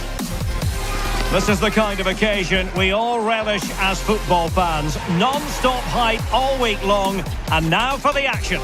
A draw here would be a less than ideal result for the Barnet Raiders. They would want nothing other than a win, but a draw here would secure their place in the top 2. Automatic promotion for them into the Championship next season. It was a rocky start to the season last year, and now here they are, on the cusp of grabbing yet another league title. Yigit Karademir was the first centre-half to score in this team. So the initial 11 for the home side. Oh, a goal! Can you believe that sensational flying header? A majestic moment. What an excellent goal. Simply superb. Coffey was the second, an absolutely beautiful diving header to score his first goal for the Barnet Raiders. A few minutes later, they scored an equally beautiful goal to get the equaliser. And it is the equaliser. Parity now. And who's to say what's going to happen next? But we wanted more than a draw in this match. This team was a much better, much more mature team than the one that started this season. And with our growth rate, I'm afraid the League One just can't hold us any longer. Potter denied them the completion of their comeback. And at the other end, Haruto won a penalty and Pavalos stepped up to get us back into the lead. Unfortunately, they equalised yet again. A draw would be safe, but it won't be the best option for our title chances. So we had to fight for this win. Malik, who assisted the first goal, was there again for the second. A beautifully floated ball into the box, and Callum Stead was there to head it down into the back of the net. Delivered into the area here. Oh, it's astonishing! One of the greatest comebacks you're ever likely to see. And now the question is, can they see this out? It was a really good match for me, my best match in a while. To be the reason for this win and to play a crucial role in our promotion into the top 2 leagues in the English division, it felt really good. Malik, he's class. Attack, he's got it. Defence, he's got it. One of the best all-round players in this team. With that win, we also overtook Sheffield in the title race and still had a game at hand. If we win this next one against Preston, it's GG's. We've won the league. We could be 90 minutes away from seeing the champions crowned right here. 3 points will do the job. Stay tuned as we have all the action live. Hello, it's great to be with you, and no problems at all on the weather front as we get ready for this match. I'm Derek Ray, and sitting alongside me, ready to provide you with all the tactical talk, is Sue Smith. And today could well be the day when the league title is clinched. It's the Raiders, and they take on Preston North End. Well, this is a huge game, and one I'm sure the fans will help by generating an incredible atmosphere. And if they can play as they have done all season, on the front foot, I think they'll do it. Well, you never quite know who's going to emerge from the shadows and become a match winner, but this man might be a decent shout. It is the penultimate match in the English Division 3 season. The Barnet Raiders have the chance to win their second trophy in a matter of 2 years, as a win here would seal it for them. Thomas Rowley is putting out his best side. Brahim Kofi and Nichka Kanev as centre-halves, with Malik and Shaw as the fullbacks, with completely different roles. Chongu Won would be leading the side as usual, with Polo Giannidis and Zola Naledi as his midfield partners. The most dangerous front three in the league this season, with Tom Gotts, Okanai Haruto and Alexander Pavalos, with 51 goals to their name already this season. We were ready. The Raiders fans were ready. We had already secured promotion.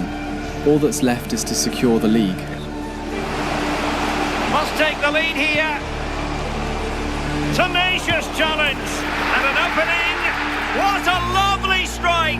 Lethal piece of finishing. Drilled home with true conviction.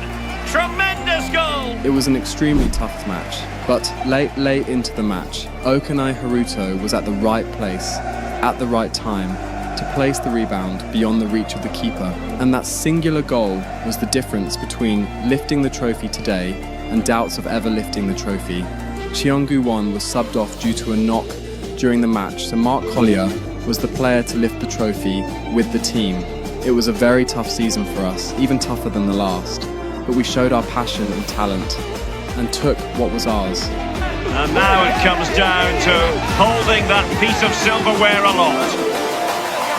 The sweet taste of success. Oh, just listen to that atmosphere. And it is always a collaboration between players and fans. And how special is this to be able to celebrate right in front of your own supporters?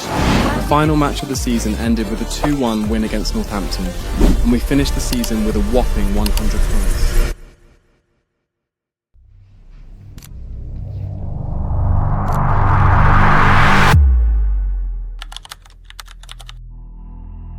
The Raiders?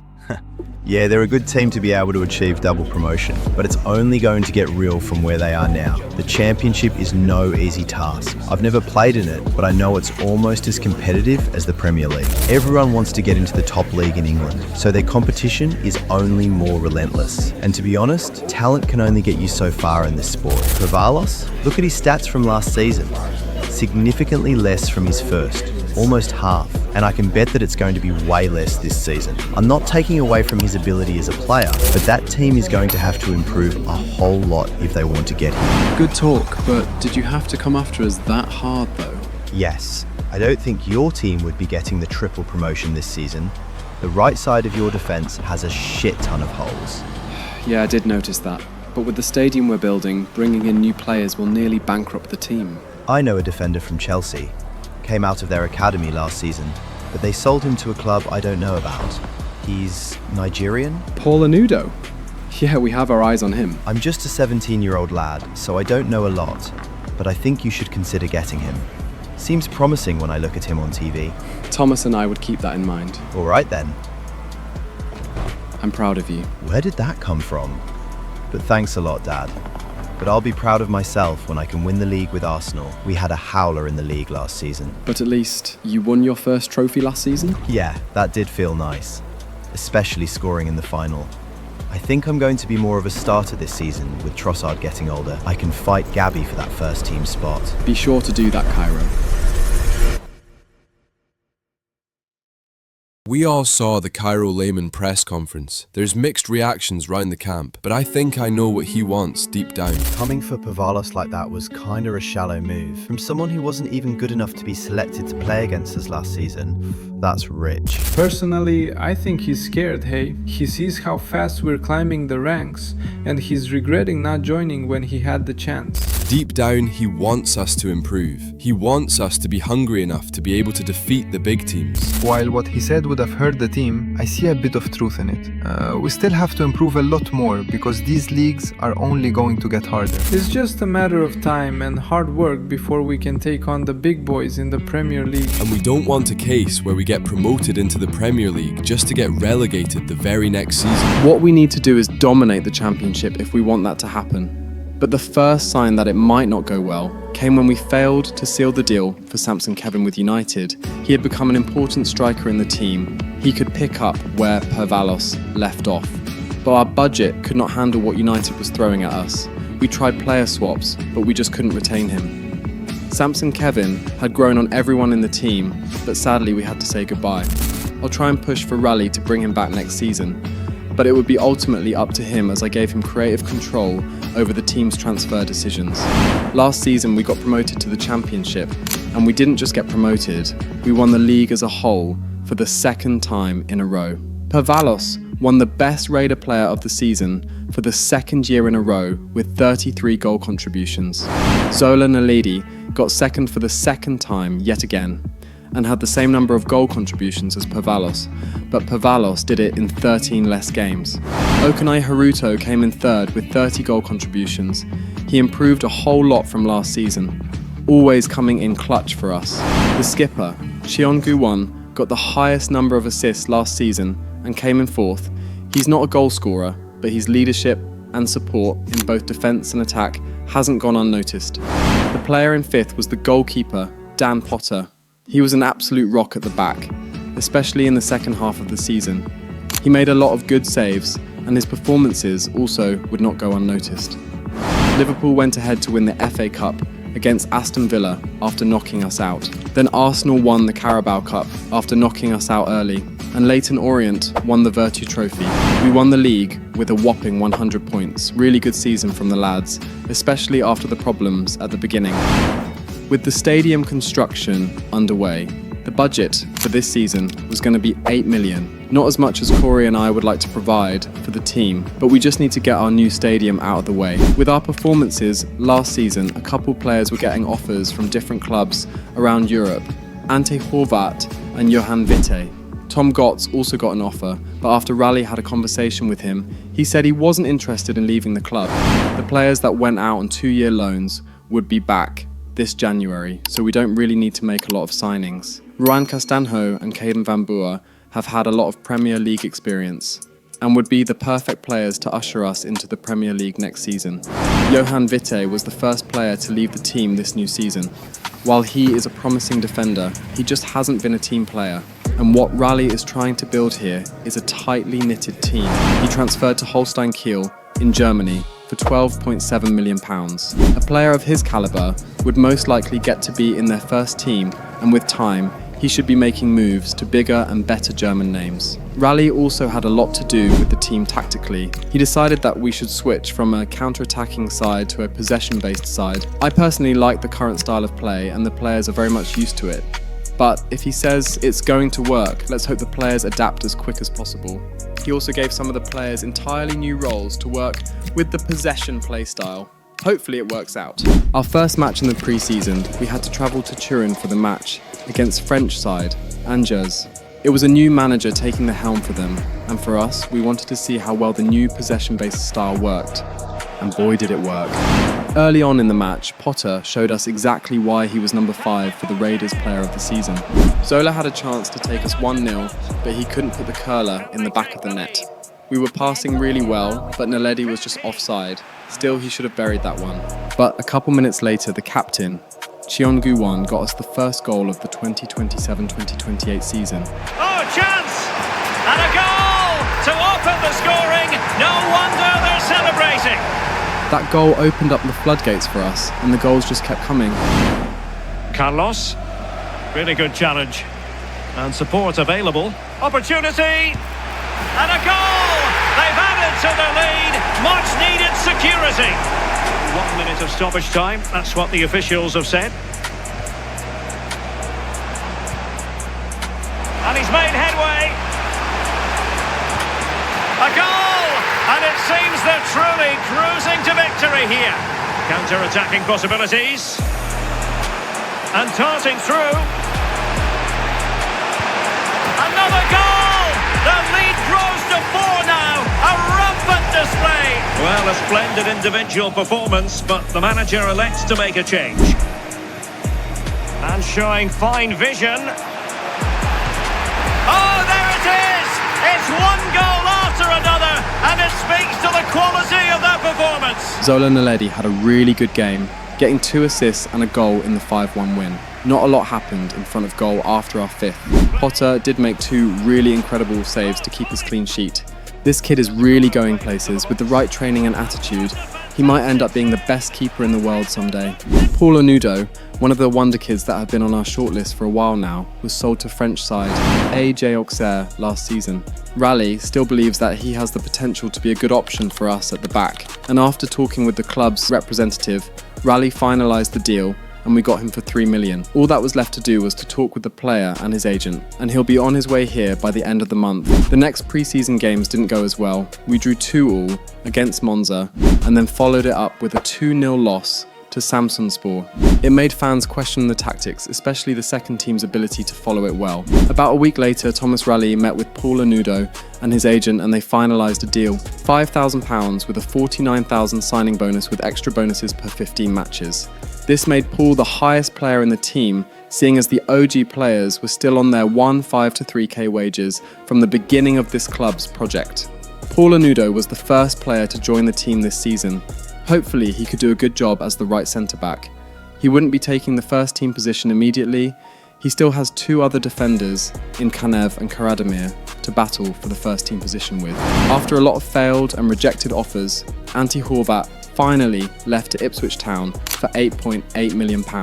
It was a massive profit for us to start the season, making over £20 million and losing just 3 in club transfers. No one was urgently on Raleigh's list. He said he wants to see what the current team can do before making a decision on bringing in more players. But if we need more players, we would need a permanent backup for Haruto on the right wing, a backup striker and a backup right back. Let's just see for now. Our first match in the new league would be against Bristol City. We have played and defeated them in the Virtue Trophy before, but playing them in a league this competitive would be insanely different. The team is doing exceptional with players from the academy. Now the question is, will the team continue with the academy project? And if yes, how will you manage the squad, since there is already performing youngsters from the 2 years project? And that can only happen if you sell some of the players. So who will the team be selling? Yes, the team would continue with the academy project. We've sent scouts almost a year ago, so by November we should be getting new talent that we're going to develop the same way we developed this batch. And we're looking at 2 years before any of the new academy players come in, so managing the club when that happens isn't really the top of my priority list. With the promotion to the EFL Championship, what changes are you going to bring to strengthen the team due to the highly competitiveness of the EFL Championship, coach? Already brought in a promising talent in the defence.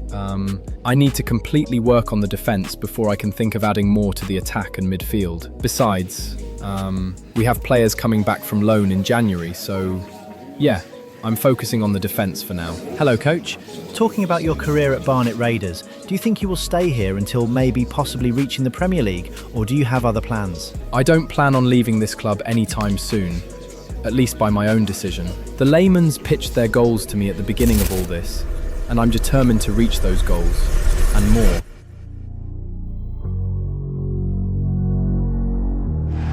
After weeks of anticipation, we get to find out for real what is going to happen. A special occasion. It is the first match of a brand new campaign. Step on the pitch and the crowd goes wild. Raiders in the building, yeah, we run this side.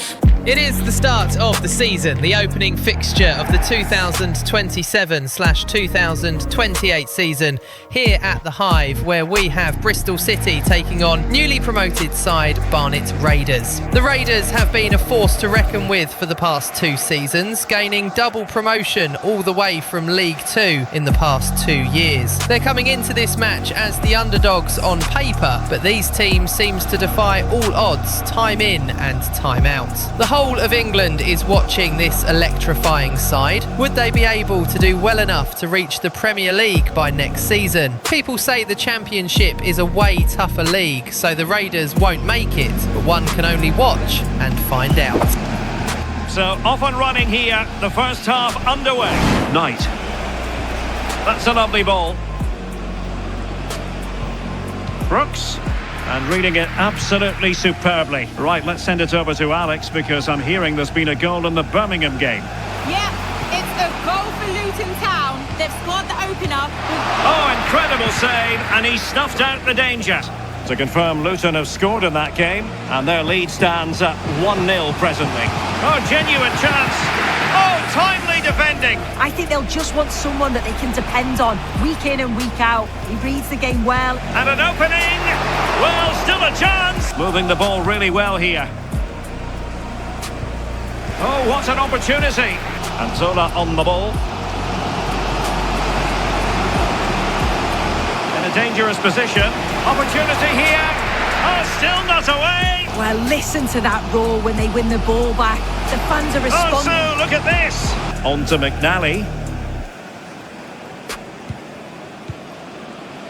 And possibilities here. Is it going to be? In it goes! The opening goal in this contest. Alexander. Oh, great attacking play. Oh, you'll have a go. Well, the managers will now deliver their half-time team talks.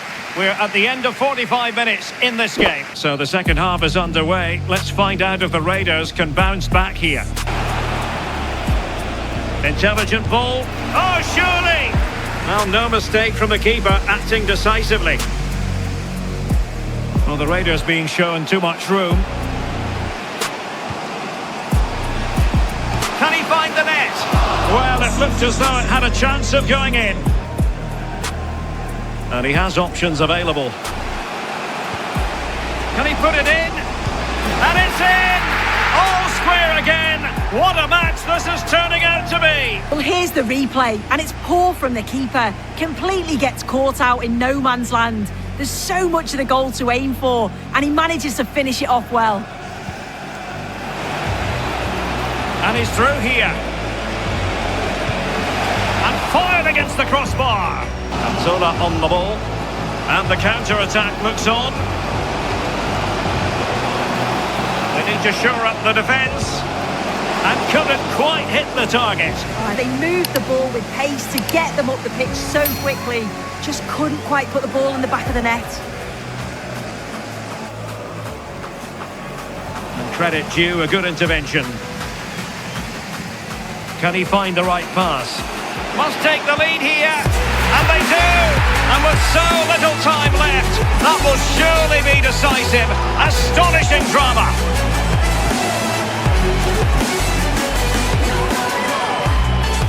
It was a really good first performance from us.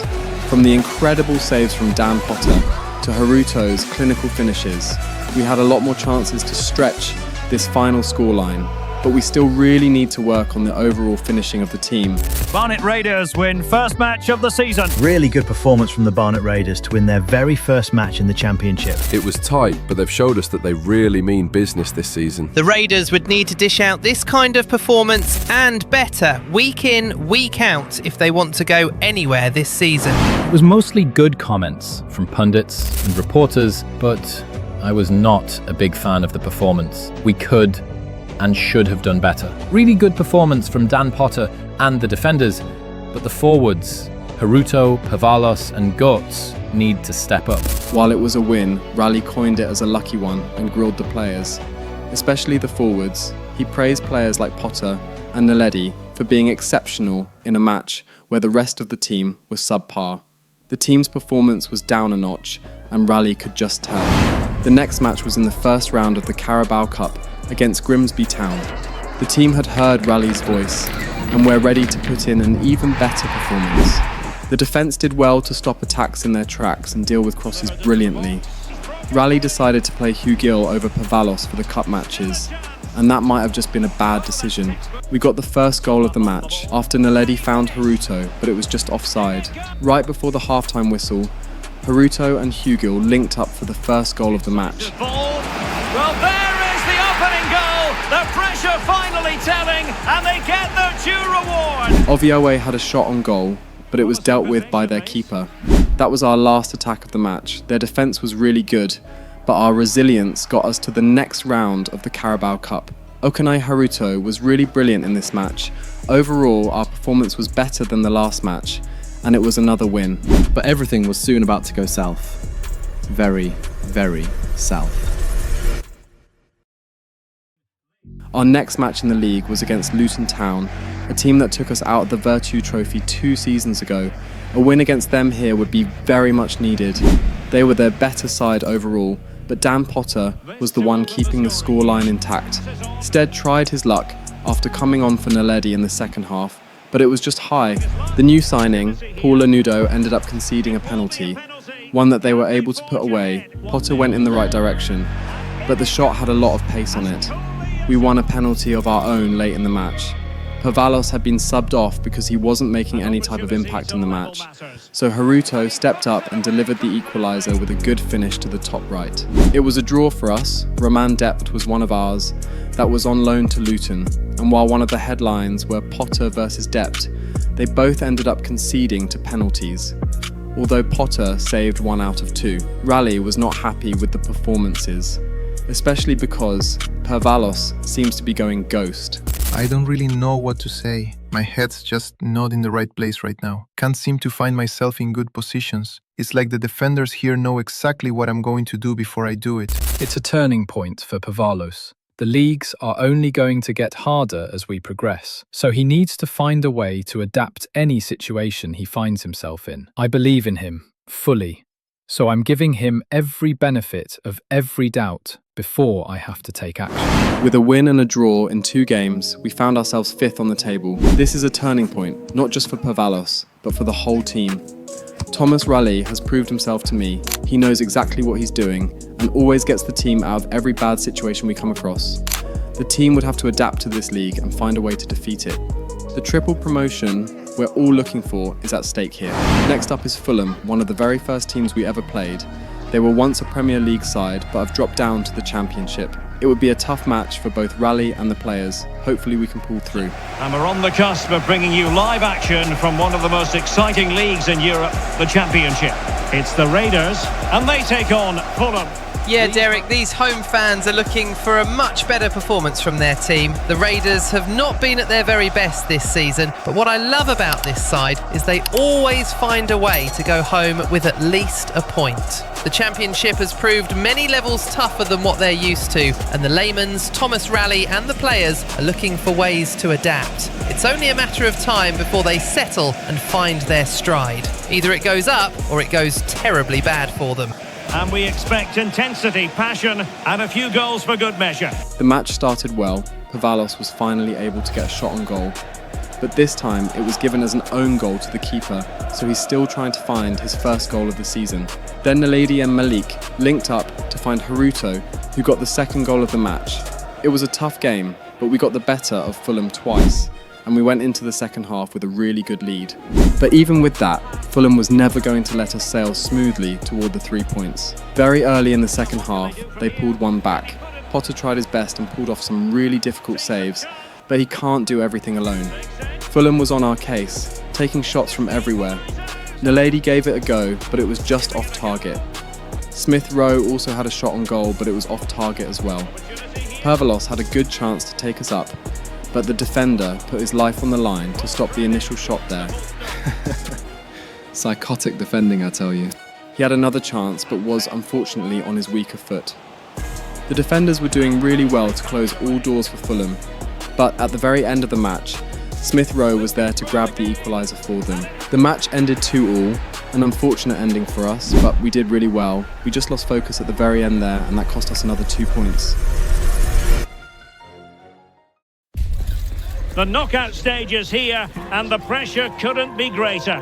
One team will progress, but only one. So much on the line, expect a battle from start to finish. We took Stoke City out of the FA Cup last season. We have beaten them already, so it's not too far a stretch to be able to beat them again. But with the way things have been going, the players would have to work extra hard to get a win here.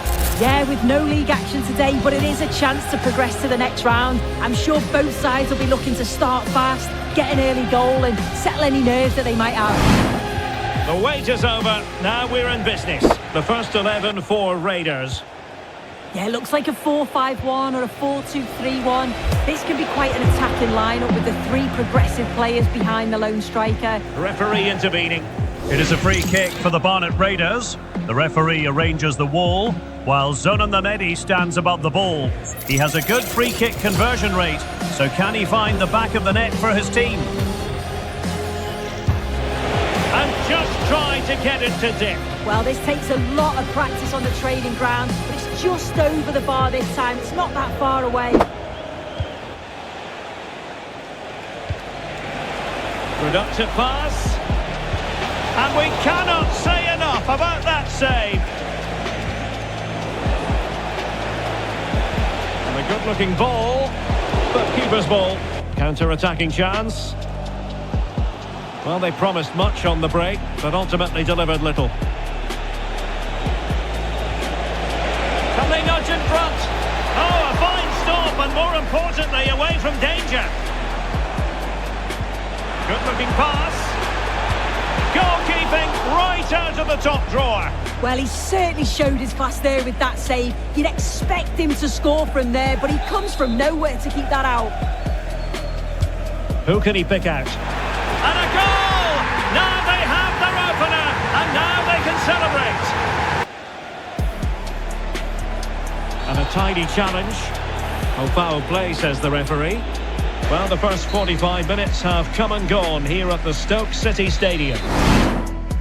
So the second half is underway. Let's find out if the Raiders can bounce back here. Chen.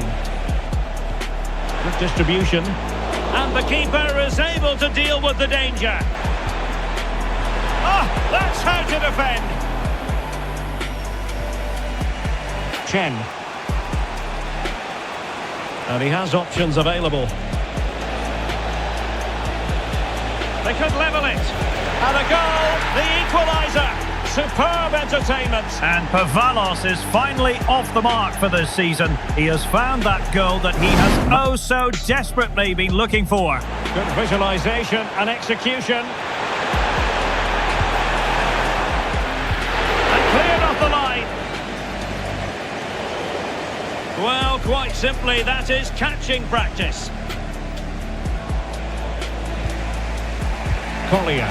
That's a good pass. Sent through. Oh, they've done it. They forged ahead, and it might be the goal that gives them victory. Well, here it is again, and just look at how quickly they break forward. Cause all sorts of problems. And then he's through on goal. No hesitation at all. Just puts his foot through it. Rifles it past the keeper. It's a cracking finish.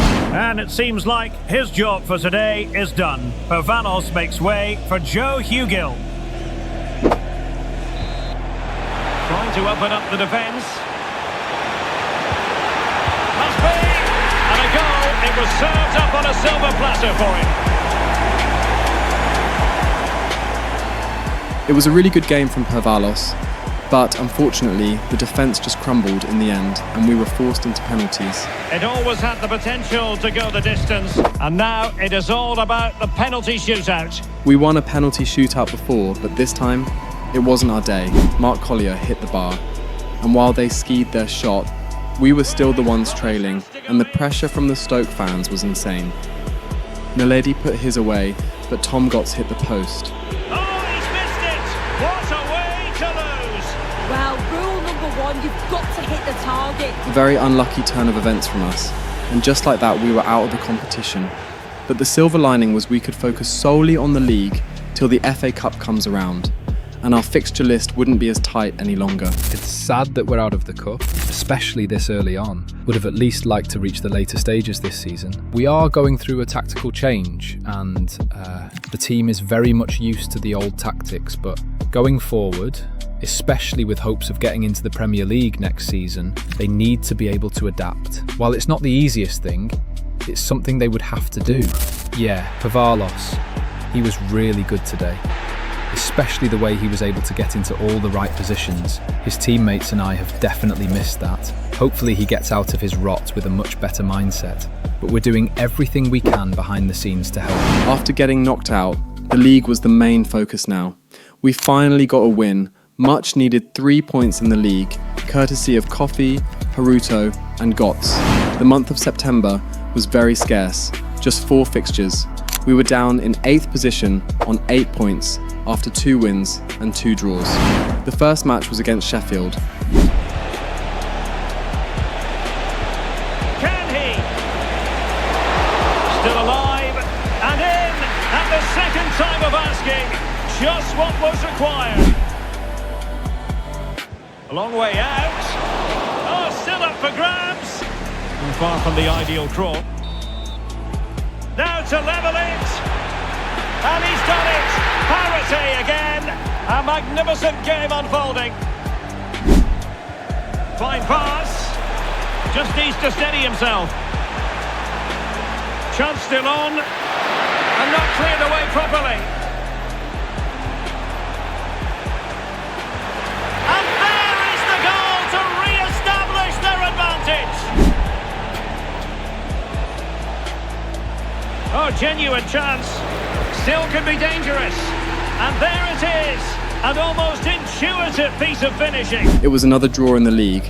The fact that we weren't dropping all 3 points was something to be grateful for, but we needed to increase our output. We drew yet another match against Swansea. Then Pervalos clinched a crucial 3 points against Cardiff City. We were up against Stoke City again. Haruto was currently the top scorer in the league, so we would need him to step up if Pervalos still can't find his form. He's in with a chance. Oh, could be. And a goal! Not bad for starters. They take an early. Oh, yes, what a pass. Now a decent position. Nervy clearance. This looks interesting.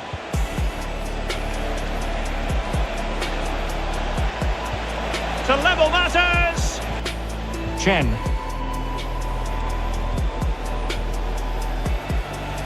Oh, good vision. Could be in here. And a goal. The equaliser. Superb entertainment. Petros Mantalos.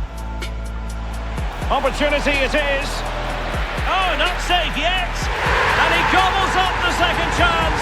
Disappointment for the keeper. No wonder he's asking questions of his defence. Haruto did get yet another goal, but it just wasn't enough. It was another loss to Stoke City, and our first loss in the league. October had the same number of fixtures: Sheffield, Watford, West Brom and Preston, who got promoted with us last season. The match against Sheffield Wednesday was the first of the month, and we were looking to come back from the loss against Stoke. Potter pulled off yet another penalty save. This kid was something else between the sticks. He proved me right again after another really good save. Haruto tried a shot, but it was really weak. Stead tried playing in Naledi, but he couldn't get a good enough header on it. Paul Anudo did really well to steal the ball from the defender. We had a really close chance, but Hugh Gill was really slow to release the ball. and when he did release it, he played it behind his man. Naledi won a free kick from about 30 yards. He didn't hit the back of the net, but he made the keeper work for the save. The game ended as a goalless draw from us. Sheffield was the team that got automatic promotion, so to not be able to defeat them, it kind of felt like everything was going downhill. But Raleigh still had faith the players would fully adapt to the new possession-based tactics. We lost the next match to Watford, which dropped us to 11th on the league table. Things were looking bad, but hope was definitely not lost. 8 points away and a shit ton of matches to play, so winning the league, or at least gaining promotion, is still very much possible. We drew the next match against West Brom, another 2 points dropped. The reporters and pundits were beginning to wonder what was happening to our team, and of course Raleigh was receiving most of the criticism. To me, the problem seems like it stems from Raleigh. He has spoken of changing this tactics this season, and we can all see that they've dropped the counter-attacking style and are leaning more towards possession. And in doing this, he has completely locked out the man that gets this team its goals. Alexander Pavalos has been struggling all season, and I really can't see how he is in any way at fault here. The kid got over 40 goals in his very first season, and then 27 last season, even after missing 2 whole months due to injury. Unless we're all missing some key internal information, a striker like that doesn't just lose form out of nowhere. Will you be adding new players to the squad next transfer window? And for the youths, do you think of adding or scouting for any position? With the way things are going now, I might be bringing in a couple players in January, and as for the youth academy, the first batch of players would be coming in either November or December, and we scout for all positions. It seems your defence isn't the most reliable, and since the team is looking to achieve promotion into the Premier League next season, what are the club's intentions regarding the back line? Because as we can see, the team is bound to face much tougher tests in the championships. Like I said at the beginning of the season, the backline is my priority at the moment. We sold Vite and Horvath, and we have our eyes on a couple players to bring in for January. You're still getting losses against the Premier League top teams, so can we expect 1 or 2 marquee signings to add experience to this set of talented youngsters? The kind of signings we would have to make to be able to compete against these teams would be way above our budget. But we are looking at the possibility of free agents come January as well. The draw to West Brom temporarily took us up to 10th, but if Hull City win their game at hand, we would be back down. Now 9 points away from Sheffield United in first, Raleigh still believes in the team and in the new tactics. The next match was against Preston North End, and this one was a must-win. We are better than this team on paper, and while that doesn't always mean anything, the players have to turn that into a win. I'm Derek Ray, and sitting alongside me here on the gantry. Well, both managers will be reminding the players that it's important to get off to a quick start, really attack the opposition and put them on the back foot from the off. Hopefully we'll get a good game. So underway, and we expect intensity, passion, and a few goals for good measure. Well, they look like they're set up in a 3-5-2, which looks quite defensive from the off. It'll be interesting, though, to see how the midfielders line up. If it's a flat 3 or 1 or... Could be! And there it is! The opening goal, the ideal way to start. Well, let's have a look at this again. It's a sweet connection. Generates so much power. Not many goalkeepers would keep that out. Clever defending. Well, with the record they've built against this team, the manager certainly looks calm and confident. Oh, definitely, and they'll be looking to add another win here today. Can they do it? And the goalkeeper covered a lot of ground to push that away from danger. Oh, that's not a good clearance. Now with McCann. Well, it looked highly promising, but they got nothing out of it. Oh, he looks threatening. Can he deliver? Touched onto the woodwork. Whiteman. Well, they'll be happy to have regained possession. Good looking move. In position. And a really effective parry by the goalkeeper. McCann. Very quick thinking there. Could be a chance to break.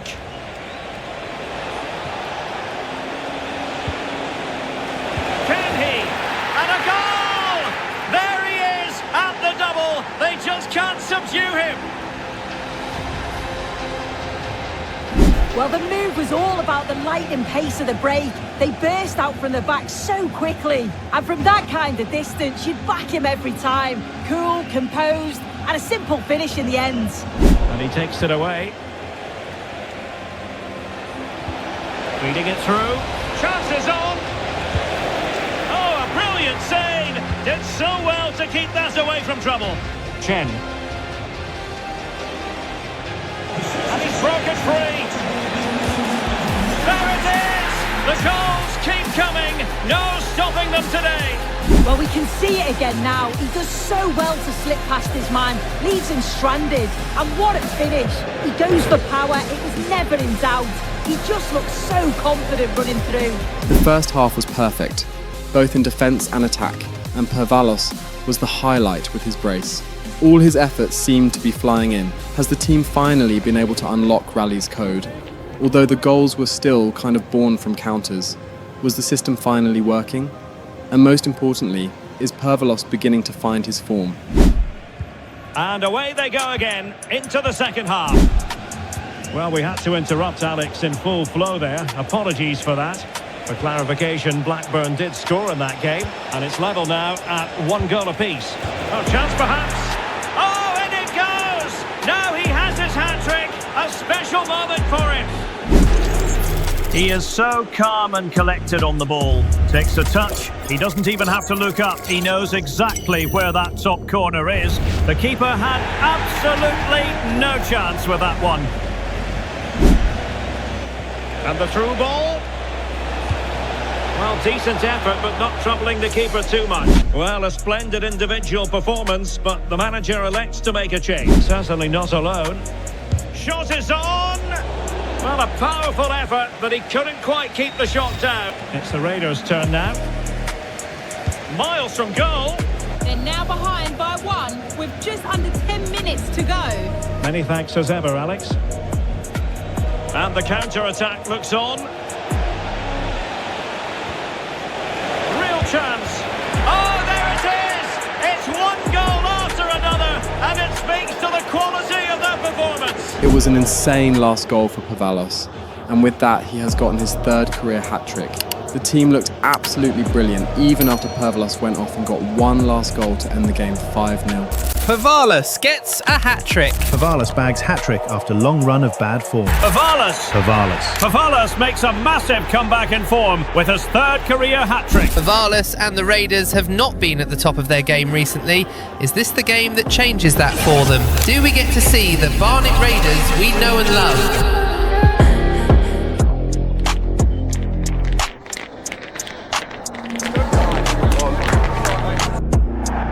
Good evening on what is a perfect night for football. The floodlights shining down on the players as we speak. My name is Derek Ray, and ready with his tactics board to provide all the analysis is Stuart Robson. And we're on the cusp of bringing you live action from one of the most exciting leagues in Europe, the Championship. It's the Raiders, and they face Hull City. They had their first attack, but the defence was very solid. Anudo nicking the ball off the defender, and the attack that followed from that carefully picked out passes from our box to theirs, saw Haruto find the first goal of the game. Oh, it might be! In it goes! An early goal! No wonder they're celebrating!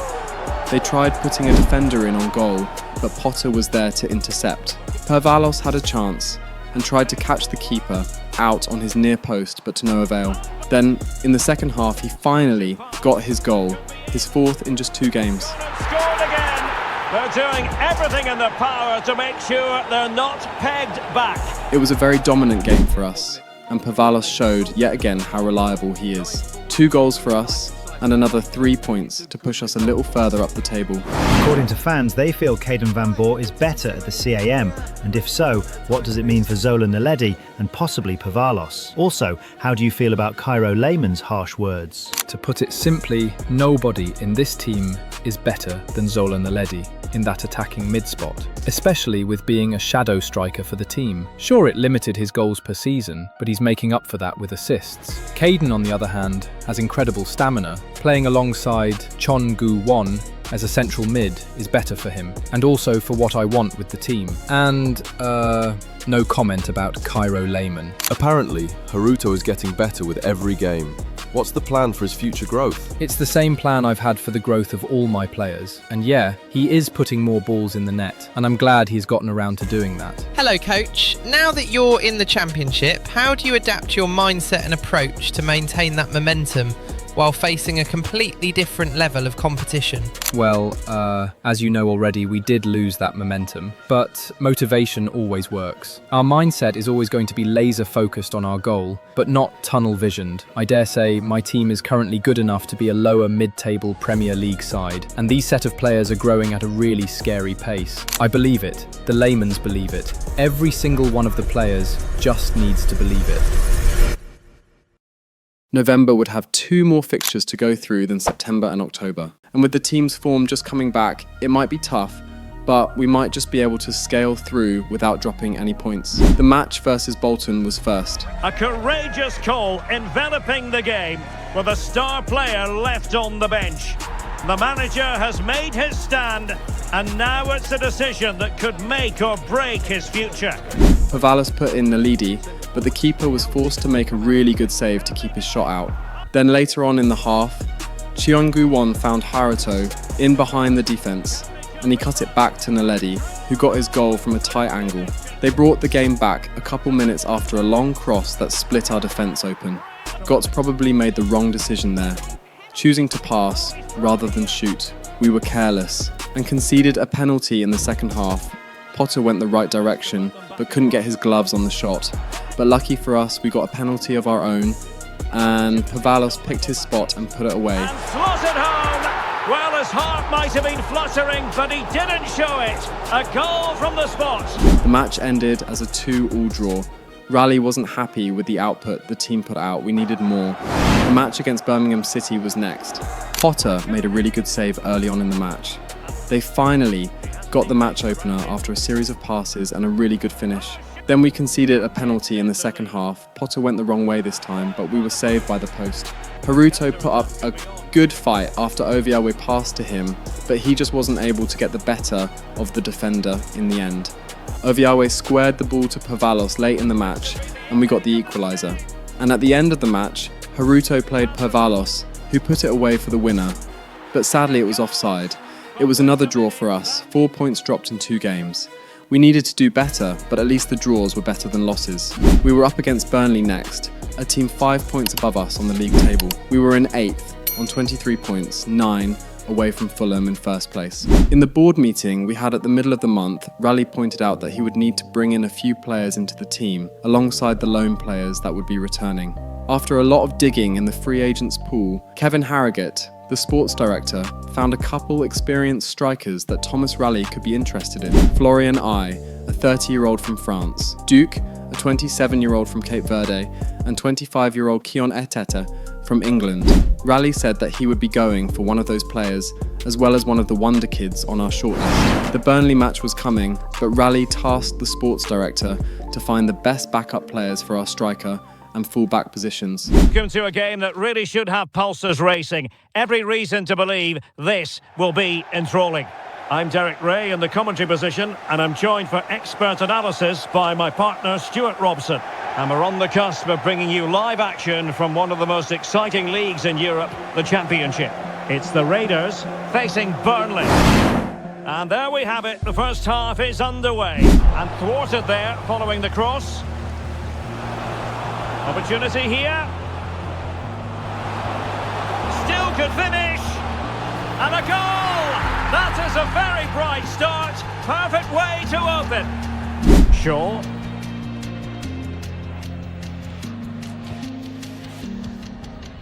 And back with Alexander. Oh, it's on! They just couldn't stay in front. And now this match is all square. Well, he wasn't going to waste this chance. 1v1 against the keeper, and he slots it away with great confidence. That's a good finish. Well, a really single-minded piece of defending to make sure nothing untoward happened. Beautifully weighted ball. Is it going to be? And a goal! They would not let themselves get disheartened. Now they hold the lead. Well, let's look at this again, because the transition when the ball changes hands is so quick and his movement's so clever. Once he gets onto it, there's only one thought in his head: smash it as hard as possible. What a good goal. Brilliant pass. Sloppy in possession. Oh, big moment! Not a surefire goal. Now, can they take advantage? Well, annoyingly, nothing comes of it. Well, the keeper didn't have too much time. Good ball over the top.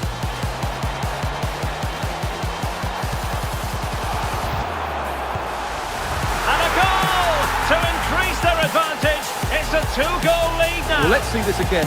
The vision to play this through ball is superb, and when he gets onto it, he holds off the challenge, keeps his balance, and makes good contact with the ball. And back with Alexander. Ready to break, perhaps. He's in behind. And effectively parried away by the keeper. Well, the second half underway. Let's give full credit to the Raiders. Breathtaking stuff from them in the first half. But the passing game might help. Well, trying to take their time, but not enough care on the ball. Now breaking at pace. Potential danger. Well, it looked so promising, but it all comes to nothing. Well, that should be a really good game between two entertaining teams in a great stadium. Well, the keeper had to intervene. Well, I'm hearing there's been a goal in the Birmingham game. Alex Scott, what can you tell us? Yep, another goal for Birmingham City. It's now level at 2-2 with 10 minutes left on the clock. Alex with the info as ever. Could pose a threat on the counter. Nice looking move. In it goes to rubber stamp it once and for all. It is only inevitable that Alexander Pervalos finds the back of the net. And it's a superbly weighted through ball to break that defensive line. And when he gets onto it, he decides to go for power. It's a really emphatic finish, which gives the keeper no chance.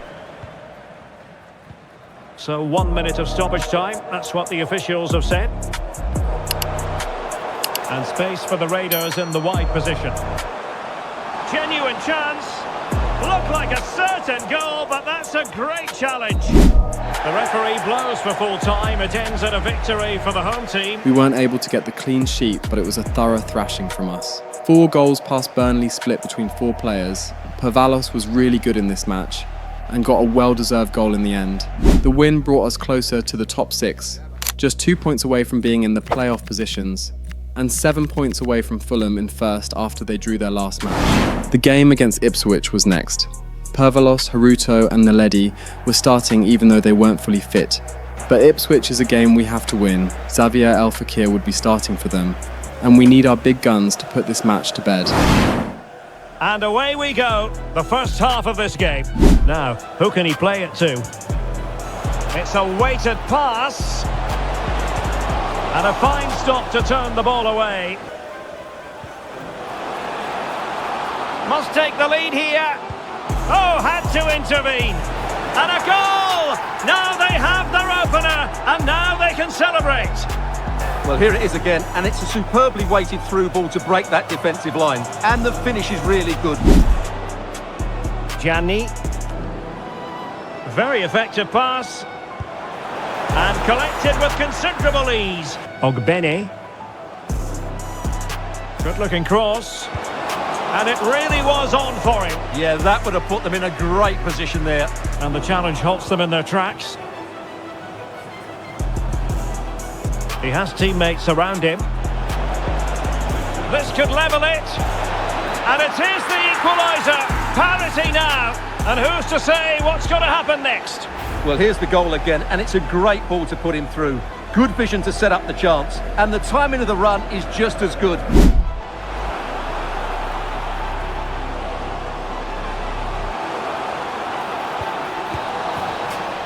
A chance then for the respective managers to address their charges. It is half-time here. Well, he's been the standout for his side so far, don't you think, Stuart? Well, I really liked his first half display. He was certainly the most influential player on the field, and I'm expecting more of the same in the second 45 minutes. So, even Steven going into the second half of this one. Good through ball. Well, more championship action for you to look forward to on EA TV. It's Ipswich Town facing Bolton Wanderers. Oh, can he finish it here, Derek?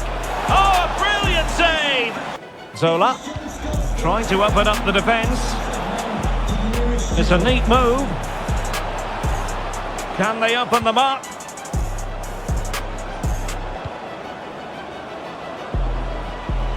Oh, it might be.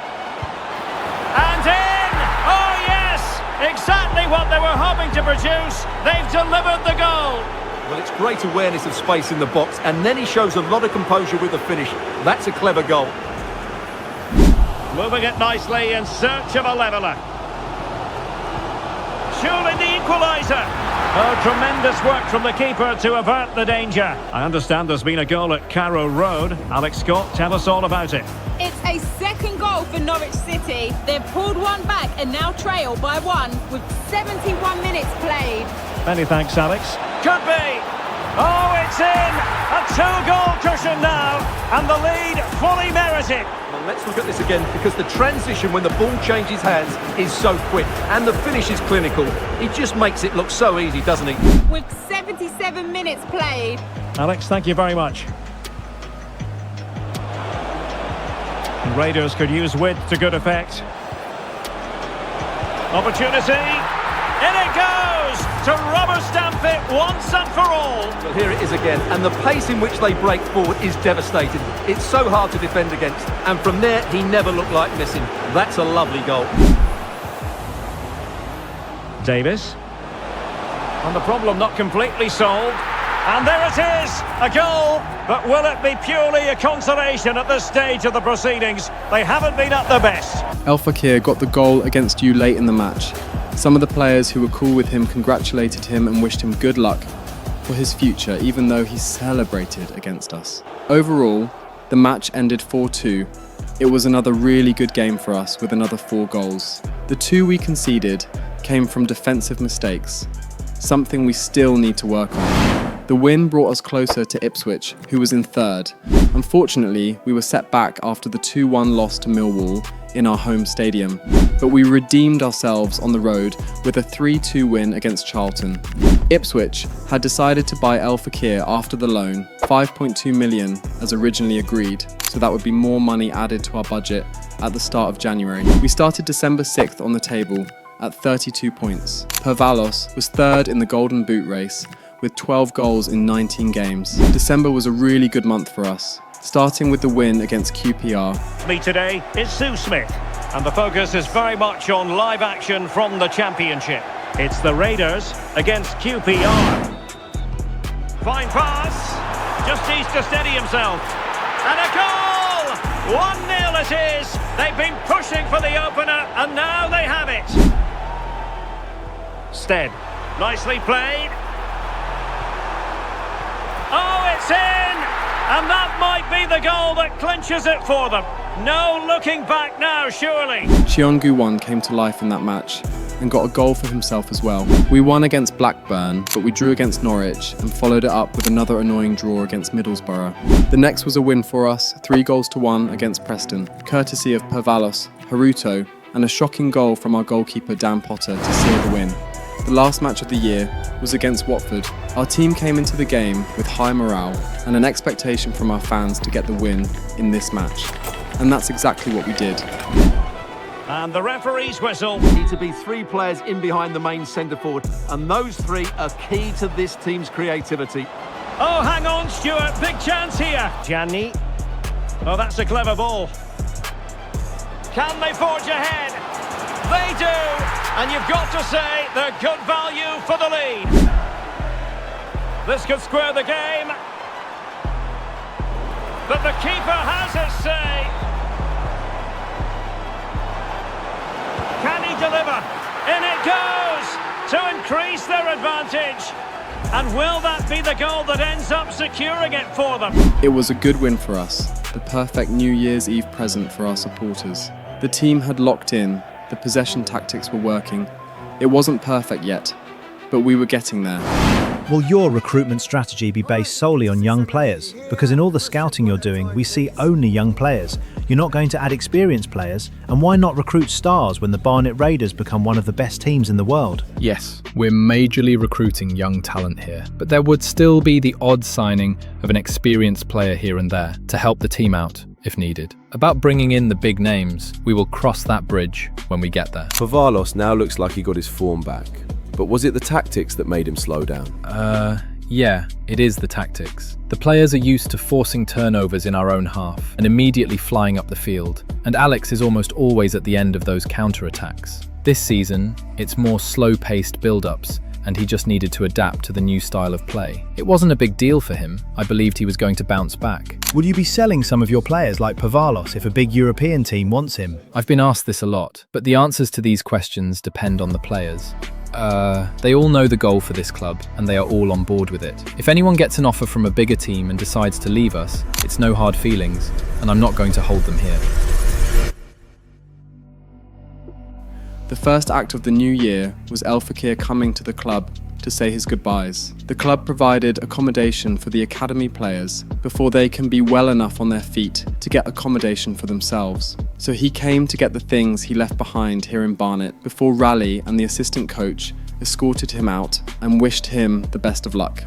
Some of our players also returned from loan. Ruan Castanho, who is now on a 78 rating, Roman Dept on an 81, highest rated player in the club, and Caden Van Boer was able to grow to a 76 rating. The squad had even more depth than usual, and before the match against Burnley to open the year, Raleigh decided to bid for some of our transfer targets. We tried speaking to Manchester United to bring Samson Kevin back, but he was now valued at £63 million, and that was just too much for us. Between the 3 free agent strikers that the sports director proposed, Raleigh settled on the Cape Verdean Duck. His deal was a 9.4k weekly wage, along with a £72,000 signing bonus. This made him the highest paid player in the team, but that might change when Thomas Raleigh renews contracts next season.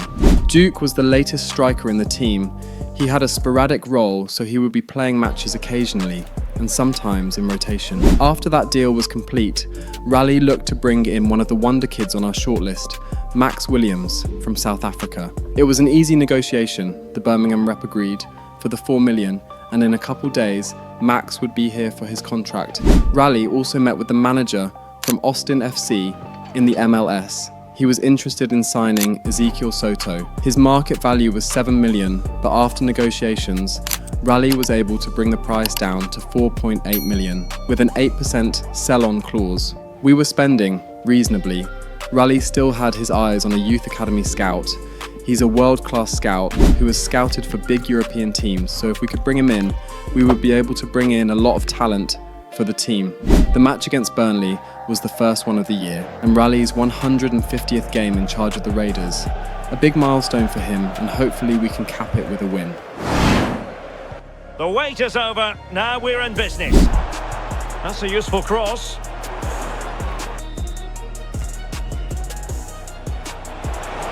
Oh, he's through here. And a goal! That will do it. They've been pushing for it, and now they've been rewarded. And now to level the game. And a goal! He was composure personified, and he's done his job from the spot. This to put them in front once more. Oh, so near, off the post. It's a neat move. Must take the lead here. Will it happen for them? Can they forge ahead? Yes is the answer, and that could be oh so important. Starting off the year with a defeat to a team is not great at all. But we need to learn from this loss. This team, we have what it takes to get to the next level, and we are very determined to prove that. This season has come with a lot of bumpy roads for us, but at this rate, I believe it will end up with us achieving our Premier League dreams. Raleigh's interview was concise and straight to the point. It has indeed been a bumpy road for us, but it's looking like we might just make it to the Premier League. Max Williams signed for our team the very next day, and it was an extremely high wage that was offered compared to the rest of the players in the squad. £20,000 a week with an 80k signing bonus. He would be a rotational player. With the right training, he might very well go on to be one of the best strikers in the game. The next day, Thomas Raleigh signed Ezekiel Soto with a weekly wage of £12.5 thousand and a £70,000 signing bonus. These were really good deals for these wonder kids, and with the amount of competition in the team, I can't wait for how everything is going to turn out. The FA Cup was next, and Raleigh started Caden Van Boer and Ruan Castanho, their first matches for the Raiders in 2 years. So the ball is rolling, the first half of this game. On a pretty ordinary challenge. Well, he couldn't worry the keeper with that effort. Chen. Now relying very much on their passing game in a bid to take the lead. And denied by the keeper. This to make it 1-0. In it goes! A well-taken penalty. And nicely struck. Hervalos did well to give Ruan the penalty to get him off the mark, and that was the winning goal of the match. We hired the new scout, Jakub Marek, with a full network cost of £10 million. He was a world-class scout, and with heavy focus on our youth academy, we would need more like him in the near future. The rest of January went relatively well for us. 3 points gained against Bolton Wanderers, 2 all against a really informed Stoke City side, another draw against Cardiff City, courtesy of Naledi. We ended the month with a 1-0 win against Norwich, courtesy of Van Boer's goal to reopen his account for the Raiders after 2 years. And before the month was over, we renewed Callum Stead's wages. He was one of the original Barnet players to perform extremely well for us since the beginning. He got a bump up to £4,700 a week. Idris Kanu was also another player from the old Barnet that has done well, even with fewer appearances, so £3,700 a week was his new salary.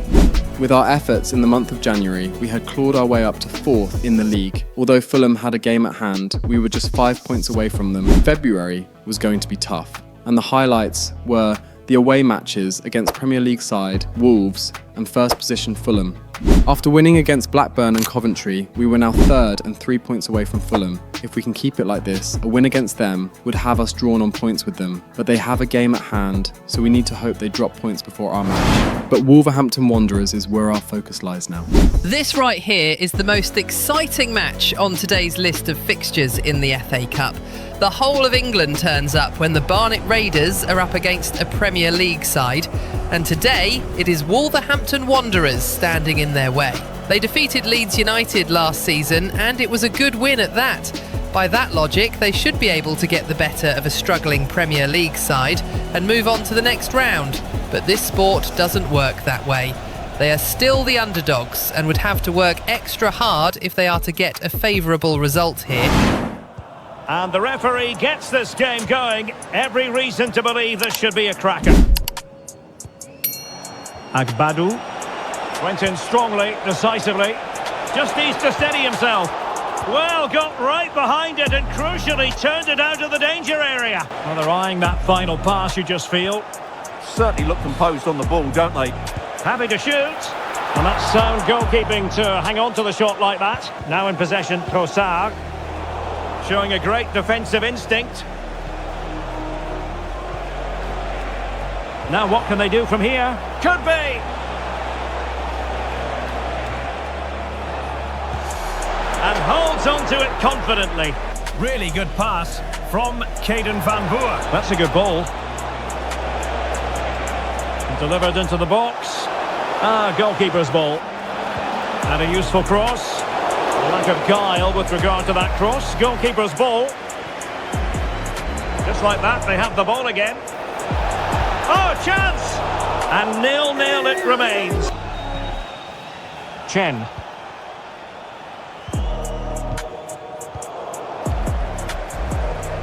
Now the ball back with the Raiders. Can they jump in front? And a goal! Now they've broken through. 1-0 here. Well, here's the replay, and he shows great awareness to play this through ball. And the finish is clinical. He just makes it look so easy, doesn't he? And back with Alexander. Shaw. Encouragement for Raiders. Oh, genuine chance. No hiding from the fact that they really should have extended their lead. Into the second half, the Raiders with the advantage, but no room for complacency. Intercepting it intelligently. And back with Alexander. Could be troublesome. Is it going to be? Well, I'll tell you what, that didn't miss by much. Well, they can keep possession now. Good ball over the top. Zola. Decent position. Oh, surely! And a high degree of difficulty there for the keeper. Well, he's just pulled off a brilliant save there. That had goal written all over it. Maybe dangerous here. Oh, had to intervene. Good anticipation. That looked a real threat. Well, the keeper had to intervene under a bit of pressure there. Well, Raiders could be onto something. Real chance. And he scored not once but twice. They simply cannot stop him. And no wonder he's enjoying himself. Well, here's the goal again, and what a wonderfully weighted pass this is. And the movement is good, making for a comfortable finish. It's a really great goal. And space to cross it. Could pull one back here. And what? Oh, it's in! And a goal on his debut, no less. What a way to endear yourself to the fans. And Thomas Raleigh has made the decision to take Pavalos off, and in come Max Williams, the new striker in their ranks. Giving it their all, in search of an equaliser. Oh, nice ball. Big chance. He'll be delighted to have won the ball, having made that difficult challenge. The Raiders are making the decision to run down the clock here. Wolves slowly closing down the keep, and he wasn't going to be taking any chances with that. They seem to be on the attack out of nowhere. Interesting pass. Can he get it to Haruto? Glorious! Well-worked goal from the Raiders. Completely catching Wolves out and putting this match to bed. They went from back to front so quickly. The home side did not know what hit them. Well, here it is again, and it's a superbly weighted through ball to break that defensive line. And he makes no mistake with the finish. He showed a lot of composure there. Even with the fact that we conceded a goal, we were defensively sound throughout the match. I dare to say one of our best defensive performances this season.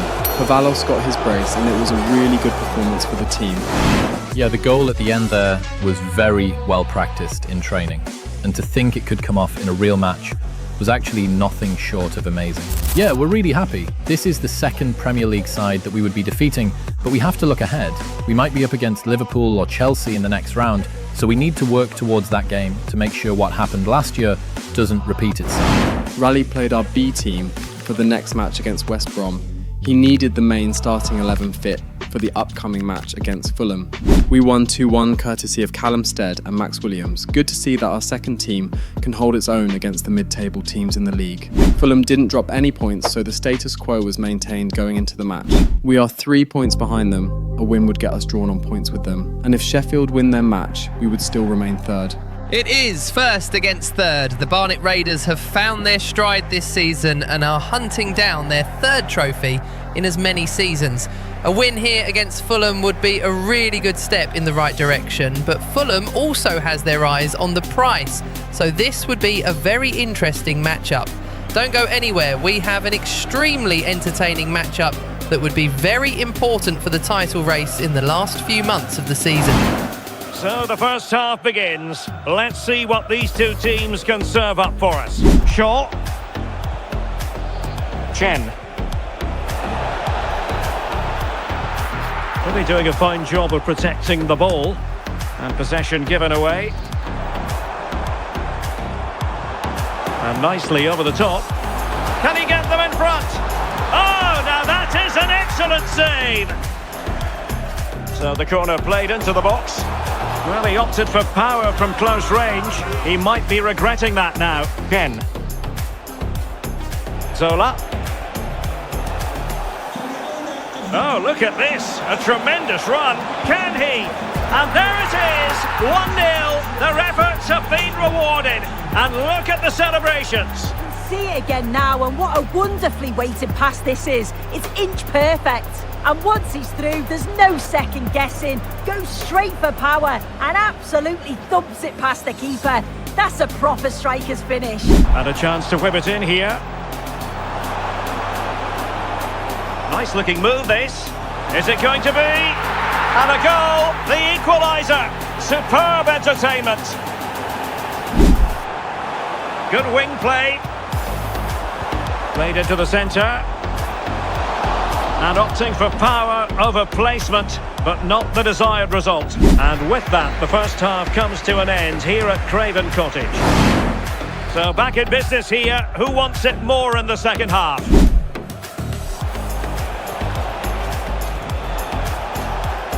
The Raiders could use width to good effect. Must take the lead here. Oh, he was clean through. Yeah, it's bad. It's not that far away, but you've got to finish those off. Frills and spills of championship action. Join us for this one, live on EA TV. It's Fulham facing Queen's Park Rangers.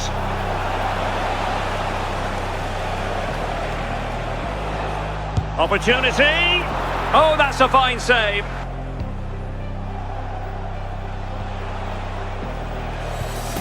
They're relying very much on their passing game in a bid to take the lead. Well, a powerful effort, but just wide. It's a second goal for Norwich City. They're back in this now with 61 minutes played. Thanks for the update, Alex. Intelligent defending.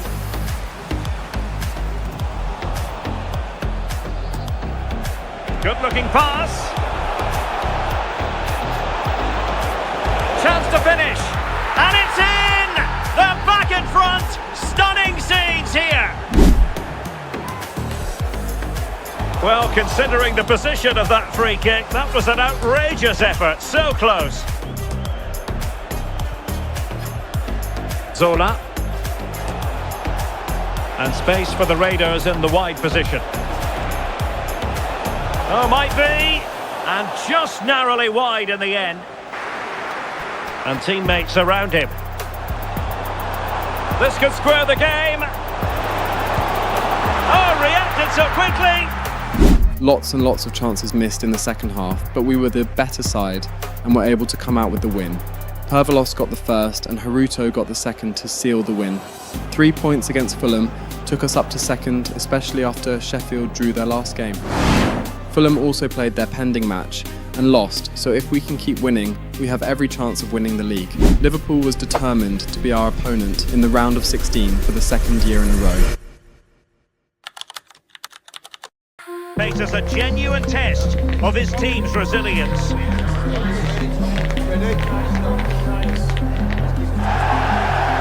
They were not in any way kind to us in that last match. We thought we had a chance, but they were just too much for us last season. I am ready for the match. I know Liverpool very, very tough side, and Zan is monster on ball, but I believe in us. Against big sides like Liverpool, we would be switching tactics back to the counter-attacking style, and we're also going to be using the 3-4-2-1 formation. The wing-backs would be overworked, but this should be the best way to get the better of a solid attacking side like Liverpool. The Barnet Raiders host current Premier League champions Liverpool. It's almost like a reverse fixture from last year, but this time we're at the Hive here in North London. The Raiders were absolutely thrashed by Conrad Zahn and Liverpool last season, suffering a 4-1 defeat. Still, coming into this match as profound underdogs, Thomas Raleigh has said in a pre-match press conference that the Raiders are a completely different team from last year, and that Liverpool should watch out. You never know with these FA Cup ties, anything can happen. Raiders have found their form this season, that Liverpool is also a really formidable side and would be looking for a repeat of last year's performance.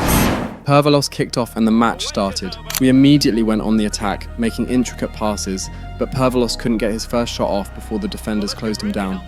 Our pressing was on a different level. Pervalos intercepted a pass, but his cross was dealt with by the Liverpool defenders. Mo Salah had a good chance after Conrad Zahn put him in, but Roman Depp was there to put his shot out for a corner. Our defending was much better.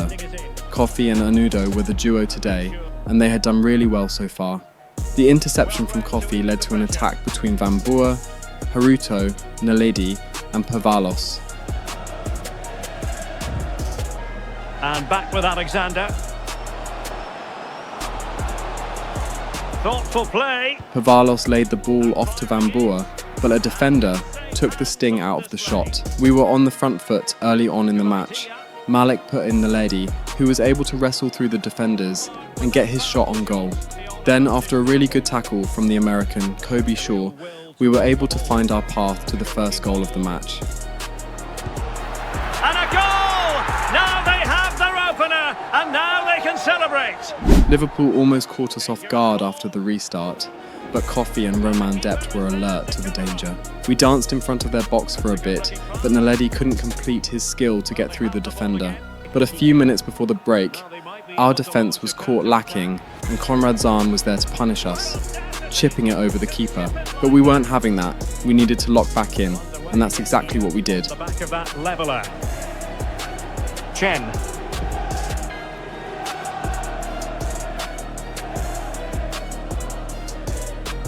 Beautiful pass. And look at this! And there is the goal to re-establish their advantage! 7 passes between kick-off and the goal to re-establish our advantage. Pavalos did extremely well to bring the ball down and find Rouen, and the finish also wasn't easy. The Liverpool supporters in the away stands were shocked. Our pressing was Premier League level at this point, and we were definitely taking advantage of Liverpool's days. The whistle went for half-time after the attack, and we were in a good spot. Leading 2-0 on our home turf was good. We had momentum, and we just needed to capitalise on it. The first attack was from Pervalos. He tried to curl a shot round the defenders, but he scuffed the shot. We were crippling Liverpool with our press. The keeper's clearance was not the best, and we ended up with another chance. Van Boer had a go at goal, but it was high.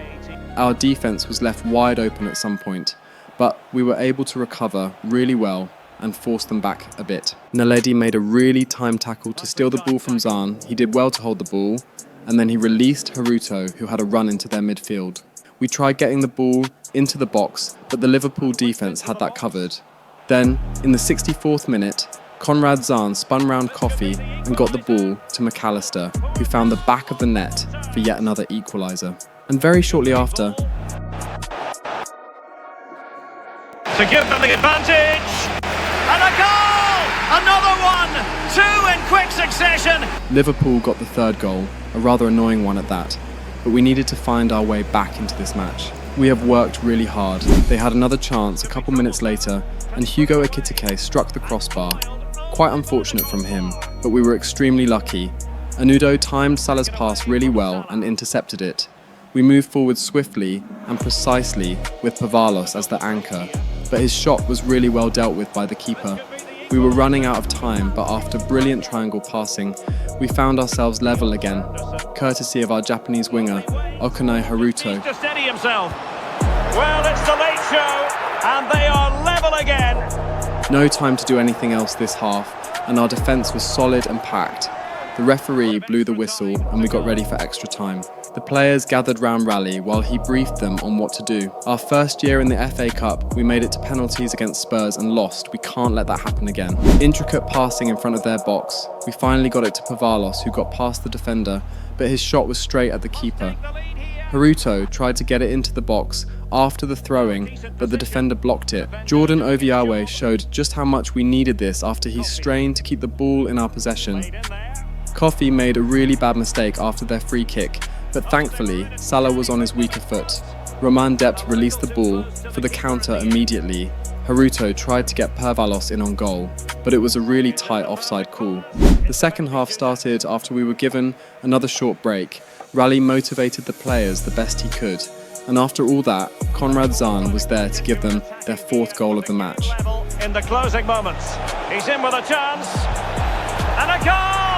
At this stage of the game, it might be decisive. And just look at their supporters. Our defence was completely torn apart. They were tired and Liverpool punished us. But we weren't going to give up. This year we have to show the world that we mean business. Ah, a magnificent challenge.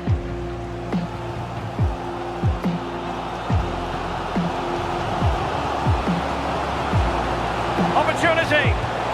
Well, it's the late show, and they are level again. The match ended right after that. A goal fest in the extreme, 4 goals on both sides against Liverpool. It was our biggest ever match. The penalty came and Raleigh did his thing. He made sure the players believed that we were going through. Van Boer put away his first. Conrad Zahn sent the keeper the wrong way. Kobe Shaw found the back of the net as well. Then our goalkeeper stayed in the middle and saved their shot, which sent our fans into a frenzy. Haruto did something so ballsy, but it came off for him. They put it down the middle again, and Janidis just snuck it under the keeper.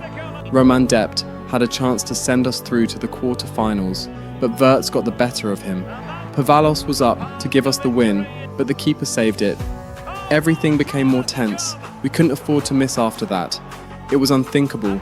It went on and on and on until our keeper fired his own into the net and went in goal to save their shot. The keeper reacted magnificently. We won. We had beaten the champions of England, Liverpool. Though it was on penalties, a win was a win, and we won. Roman Dept was our saviour. Pavalos had a howler, but these things happen. Thankfully, the team didn't get flustered, and we made it, albeit just barely, to the next round. Birmingham, Manchester United, Aston Villa, Watford, Chelsea and Manchester City were the other teams that had made it through. Premier League giants were still in this competition. We had a long way to go.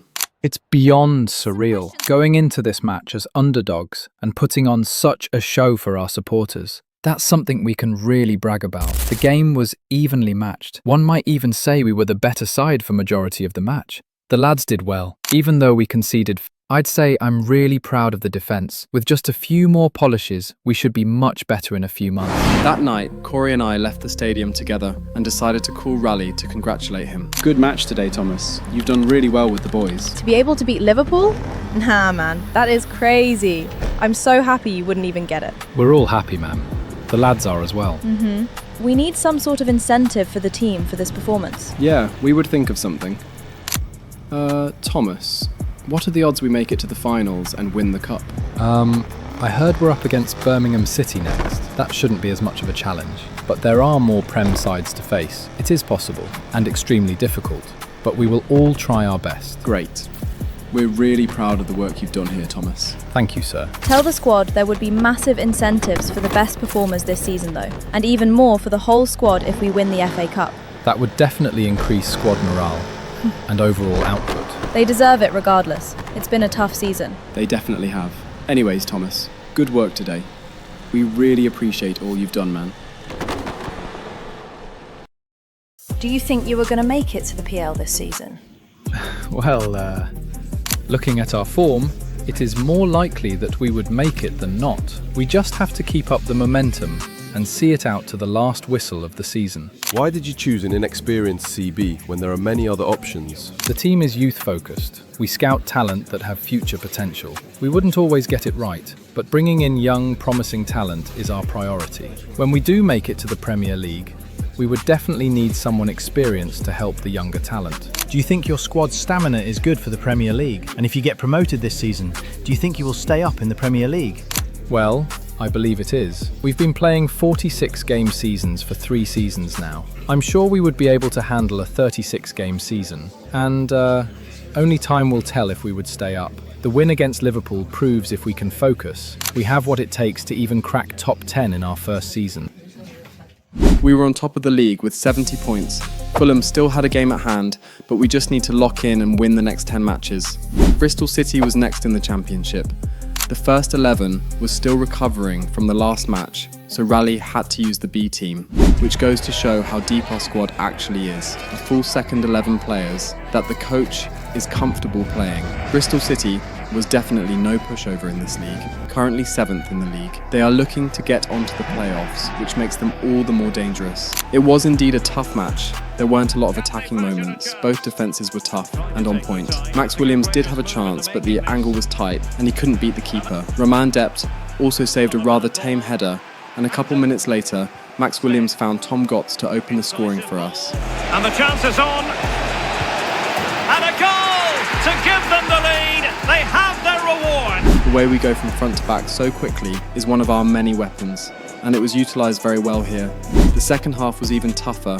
They got the equaliser after a really good pass to split open our defence, and we lost our lead. We tried to get them back, but their defence was tight. Frustration got the better of some of our players, which earned one of them a yellow card. Raleigh brought in Naledi and Haruto to try and make a defence in the attack. and even after that, we just couldn't get through their defence. The match ended as a draw, not a very entertaining match, but respect to Bristol for keeping us at bay. It was official, we were going to be hosting Birmingham City in round 6 of the FA Cup, the quarter-finals. 5 Premier League sides are still in the running, but if we can defeat Birmingham City, we would be making it to Wembley. The next match in the league was up against QPR and we defeated them 3-0. Then another 3-0 win against Charlton. We were racking up the 3 points, and the goals and clean sheets would also help in our title race against Fulham. The last match in March was against 20th place, Swansea City. We are home for the matchup, and we should be the better of the 2 sides here today. Fulham still had a game at hand, but we were going game for game. Even the game we drew, they drew theirs as well, thankfully. We can't underestimate Swansea City though, we can't underestimate anybody, but our home record speaks for itself. And away we go, the first half of this game.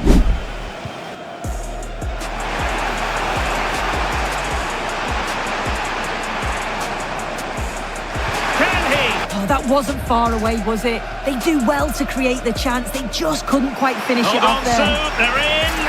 And there it is. 1-0. Their efforts have been rewarded. And look at the celebrations. A chance then for the respective managers to address their charges. It is half-time here.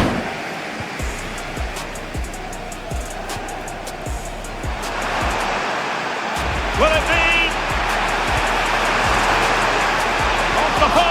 Back in play. Real chance. Oh, a chance to put them in an even better position. Oh, that's a big opportunity. He's just not clinical enough in front of goal. Still game on. Another live game in the Championship coming your way on EA TV. It's Swansea City taking on... Oh, it's on! Denied by the bar. Back in play here. Well, they can keep possession of it now. Threads it nicely, and he's made the run. And a goal! Cause for celebrations again. 2 in front. Well, you'd think it's over now. There can't be long left. Not a bad effort, but you just feel it's too little too late. Sorry to break in, sir, but there's a chance. In it goes to rubber stamp it once and for all. 3-0 victory for us. A lot of bars were struck on both sides, and new free agent signing Duke got his first goal for the club. The team was moving like a well-oiled machine. Everything just clicked towards the end of the season, and we're pushing for a 3rd trophy in 3 years.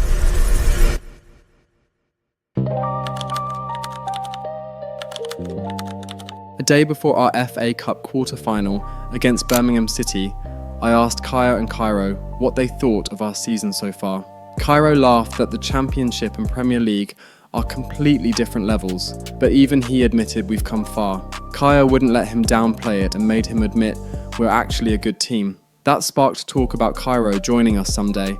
He still wants to win the Premier League with Arsenal first, but he said he'd consider a move if we exceed expectations next season.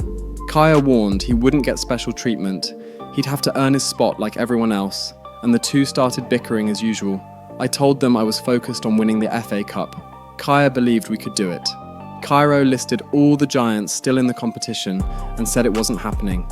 I left them to argue. After I went upstairs, they turned it into a bet. If we win the FA Cup, Cairo moves to my team this summer. If we don't, Kaya owes him half her wages until December. He doubts we'll win, but even he admitted he'd love to see it happen. And honestly, so would I. With each game, there are some issues when playing against Premier League teams in the FA Cup. Will this affect your team should they be promoted to the Premier League? You mean defensively? I believe after the Liverpool match, it should be clear that we at least have what it takes to not get relegated. Most of the goals that the team has conceded came from defensive errors. How are you seeking to solve that? The defence has got on a lot better. We've hired a couple new defence coaches, and I have to say, things are going well. I believe everyone would see the results of the players' efforts to do and be better. The team is doing great, but does you have enough depth? And if yes, is it enough to maintain the same level of performance? Because you can't argue the fact that the team is climbing into the top levels, and now the squad will now experience more fatigue and injuries. Yes, we do have enough depth. And I also want to improve the quality of our depth by next season, whether it's by bringing in new players or increasing the output of our players. True that we would experience more fatigue, but between now and the first match in the Premier League, increasing player stamina is one of our top priorities in training. Well, what a game we have in store for you today. The hype has been building all week and we're just moments away from kick-off time. Stay tuned for the live action. The Barnet Raiders stunned the whole country with their last match in the FA Cup, knocking out Premier League champions Liverpool. They walk out today seemingly on top of the world, getting ready for the matchup against Birmingham City. They aren't the underdogs here today. In fact, both teams are equally matched on paper, but we all know the football that the Raiders bring us. Unpredictable, yet absolutely entertaining. The Birmingham match kicked off, and I have to say, no one would have expected what happened. It away. Yeah, really good work there to see what was happening, wasn't it?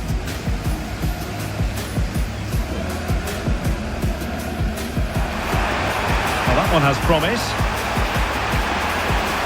Is this the moment? And a goal! Not wasting much time today. They strike first. Well, here it is again, and he just makes it look so easy, doesn't he? Skips past the defender like he wasn't there, and then coolly slots it home. Alexander. Oh, in with a chance. Really good piece of goalkeeping there. Encouragement for Raiders. And an opening! They've gone and scored again. They're doing everything in their power to make sure they're not pegged back. Well, this is great. I really like the way he slipped past his marker here. And from that kind of distance, you'd back him every time. Cool, composed, and a simple finish in the end. To really get at the opposition here. Could reduce the deficit. Well, it could have got them back in business, but not to be. That is that for the first half here. Well, off and running again. It was a sublime performance from the Raiders in the first half. Could be threatening. In it goes! He's made it a brace for himself. No stopping him, apparently. Well, the defenders know they need to get tighter. Must be! Oh, goodness me, he's hit the post. Struggling to get it away. Still possibilities.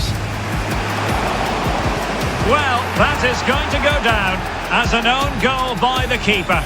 Alexander Pervalos' shot was not on target, so he will not be able to claim that one. An unfortunate day for the Birmingham City goalkeeper. A really good day for Zola Naledi. A goal and assist for him today, but his time on the pitch has come to an end. And keeping possession. Yeah, smart play there to hold it up. And a fine tackle. Chance to shoot. Oh, strong hands to push it clear. Excellent goalkeeping.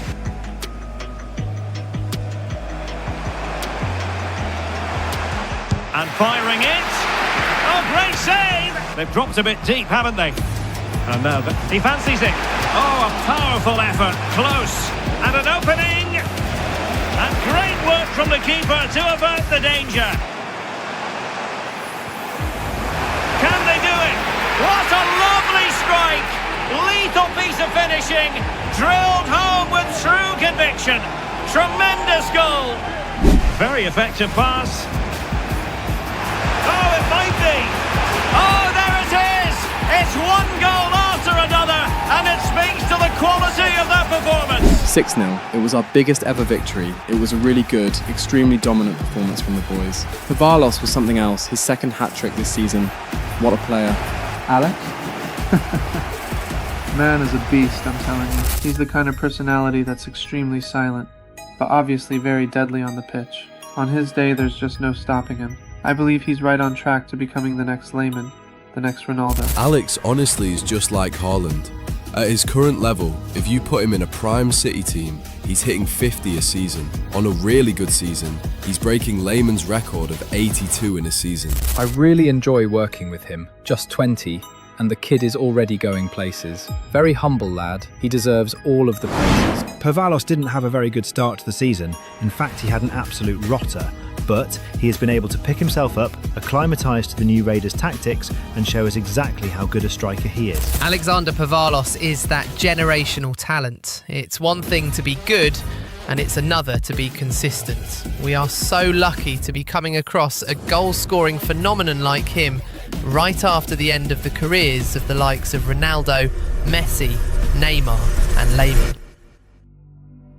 We had only a few games left in the league, just 6, and Fulham is hot on our tails. Sheffield United was our first obstacle, and an obstacle they were indeed. We weren't able to find the back of the net at all in this game, and we had to go home with a point shared and a point lost. Fulham overtook us as a result of our shortcomings, and things were about to get extremely crazy towards the end of the season. First of all, our semi-final tie in the FA Cup was announced, and we have finally made it to Wembley Stadium. We have been moving slowly, moving ever so slowly, improving, working on ourselves, and it's showing. The match was set to be against Manchester United, another Premier League heavyweight. Even though in recent years they have not been at their best, we still have to turn up and go all out. 3 matches to play before the game, we defeated Middlesbrough 2-1 courtesy of Naledi and Haruto. Then Zola completed a brace in the next game against Millwall. We had gotten past Fulham again, but that game at hand was looming large over our victory this season. The next match was against Ipswich Town. Well, for the fans as well as for the players, it is all about promotion. That's what's on the line, and if things go their way, they'll be celebrating at the end of this match. Stay with us for every kick of the ball, live right here on EA TV. So, underway here. Let's see what this game has in store for us. Well, I'm looking at this thinking it's a 3-4-2-1. In attack, they should have plenty of options. The 3 forwards, they're either going to stay narrow and combine. Referee had to be mindful of what was going on, the injury situation, and hence he has stopped play. We need to look at the replays to understand exactly what went wrong here.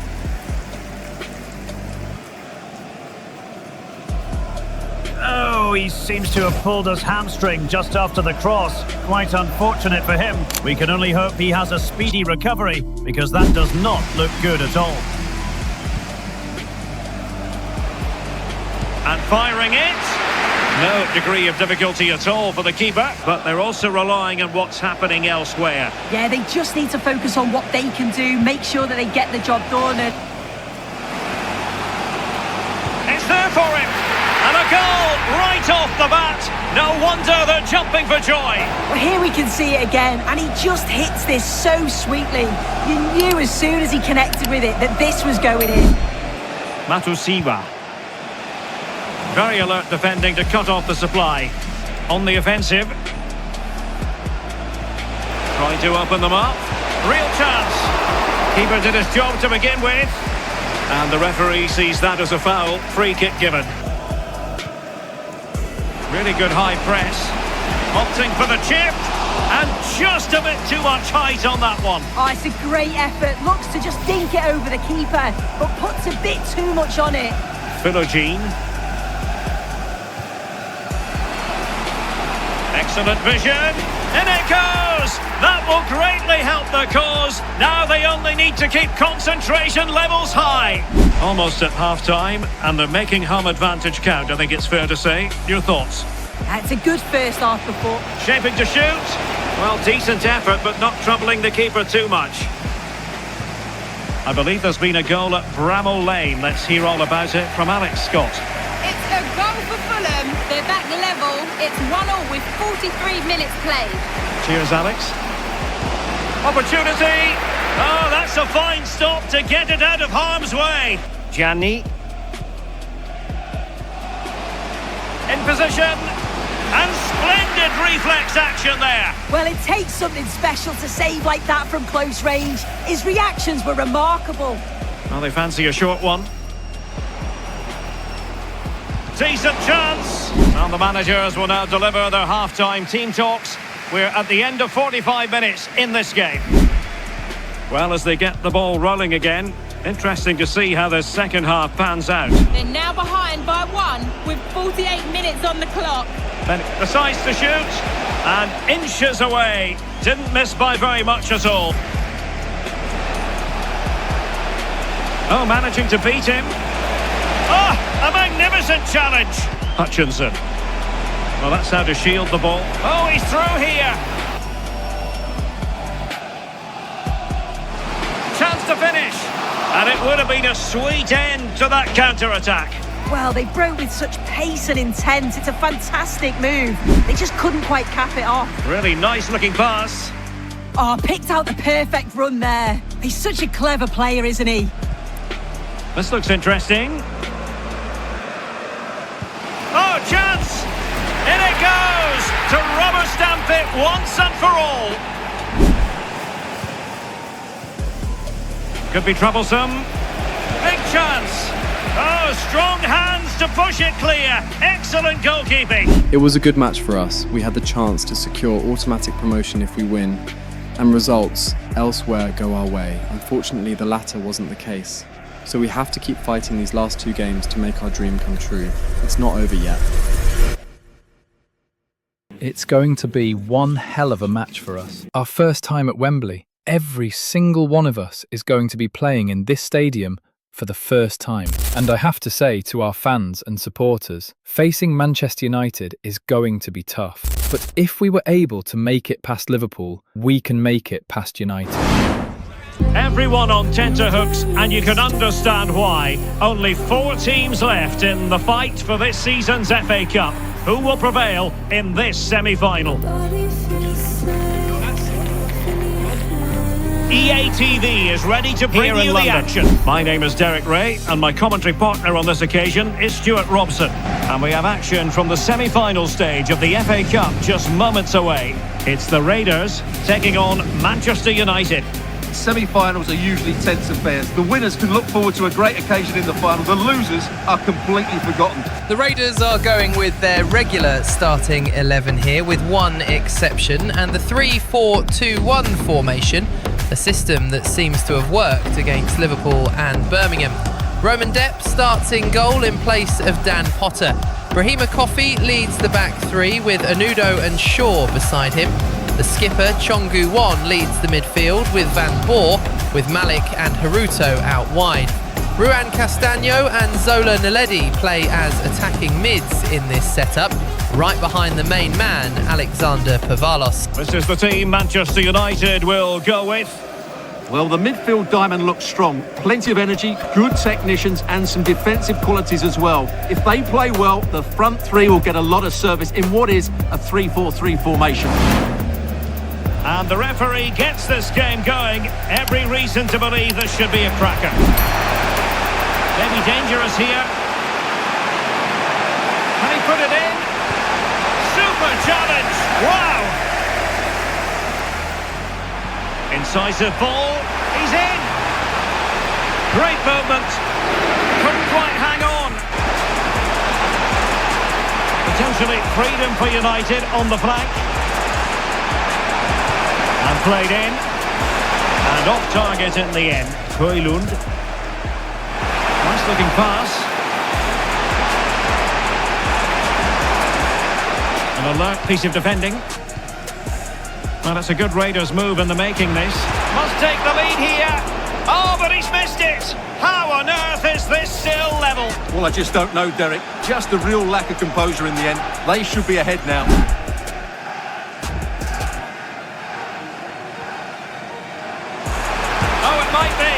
And that's a very good parry. Good looking cross. And what a save! It looked as though that header was going in. Jan Koto. Oh, that's splendid play. And a precise challenge just when it was required. Excellent assessment of the situation at the back.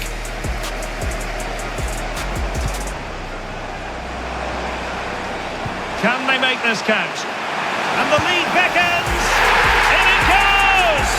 The first goal in this semi-final! And how important could that turn out to be in the grand scheme of things? Well, here it is again, and it's all about the pace in transition. They're so quick to get out from the back, and then through on goal, he just goes for power and smashes it past the keeper. There's no stopping that.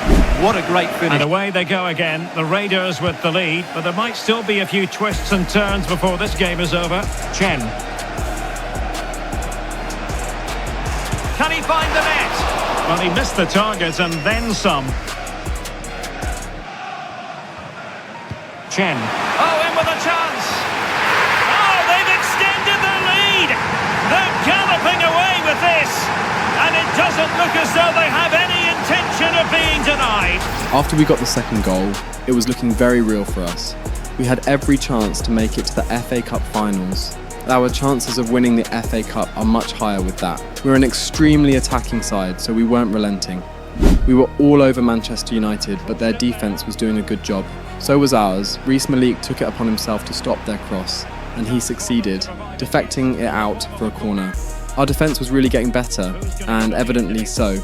We dealt with the corner well, and while Zola was trying to time the release of Pervalos, a defender got in his way which caused him to play Pervalos offside. They had another cross, but Dept had that in the bag. His pass started another attack. End-to-end football is what we were playing here, and Naledi was unable to put it away for our third. They went for another cross, but this time Kobe Shaw was there to clear the ball for another corner. The cross after the corner was very tame. Dept collected it and immediately swung the ball to Pervalos.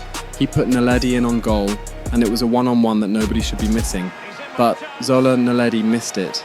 I really hope all these missed opportunities doesn't come back to bite us. It was clever and smart defending from us over and over again, and when our defence did fail, Roman Dept was there for us. He started another counter-attack. From him to Pervalos to Naledi, back to Pervalos who laid it off to Ruan, but he couldn't bag his first career hat-trick. And he's broken free. Well, got right behind it and crucially turned it out of the danger area. It was fast-paced football with just 3 minutes to go. United quickly made it to our half, but Roman Dept was there to deny them once again. The match ended. Shortly after that, we did it. We made it to the FA Cup finals. Only one game separates us from our very first domestic cup trophy. And being just a championship side in our third season, I tell you, it was surreal. I don't really know much about the tactical part of football, but what the team is doing is absolutely amazing. Thomas Rully was a good decision, and if we can win it, I see a lot of deals coming. On my way home that night with my family, Kaya told us about the bet she had with her brother Cairo. If we win the FA Cup, he would agree to come to the team. That would be big for me. Cairo is doing really well on the wings at Arsenal, and I feel like he's exactly what we would need for extra firepower on that left side. But does Cairo actually want to move to the team? Oh please, Dad. His whole "I want to forge my own path" thingy is a total bullshit. Language, Kaya. Oops, sorry. But come on, Mom, I'm 20. We all cuss here. Back to Cairo? Yeah, he actually does want to join the Raiders, but he's just nervous he's not talented enough to cut it. Ever since both my kids joined the Arsenal Academy, the media has always compared them, saying Kaya is the more talented kid. Over the years, this has obviously gotten to Cairo, so I can understand the sense of security. I'm also not going to be one of those fathers that would give his kid 100% starting 11 status. I would want him to work for it and make it in the team. We hit 90 points in the league, and we had 2 games to spare and Fulham hot on our tails. We played the first match against Birmingham and defeated them 3-1 away from home. And what we were all hoping for happened. Fulham dropped points, they drew their last game, and we were now first place with 1 game to go. A win here would guarantee us our 3rd trophy in 3 years. We cannot have it any other way. It's 3 points or bust. And today could be a significant one for the travelling fans who are hoping their team will secure the league title. It's Hull City versus the Raiders. These away fans are coming here today hoping and expecting to see their team clinch the title. They've come here in their thousands, and what an atmosphere they're creating. I just hope they're not disappointed come the end of the game. We started the match well. Naledi put in Pervalos, and it was a surreal save from the keeper. It shocked everyone. After the corner, Ruan had another shot on goal, but the keeper saved it point blank again. Our defence was doing well to keep the balls out the box, but a few minutes later they got the first goal. Can he? It's gone in! Another huge jolt! If they're going to be champions, they're going to have to really dig deep. Well, I can't believe it. The objective was clear. 3 points and the title was theirs. It couldn't be further out of reach right now. It was bad. Fulham wasn't playing today, so a loss here would be very painful for us. We cannot afford to lose. Giannidis tried a shot on goal a couple minutes after the restart, and it struck the bar. The ball returned to him, and his second chance was deflected straight to Pervalos, who had every chance to grab the equaliser but couldn't. He put Haruto in on goal, and his shot was well saved by the keeper. Ruan received a yellow card from an earlier tackle, and after the corner, Zola Naledi found Pervalos, who finally got us our equaliser. Can he put it in? In it goes! And that changes the mood! Well, they've got the momentum. Can they now go and win this one? Potter made a really good save, and so did the crossbar after the corner, and we were saved right before the break. Well, there goes the half-time whistle, and the news is not especially good. As it stands at the moment, they won't be champions. But of course, we have another 45 minutes to play, and who knows what might happen, Stuart. Well, at the moment, these players will be very anxious and slightly disappointed. But all they can do is take care of this game. This is going to be a great finale to the season. The second half kicked off. It was indeed looking to be a great finale to the season. Coffey cleared the cross out for a corner, and their attacker couldn't keep his header down after the corner. Potter made another really good save to keep us level. Hull City was really fighting hard and giving us a hard time.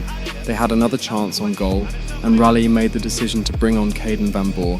It's an attacking change, and would prove to be very useful after he stole the ball and started the attack that saw us complete our comeback. Excellent vision. Could be in here. Oh, a goal! And in the fullness of time, we might well discover that that goes into the history books with the title beckoning. The whistle went off. Shortly after that, the match was over, and we have won the league. A brilliant season for us. We started badly, but we came back a lot stronger, and the championship just had no chance. We were a force to be reckoned with, and the next stop on our journey was the Premier League. And now for the trophy lift itself. The cup winners. Well, you can just see what it means to those players and the manager. That's fantastic stuff. And I'll tell you what, Stuart, it doesn't get any better than being able to savour a triumph like this with your own fans. And I have to say, these fans have been brilliant as well. They've made so much noise. They've been magnificent.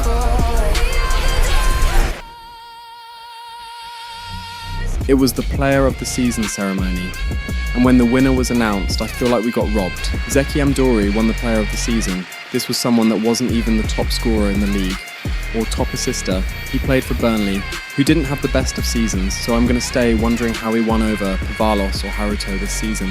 But all that will pass, and what we need to focus on was the present, and the present was the FA Cup final match against Chelsea. A chance to etch your name in folklore. Who's it going to be? Only two teams left in the battle for the FA Cup. There can be just one winner. Stay with us, we have live action coming up for you. Every kick of the ball on EA TV. At long last, the wait is over. A warm welcome to Wembley. This is Derek Ray, joined in the commentary box by Stuart Robson, and we're approaching kick-off time in what promises to be a spectacular FA Cup final. It's the Raiders taking on Chelsea. As a youngster growing up, this is the moment a lot of us have dreamt about. Walking out onto the pitch with the thousands of fans present here at the Wembley Stadium. It's an absolutely life-changing moment. We have the Raiders, who would be classified as the underdogs here, but we all know that means nothing, especially after their performances in this tournament after the Liverpool game. 8 goals and no concessions at all. If you count the Liverpool match, they have scored 12 goals in the 3 matches leading up to this final. Chelsea have attacking power, but their defence had better be weary of the attacking power of this young, extremely talented and fast-growing team. We're underway here, an occasion that carries resonance the world over. The final of the Emirates FA Cup. Lavia. Oh, big chance! Oh, yes! Goal for Chelsea! It's the opening statement in the final, and it could be massively important for them. What can Raiders do from this position? The delivery. Delap. I think it's fair to say both sides have room for improvement on the possession front. Can he do it? And there it is! A 2-goal buffer! This is dreamland for them on such a grand occasion! Alexander. Is it going to be? Well, he hit it with authority. Close. Incisive ball. Time tackle when it really mattered. And he's fired over the corner, and the header just clearing the crossbar. Well, I think he'd be slightly disappointed, because once he gets to it first, That's a chance. Caicedo. Oh, very effective play, and they might be onto something. Oh, and he didn't miss by very much. Yeah, he adjusted his body so well there. It's a great piece of skill, and it probably deserved a goal. Cole Palmer. Lovely tempo to this passing sequence. And the shot. What a commitment to defending. He's done so well there. What an important block. Chen.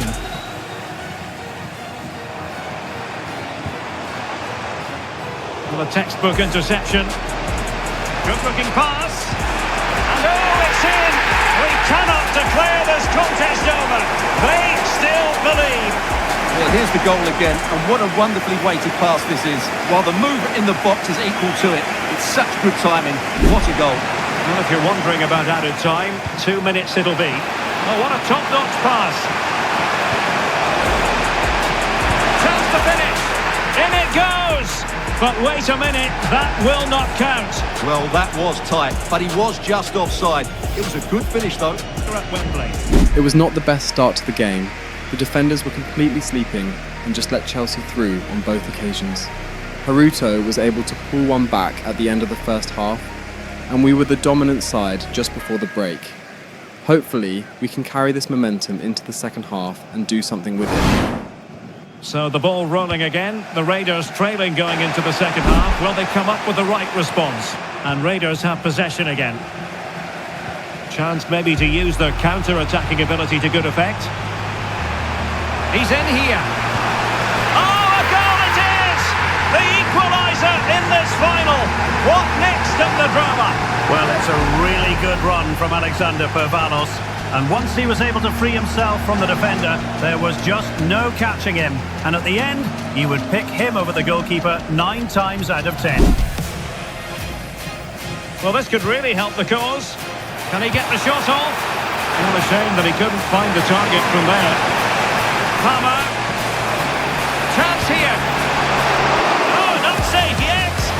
And held by the keeper at the second time of asking. Well, he's just pulled off a great first save there. Now they can all calm down. And the through ball. And a goal to put them in front. Real drama here. The Raiders have completed their comeback.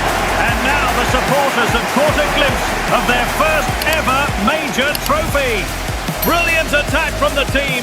And a brilliant finish from Pervalos. And it is Duck coming on for the Raiders now, replacing Juan Castaño. And still pressing. What a commitment to defending. Corner kick played in. Not the clearance that was called for. Well, they survived the attack.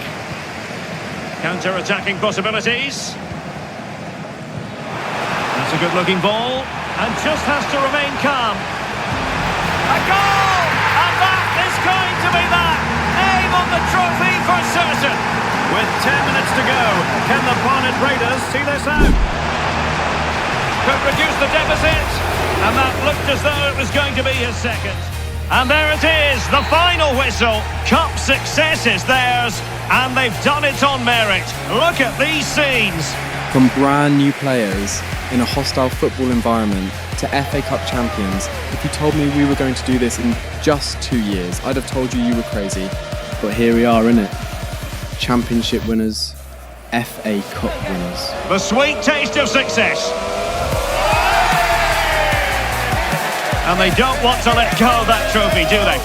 Absolutely not. They've worked so hard to win this trophy. We were now in the Premier League, the biggest stage in England. All eyes are on this team as the ones that achieved triple promotion straight from the League 2 all the way up to the Premier League. Pundits and reporters had plenty to say. Can the Barnet Raiders stay up? The Premier League is a different beast altogether. Are they just going to be like Luton Town, who achieved triple promotion and got relegated the very next season? We all expected a lot of uncertainty from the press. This is in fact a very uncertain and unheard of situation. A brand new team flying up in the ranks in English football started out in League 2 and in just 3 years have been promoted to the top flight with European football. Winning the FA Cup last season was definitely a shock, one that the world of football might not get over quite soon. We need to make our mark in this division. I need to prove to the world that my team has what it takes to break records the same way I did, and we already are. The first thing that Thomas Raleigh did this season was sign my son. He lost the best to his sister last season, and as a result, was willing to move to my team earlier than usual. Arsenal signed a 2-year contract with him at first, and coincidentally, the contract expired last season, which made him even easier to get from Arsenal, and yeah, he was happy to join the team. Yeah, I am pleased to be here, to be playing for my father's team, but no, I'm not focused on that. I'm focused on putting out my best and trying my hardest to prove myself to my new team and to the gaffer. He's my dad, but he doesn't hand anything out easy to me or my sister. Trust. If I don't perform well, he would be the #1 person telling me to go. Dad and Aunt Kori have done really well with the club. While I did believe we would get here, I never believed it would be this fast, and for that, I do apologise to my new teammates for doubting me. Apart from being promoted to the Premier League, another big news for our team was we would be playing our first home game in our new stadium this season. After pre-season in Germany, then the Community Shield against Liverpool and the Premier League opener against Spurs, we would finally be playing at the Raiders Park Arena. The stadium cost £400 million to build, and hopefully we are going to make some lasting memories here. Last season, Pervalos was able to make a comeback and bag 33 goals and 14 assists. Okane Haruto reached his career high of 26 and 15 in 54 games. Zola Naledi split his stats evenly with 30 goal contributions. Tom Gotts, who got injured at the end of last season, ended with 9 goals and 12 assists, and our skipper, Cheong Gu-won, made the top 5 in the team with 6 goals and 16 assists. Kori and I did promise the team incentives, and we gave them a lot of minor gifts, but the main gift was everybody was getting a massive raise in salary. With a lot of money to spend this season, we bumped their salaries up from the range of $1,000 to $3,000, all the way to a minimum of $15,000 a week, and the highest paid player in the team, Pervalos, would be getting $50,000 a week. The top 5 in the team also got extra incentives. We bought them cars, nothing too crazy, but we gave them the options to pick from BMW, Audi and Mercedes. Liverpool did win the Premier League last season, and Arsenal would be joining us in the Europa League this year. We won the FA Cup, as we all know, City won the Carabao Cup and Liverpool won the Champions League. We would be the reason why they didn't get their treble, so that Community Shield match would be a bloody battle. Raleigh signed a new 5-year contract with us. He understands our vision well, and so far, he has been able to execute it. 4 trophies in 3 years is not something any club at our age should be boasting, and he's the mastermind behind it. Our main focus now would be to get past pre-season, then we can focus all our efforts against training for the Liverpool match. Raleigh came up with he revamped the tactics that saw us take on and defeat 3 Premier League sides last season, going back to 2 in front with a shadow striker behind the main attackers. Pre-season was going to be tougher than usual. We were going to be against teams in the first divisions of their respective leagues. The first match was against Frankfurt, our first time facing a top-class side outside of Europe. We had more of an audience, our fan base has grown, and we have way more eyes on us than usual. Kori was really nervous in the build-up to the match, but I had to remind her that this is just pre-season. It's our best chance to learn from mistakes without consequences. But the boys proved me wrong, there were just no mistakes. Pre-season group stage. A look then at the starting 11. Well, it's a back 4, a narrow midfield 3 and a very disconnected front 3. But if the midfield players give good support to the central striker, this fourth... And it's opening up. And the goal disallowed. You can see why. Offside, Stuart. Yeah, and I think he knew as well. Immediately looked over his shoulder to check for the linesman. Well, big changes at the club. Changes set up to accommodate the team's transition. What a chance this is.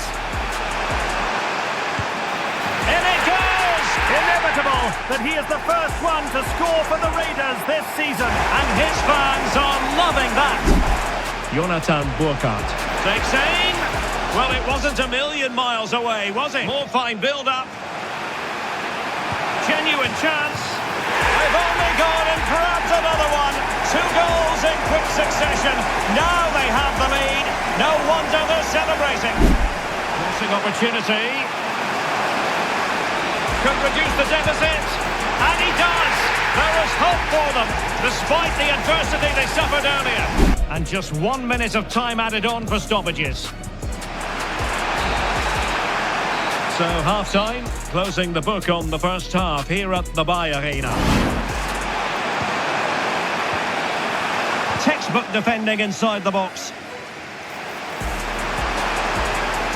And forcing the error.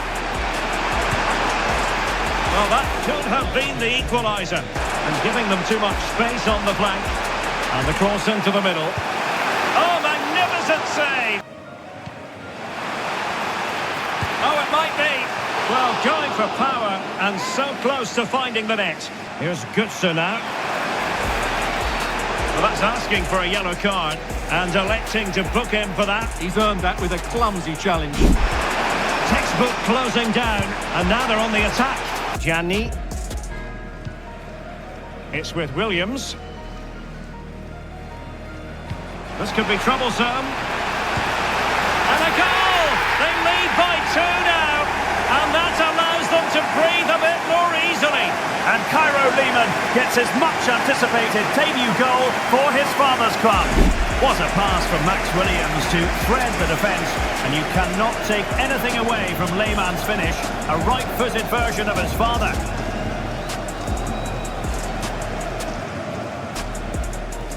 Of course, Pavalos was going to be the one opening the scoring for us this season, and I was also really proud of Kori for getting his goal. It was a really good performance from us, the team moved so well together, and we were rewarded with a good win over Frankfurt. We weren't as prolific as we were in the Frankfurt match, but we were able to get the job done nonetheless. Haruto had the first chance on goal, but he wasn't able to put it away. Kori started this match again, and he got a good shot off, but he was unable to beat the keeper, and Haruto couldn't put away the rebound as well. They tried to make a comeback, but their striker's header was off target. Lehmann got the first goal of the match just before half-time, courtesy of Giannidis' assist to thread him through the defence. And a goal! 1-0 it is! They've been pushing for the opener, and now they have it! The second half was tighter, our defence was on their absolute guard, and Kori was able to lay off an assist to Max Williams, who put it away for our second goal of the match. And a goal! They've increased their lead, and they don't want to be throwing it away from here. They had a chance late on to pull one back, but they couldn't take it. We finished the match 2-0, another win in the pre-season, and we had one more match left to play. Sevilla was up next, and we were full of confidence this pre-season. We had won 2 out of 3, and Thomas Rally put out our strongest 11 to see out pre-season against the toughest side on our fixture list. Not a lot of chances in the match. Defences were tight on both sides. The only chance we had in the first half was when Reece Malik put Pavalos on, but he couldn't get it on target. Zola Naledi was able to get the first goal of the match due to brilliant and effective pressing from the team. They gave the ball away cheaply, and we punished them appropriately. And a goal! 1-0 it is! They've been pushing for the opener, and now they have it! Max Williams had a good chance late in the match, but couldn't beat the keeper. Then Haruto had a go from outside the box, and the keeper claimed that as well. Naledi had one last chance late in the match, but the keeper was on top of his game. We had won 3 out of 3. This one was the toughest for sure, but the team was able to pull through. Now all that's left for pre-season is the Community Shield against Liverpool. With your team winning the FA Cup, how do you hope to cope with both the Premier League and the Europa League? Well, we're just going to have to. Of course, we're going to be bringing in new players. We need more depth if we're going to be able to survive this season with how brutal the Premier League is on a player's stamina. With your team now reaching the top flight, is the primary motive to survive relegation, or are you looking for something bigger? Saying this as humble as possible, but I don't believe we are going to be in the relegation fight. Beating Liverpool once might have been dubbed as a fluke, but then going on ahead to beat United, then Chelsea, you have to admit our team right now is at least a mid-table contender. With you getting promoted to the Premier League, do you plan to make some more experienced signings to help your young players? Or do you plan to stick with the young players? And what positions are you looking to improve? I imagine there are quite a few positions with your boys securing European football. Yes, we plan to sign a few players with Premier League experience. We need the players to be able to follow someone's example, to keep their cool when things are going south.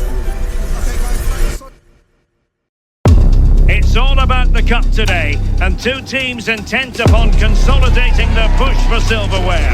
A tie that has plenty to commend it, and expect a few twists and turns along the way. live on EA TV. Hello and a warm welcome to Wembley Stadium here in London. We have a very interesting matchup here today with Liverpool taking on Barnet Raiders. The Raiders were the sole contributor to Liverpool losing the chance to win their first treble last season. Liverpool will be looking to even the score here and take all of the Raiders' momentum going into this new season.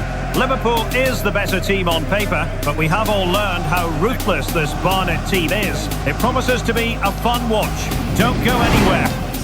A match that should be chock full of talking points. Liverpool get it going. A good idea and a good challenge to bring that attack to an end.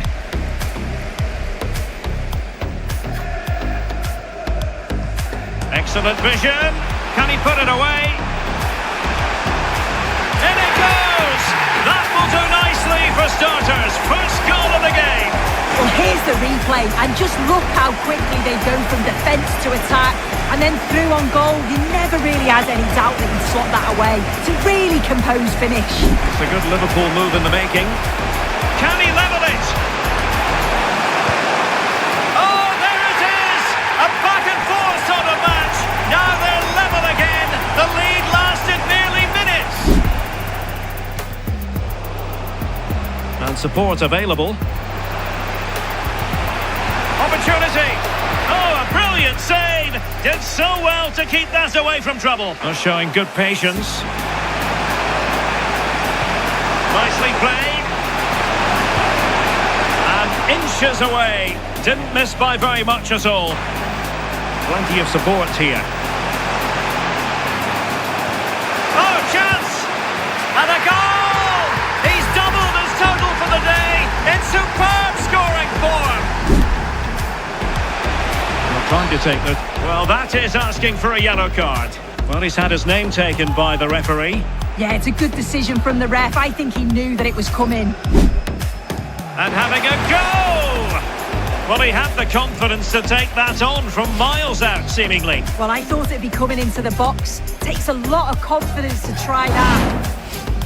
So the ball rolling again. The Raiders trailing going into the second half. Will they come up with the right response? Oh yeah, there's certainly been a lot of focus on him over the last few years, and you can see he's got talent. He's still young, so there's more to come. This is a move that'll certainly help him develop, I'm sure.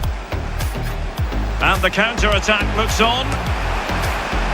Could be! And great agility to make sure they didn't level matters on the break. Well, we have a plethora of live matches coming up for you here on EA TV. This one, I think, might pique your curiosity. Yeah, it should be an entertaining. And the goalkeeper's touch, that was crucial. Let's give credit to the defending. Well, terrific action coming up for you from the UEFA Super Cup here on EA TV. It's Liverpool up against Olympique Marseille. And striking it, on to McAllister. Very quick thinking there. And an opening, just what the Liverpool fans wanted to see as they extend the lead to 2 goals. Gianni. Zola. Fantastic ball. Just needs to steady himself. Palmed away by the keeper. And threading it through. But just like that, the danger is snuffed out. Great awareness from the keeper. Liverpool were the better side on the night. We weren't at our absolute best, and Liverpool took really good advantage of that. The match ended 3-1 in their favour, and they lifted the Community Shield. During pre-season, Raleigh and the sports director were also busy with the scouting. We needed more depth in our squad, and for that we had to add Premier League experienced players that can help guide the team this season. Romain Saïs and Christian Eriksen were our first targets, but we ended up landing Maxence Lacroix, not as old as the previous 2, but still has that experience that we're looking for in our team. With the £65 million budget that we had for this season, thanks to the new deal the team had with Adidas and Emirates, Raleigh met with the Crystal Palace manager to work out a deal to sign Lacroix. He was listed for £21 million, but Raleigh was able to negotiate with Oliver Glasner for £15 million with a 10% sell-on clause. Raleigh had the assistant coach work on meeting LaCroix and his agent with a deal worth a minimum of £79,000 a week. If this goes through, he would be the highest paid player in the side. The Premier League starts in a couple days, and we have 3 games in the month of August: Spurs, Sunderland, and Manchester United. Raleigh was interested in bringing in Prince Cash from Arsenal, but with the £103 million price tag, the kid was just out of reach for us for now, but our eyes would still be on him. It is a new dawn and the sense that we are starting afresh. The first game of this brand new Premier League season, and it's bound to be compelling. Stay with us for every kick of the ball, live right here on EA TV. It was a new season, and the most important for us, we were at the Tottenham Hotspur Stadium, where we would be starting our Premier League campaign. We have been here 3 years ago, and while we put on a great show, we unfortunately lost the match on penalties. We are a much better side now, so we might just get the better of Spurs. Devon Stone, who was my rival back when I was still active, is still playing, now 41 years old. He announced in a press conference that he would be retiring this season, and he wants to go out with a bang. But the team isn't focused on Devon Stone, we're focused on winning our very first Premier League match. The first 11 for Raiders. Yeah, they're playing a 4-3-3. One central striker with the wingers providing the width. A quite narrow 3 in midfield, and then a back 4 where the full-backs, they're going to be expected to get up and down those flanks. So underway here. Let's see what this game has in store for us. Really fine piece of defending play to break us up. Can they forge ahead? They do!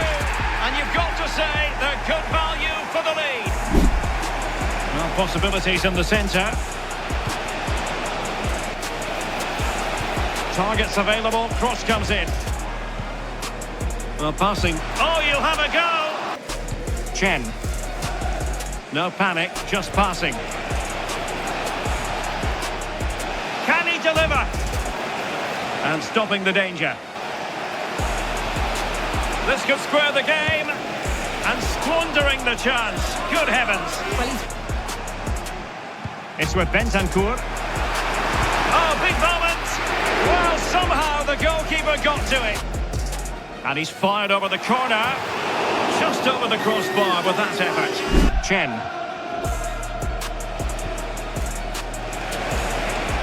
This looks interesting.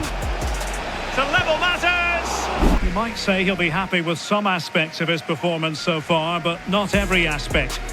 Well, it's certainly not the performance he'd have wanted, but you just feel if they play better in the second 45, they can hopefully turn this around. So the ball rolling again. The Raiders trailing going into the second half. Will they come up with the right response? Decent idea. Genuine chance.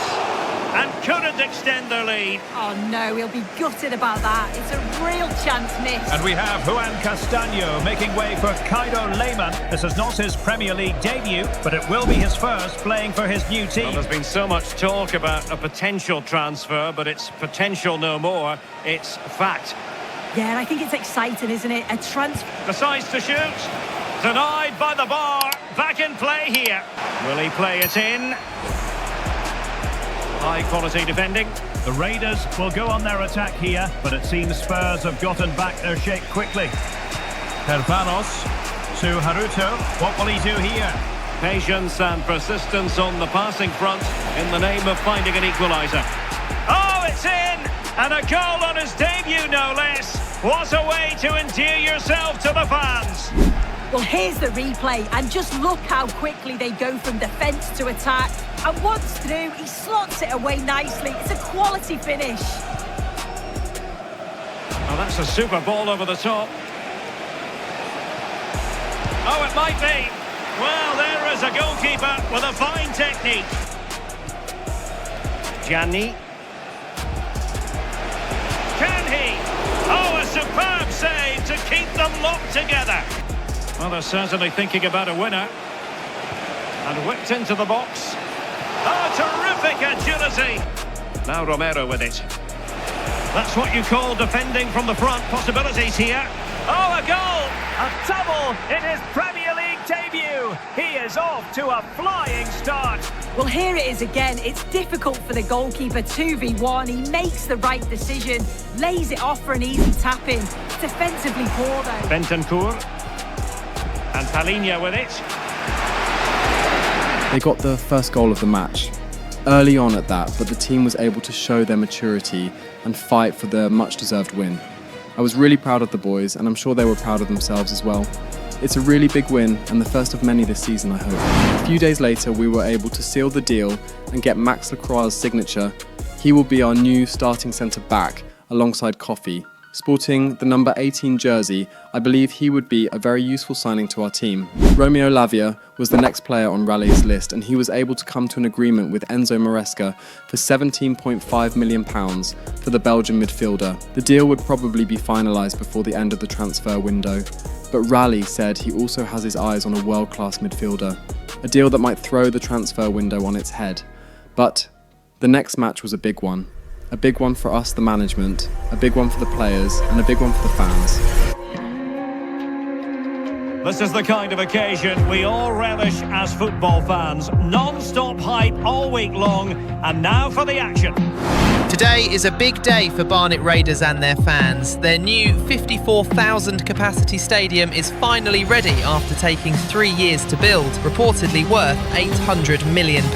They would be taking on Sunderland for their first home test, a team that has proven in recent years that they belong in the top flight of English football. Would the Raiders be able to pull off a victory in their first game in their new stadium, or would Sunderland be a successful villain in this story? The first 11 for Raiders. Well, as you can see, they're going to play with a front two, and if you do that, it's vital that they work as a pair. They need to play close to each other and combine as much as possible. So, underway, and we expect intensity, passion, and a few goals for good measure. Granit Xhaka. Really good piece of goalkeeping there. And back with Alexander. Well, so close to seeing an early goal here. It's a great save, you have to say. A real opening now. And a goal! Just what the fans wanted to see. The ideal way to begin. Difficult to stop him. Who wants to make a challenge? And a good-looking ball. Oh, gritty goalkeeping. Oh, genuine chance. Oh, good hit, close shave. And back with Alexander. Well, it could be on for him here. And really wanted to extend their advantage. Super pass. And a goal! They've added to the lead. Much needed security. So the second half begins. Who will steal the show? And back with Alexander. And the through ball. Well, still danger. Well, I have to say, that was a fine save. Oh, Stewart's a chance. Oh, difficult save to make. It's a short one. Could be dangerous. Well, given the position he found himself in, he really should be testing the keeper. Well, Chelsea making waves on the transfer front, and he could be available before you know it. Well, at around £45 million, I think they're paid just the right sort of figure for him, because on his day, he can be a top-class player. I just hope he proves me right. There's the shot! Just narrowly off target. Chen. And support available. On its way! The save was a good one. Cheers, Alex. Cutting in. Well, nothing wrong with the header, but it was always going that little bit off target. They've pulled one back and now trail by one with 79 minutes played. Thanks as always to Alex Scott. Can he get one back? He can! And who's to say there's not enough time for them to level matters? It would be quite the story. What's going to happen next? And back with Alexander. Oh, good-looking run. Could be. And fired against the crossbar. Well, a disappointing effort, you might say. 5 minutes remaining and just one goal between them. Still a prospect of late excitement in this match. This could be it! Oh, did so well to deny him. Can they now just see this game through for what will be an excellent win? And a good challenge to bring that attack to an end. Oh, sloppy passing. It was a nerve-wracking ending to the match. We had a lot of chances that we should have put away, but that's 2 wins out of 2 in the Premier League so far. Alexander Pervalos and Reece Malik were the 2 heroes in our win today. Our first win in our new stadium. Yeah, it was a good performance from Pervalos today, as usual. The kid is really something, and now that he's on the big stage, I really hope he can become that bright star for us. Our defence really didn't have much to do in terms of defending today. I could get used to that. New signing Lacroix had a really good game as well. I think the fans love him, rightfully so. Cairo Lehmann also had a good game as well. He played as an attacking mid today, and I was really impressed by his performance. I might put Naledi back in front as a co-striker with Pervalos, but for now we're just testing the waters to see what exactly would work for us in the Premier League.